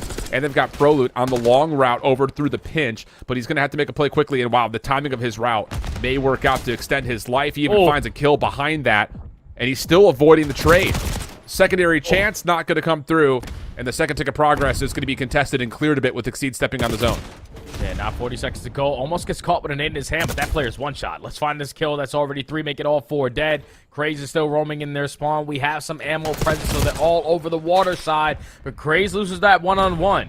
Now, if you're Omit, you found that opening kill. You can apply pressure through the front side, but time is ticking. Yeah, Hercules doesn't get the timing of his check over through the front doors at A, so instead makes his play over towards B Street. It's shut down. Here comes the last-ditch effort to try to jump onto the point. 9v9. Andy trying to clear out all stairs. Not going to be successful as Exceed holds his ground and finds a secondary elimination. Now on to Brack, trying to dive into the point.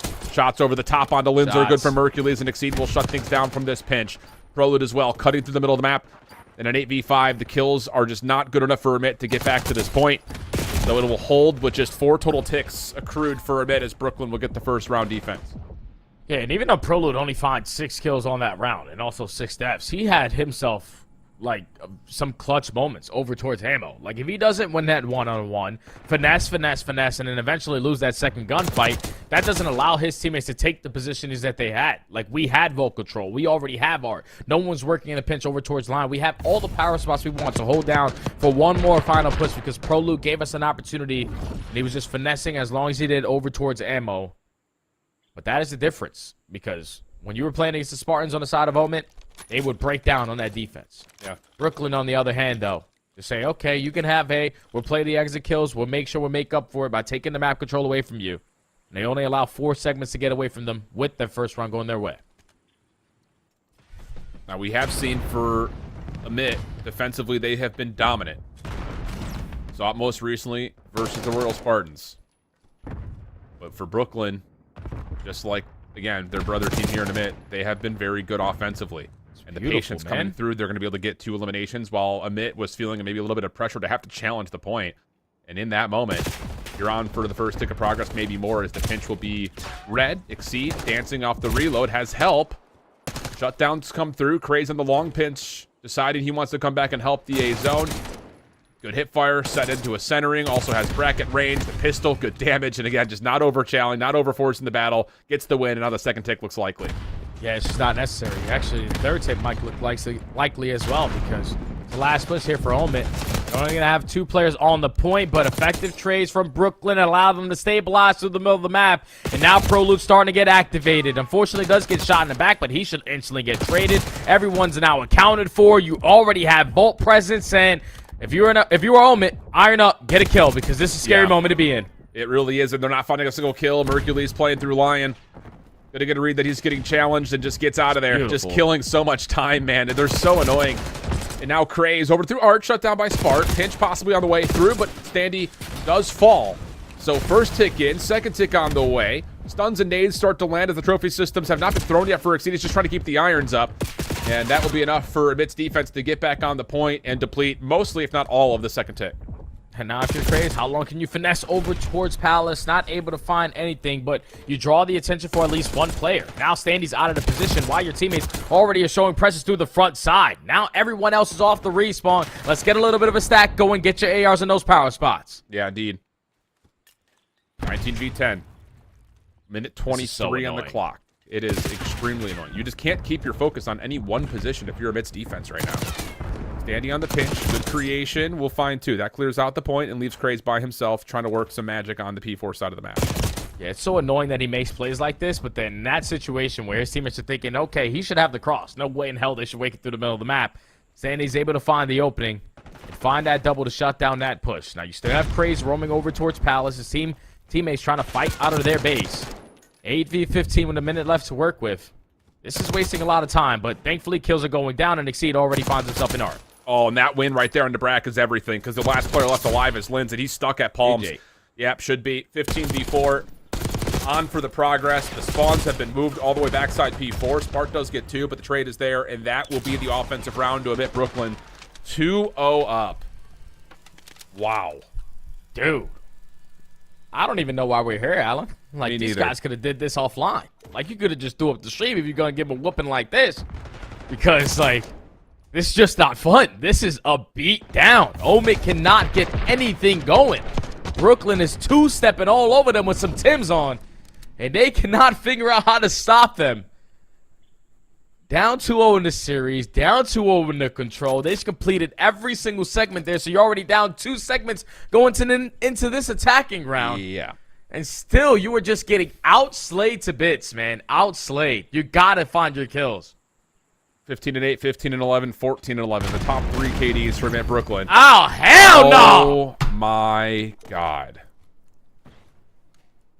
Oh, my God. Let's go next map, bro. Yeah, Let's just go for real. next map, bro. Oh, my God. Just, again, everything's hitting. Everything's snapping right now for Mint Brooklyn. Cannot do anything wrong.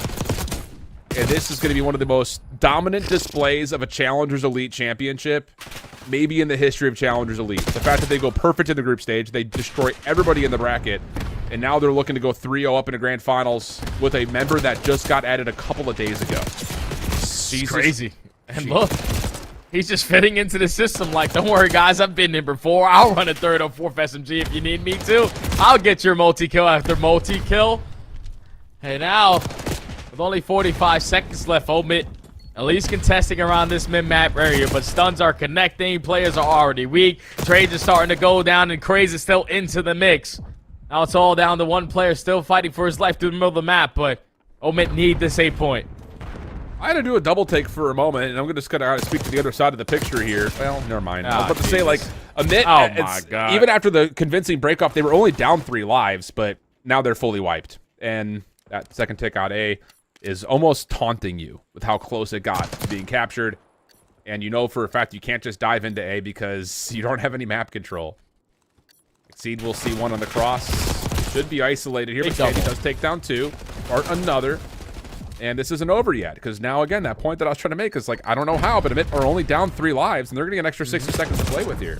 Yeah, they have an extra 60, but now you just don't want to drop into vault and give carries a couple freebie one-on-ones.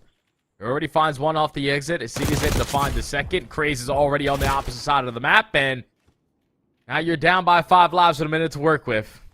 Basically, 2 more good pushes upon you, and just can't be that team the first drop. No. 12v7. Standy's 13-22. Linz is 9-18. You want to talk about the SMGs just not finding anything? That says it right there. Meanwhile, on the other side, Exceed's popping off. Mercury's trying to follow on this same pinch angle. 1v1 over the top. He's got help nearby and just dances with him until Prolook gets into the picture. It's just, they're so good at playing off of one another. And that is, again, someone who is 18 years old with someone who just joined the team. And they're still playing it like they've been playing together for years. Yeah, it's crazy, man. It's crazy how good this roster is currently looking because they are seemingly unstoppable. Like, that's GG. Bro. Already up 3-0. Keep in mind, guys, we started the NA side at 6 p.m. Eastern. It's already 8 o'clock. We went through our first series of losers finals. That was 3-0. Now we're in our grand finals. It's already 3-0, and it's only been 2 hours. Like, it's just belt to ass today, Alan. I don't know what the hell is going on, but Brooklyn are destroying Omen. Simple as that. I don't know, Jay. Maybe this is just like the recency bias. I've got this Amit Brooklyn team beating Vegas, LAG, Minnesota, Cloud9, Boston Breach. Whoa. Let's not get over it now. Dude. It's different between Challengers players and it's different between Pro play. And that new Vegas lineup, you know what I'm saying? Like, they could win some hard points. They got some guys who were just in challengers. That's like a challenge roster over there besides Fred. I know. Like, I'm telling you. I don't know. LAG, though, good shout. That might be a good shout. You know, Minnesota? they've been struggling. Yeah. Nah, Minnesota, I like Kenny way too much. I think that team with like Estriel, the way that Nero and Gio have been playing, and then Kenny just needs to get more familiar with that squad because they went game 5 every single series. I don't think like versus challenger teams they're gonna have as consistent of a respawn like pro squads. Austin? Like Boston. I like their like teamwork. Boston? They showed up to the event. They beat the hell out of LA Thieves. When they are on, they are on. They just got to figure out their control. Maybe a bit of an overreaction because we are also online right now. Keep in mind, but Yeah. still. Comfort in the chairs, challenging players, you know. They haven't really felt the brightest lights on that main stage. Some of them have, and some of them have crumbled in those moments, but that's fair. at least for now, like, they're cruising through challengers. Wow. I don't know, dude. It's the action speaks louder than the words can. I think that's the biggest part about this right now. I don't know. Crazy scenes. That's all I got. Hey, Vol Hardpoint's next, Alan. All right. Cool. Vol Hardpoint's next. I don't think I've ever seen a best of 7 like this lopsided in quite some time. I know we were blessed last season when you remember they were at a LAN event. We had to cast that online. It was 0-4 in Gunless' squad that went down 0-3 in the series and then had the most insane reverse sweep. Ended it on the Rio Search and Destroy. So it's still possible. It's just that they have not shown me anything for me to believe that they're going to stand a chance even in this next match. Like, No. you gotta No. do something. They haven't shot back, Jay. Like, we can't even begin to talk about like, oh, like if you just didn't make that one mistake on rotation, then you might win the map. Like, they're getting beat everywhere, dude. They're getting beaten everywhere. This is the most dominant grand finals that we may have ever had in challengers at the moment. Like, we're talking 100-point club, blanked in the search, blanked in the control. It's grand finals. These are supposed to be the 2 best teams in challengers in North America right now. And it's probably, one of those things that, like, a team like Team War and Luxury Exotics are probably looking at this like, damn it, why did we not get this Emit team on our side of the bracket? Like, These guys are going dumb hard versus us. Like, Standy was unkillable. Now he looks like he's an easy trade. It's got to be so tough for those teams that fell to the arms of Omit, at least yesterday. And also if you're the Spartans today. But if you're the Spartans, like, it is what it is. Like, you just got ran these last 2 days. But at the other squads, though, you're like, all right, we gave these guys a run for their money. And if we made a couple adjustments, we could have found ourselves potentially in this situation. But I wouldn't want to be in this situation even if you were here. Down 0-3 versus this Omit Brooklyn squad who don't give them 100 points in Hardpoint, don't give them a round in Control, and don't give them a single round in Search and Destroy. Like, let's just get up out of here, Alan. I think this is what might be done with. I'm saying, brother. We'll see. We're going to take a quick break, though, while the teams get ready for map number 4. We'll be back. Don't go very far. We might not be here for very much longer. See you soon.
Welcome to the domination station.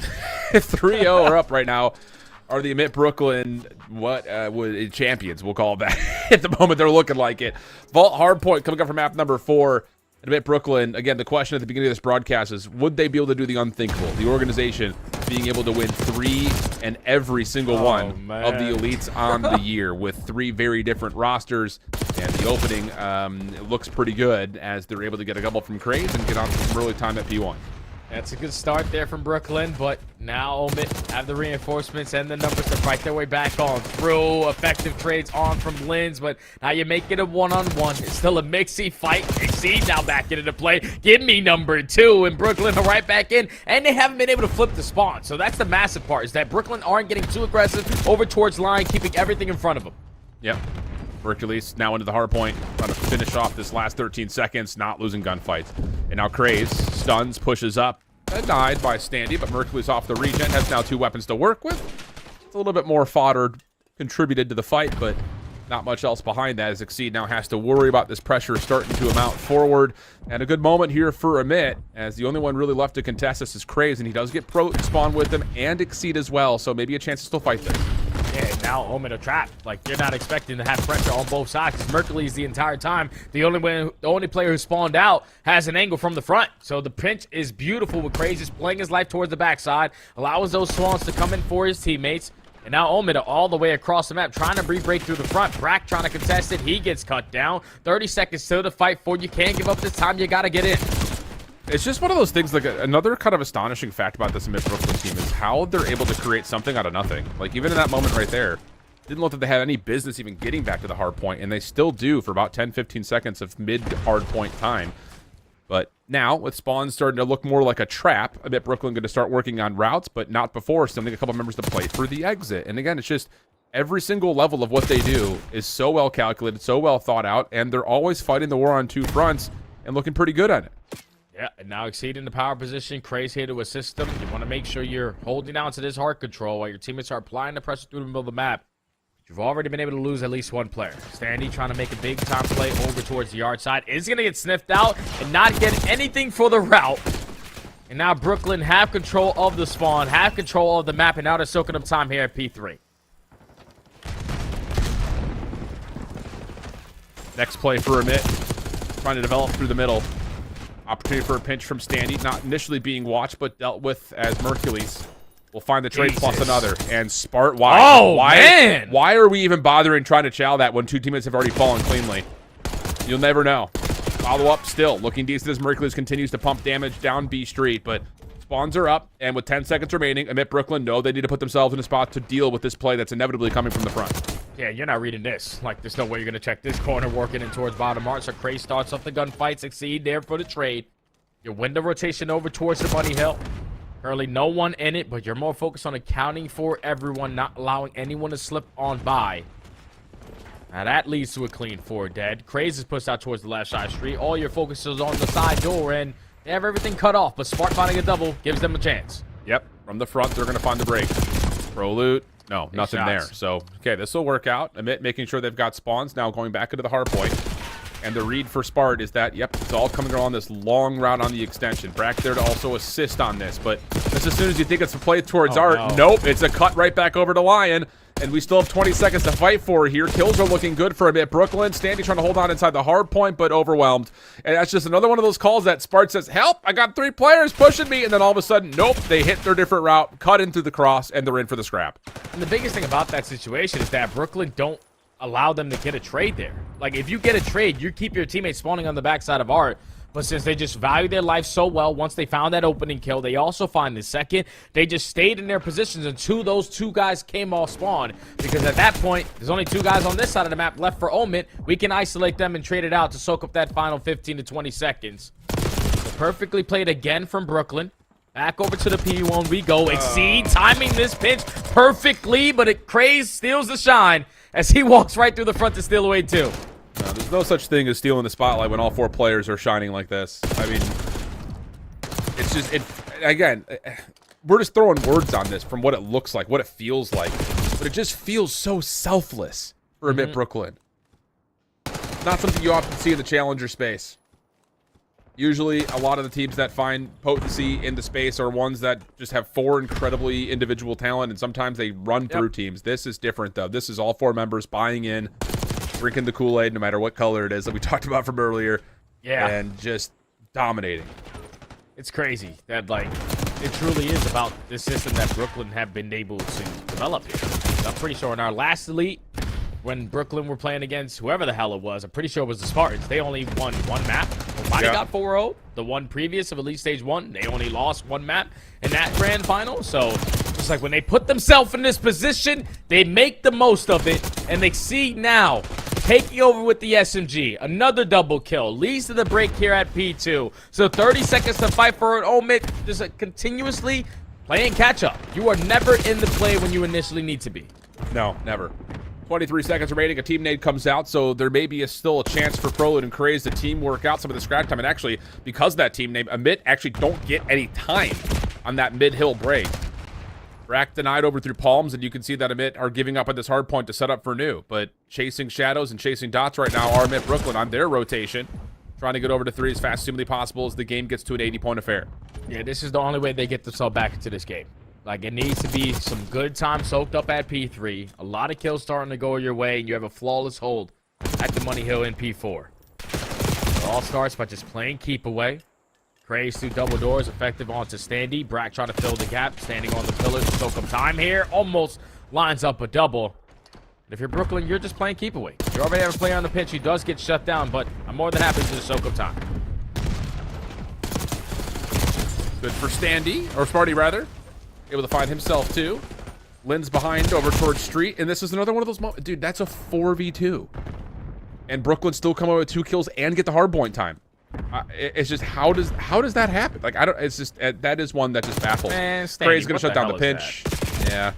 12 seconds remain here, and Amit, down about 100 points, are gonna have to get a full 60 on this next P4. This game is just over. Yeah, I think they got like 15 seconds there off the P3, so now you're down by 100. Banking on the flawless setup here at the Money Hill. It's all about the first kill. 20 HP in the Dream Spark. You don't have the Ego and Child. Thankfully, Standy's able to make up for it, but he's traded out. Linz now jumps into the play. He's at 9 HP. Gonna go back for the Ego, Chow, and at least Omid for now. Able to stabilize on the first push.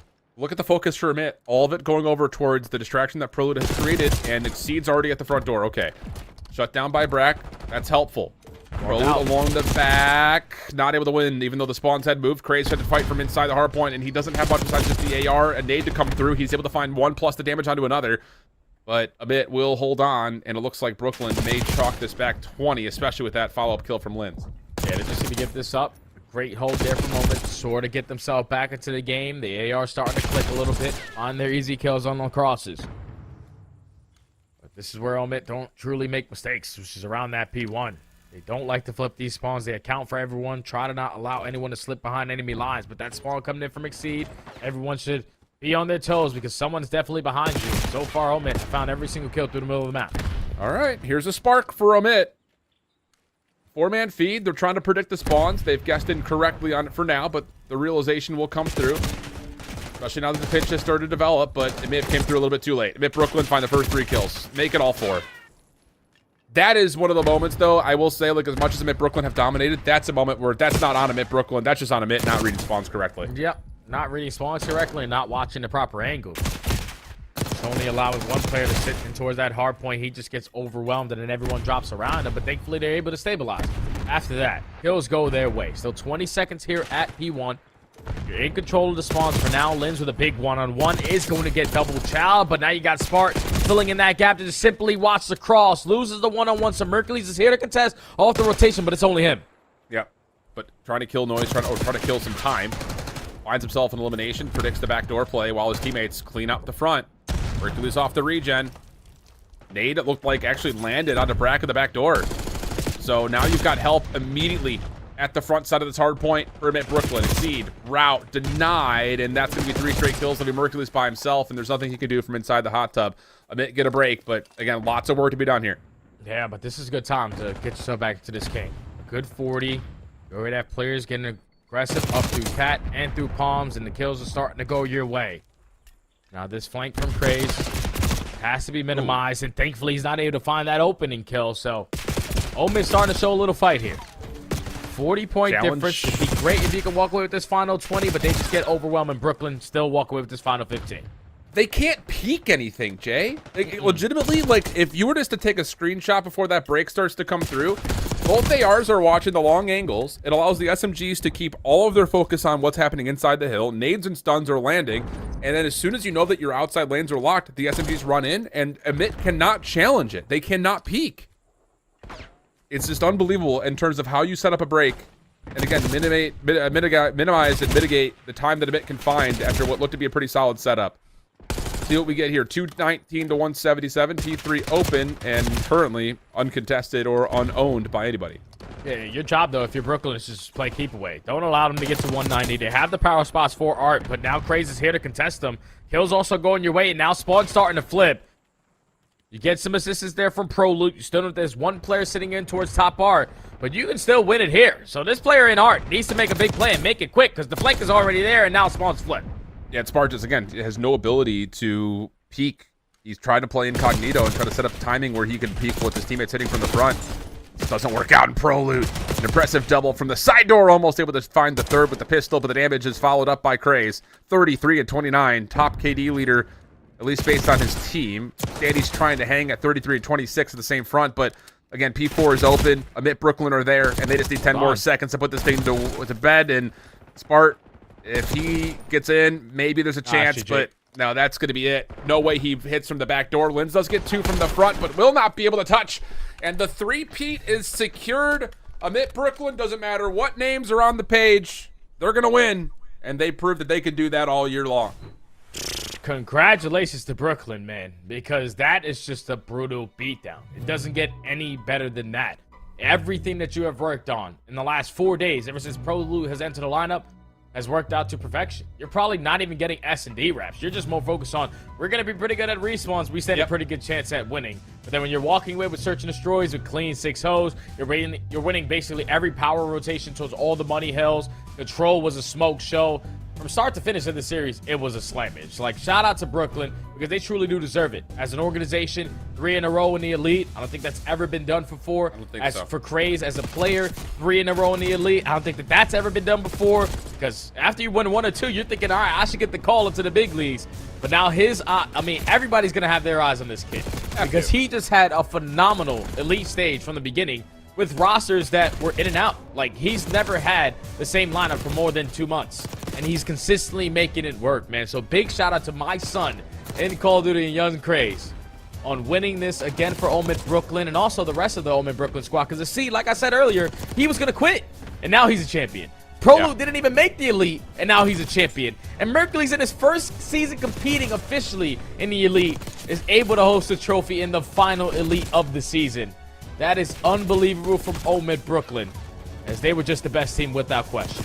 Yeah, just to kind of give you the history. Stage 1, it was Neptune, Fellow, Lunars, and Craze. Stage 2, it was Fellow, Caps, Rex, and Craze. And the crazy thing about it is you build another new roster. Capsule was available. They didn't want to play with them after the Dallas Open. And instead, you get a roster here that you're going to obviously see it on paper. Pro Loot, Exceed, Mercules, and Craze. The only thing now missing in the Infinity Stone gauntlet here for Emit Brooklyn is finding open championships. Again, the Dallas Open was a stunningly poor finish, only finishing top 12. Did not expect that at all. I don't think anyone would have. But this roster has done what they needed to do when it comes to playing online. The next step, and the only step from here, is to show up and make it happen in person, because as much as the 3 wins on Elite are impressive, the big goal is to find a way to not just secure an open championship, but to put yourself into the EWC and really shock the world by having an opportunity to play up against the CDL teams and maybe beat them there too. Yeah, that's the biggest thing, man. Like, for people who don't potentially get the call up to the big leagues this season, your chances at EWC to play against all the pros, to give yourself a true test of what you are as a player, that is where you want to be. So for all these challenger players who obviously didn't have as much success as Omid Brooklyn through these elites, you're probably having a lot more success on land. But even if you're not, just do everything that you possibly can, because this is your chance to make it into the pros. Make it to EWC, compete against them, give them a run for their money, and then you potentially have your best opportunity at starting off the next season in the Pro League. Yeah. Lots of pride. This Amit Brooklyn team. For Amit, though, got to find a way to get yourself back together because I guess we didn't really mention it, but this Amit team did kind of stick together after Dallas. Wasn't a bad performance by any stretch. They actually beat this Amit Brooklyn team in the upper bracket.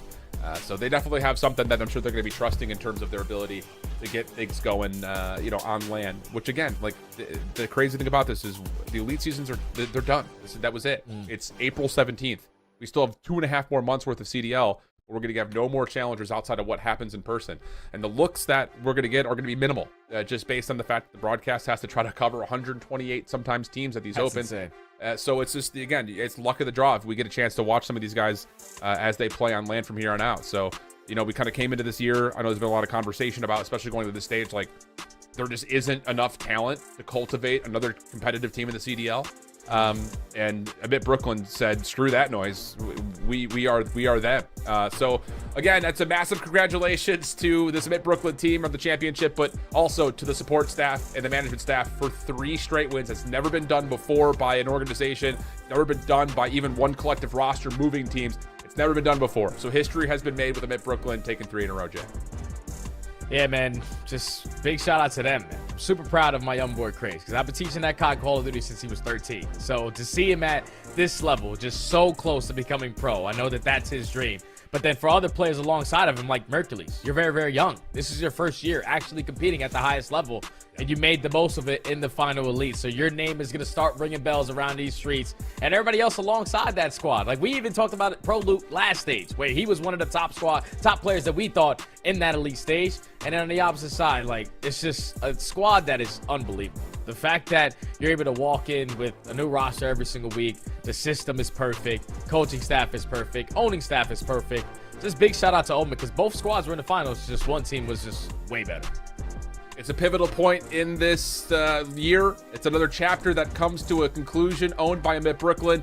And again, the only thing still remaining are open championships, a challengers playoff, and potentially something at EWC. But that's going to do it for our online portion of coverage for the Challengers Elite season for 2025. It's been a lot of fun being with you guys. Another year that Stud and I get to do this and share some of these new upcoming talents and just kind of the retelling of stories for some of the CDL pros that have fallen down. It's been a lot of fun. It's been a heck of a year to this point, and we're excited to see how Challengers unfolds from here on out. But for now, we say farewell, and we'll catch you guys this weekend for the CDL and the final Major 3 qualifier weekend. Bye-bye.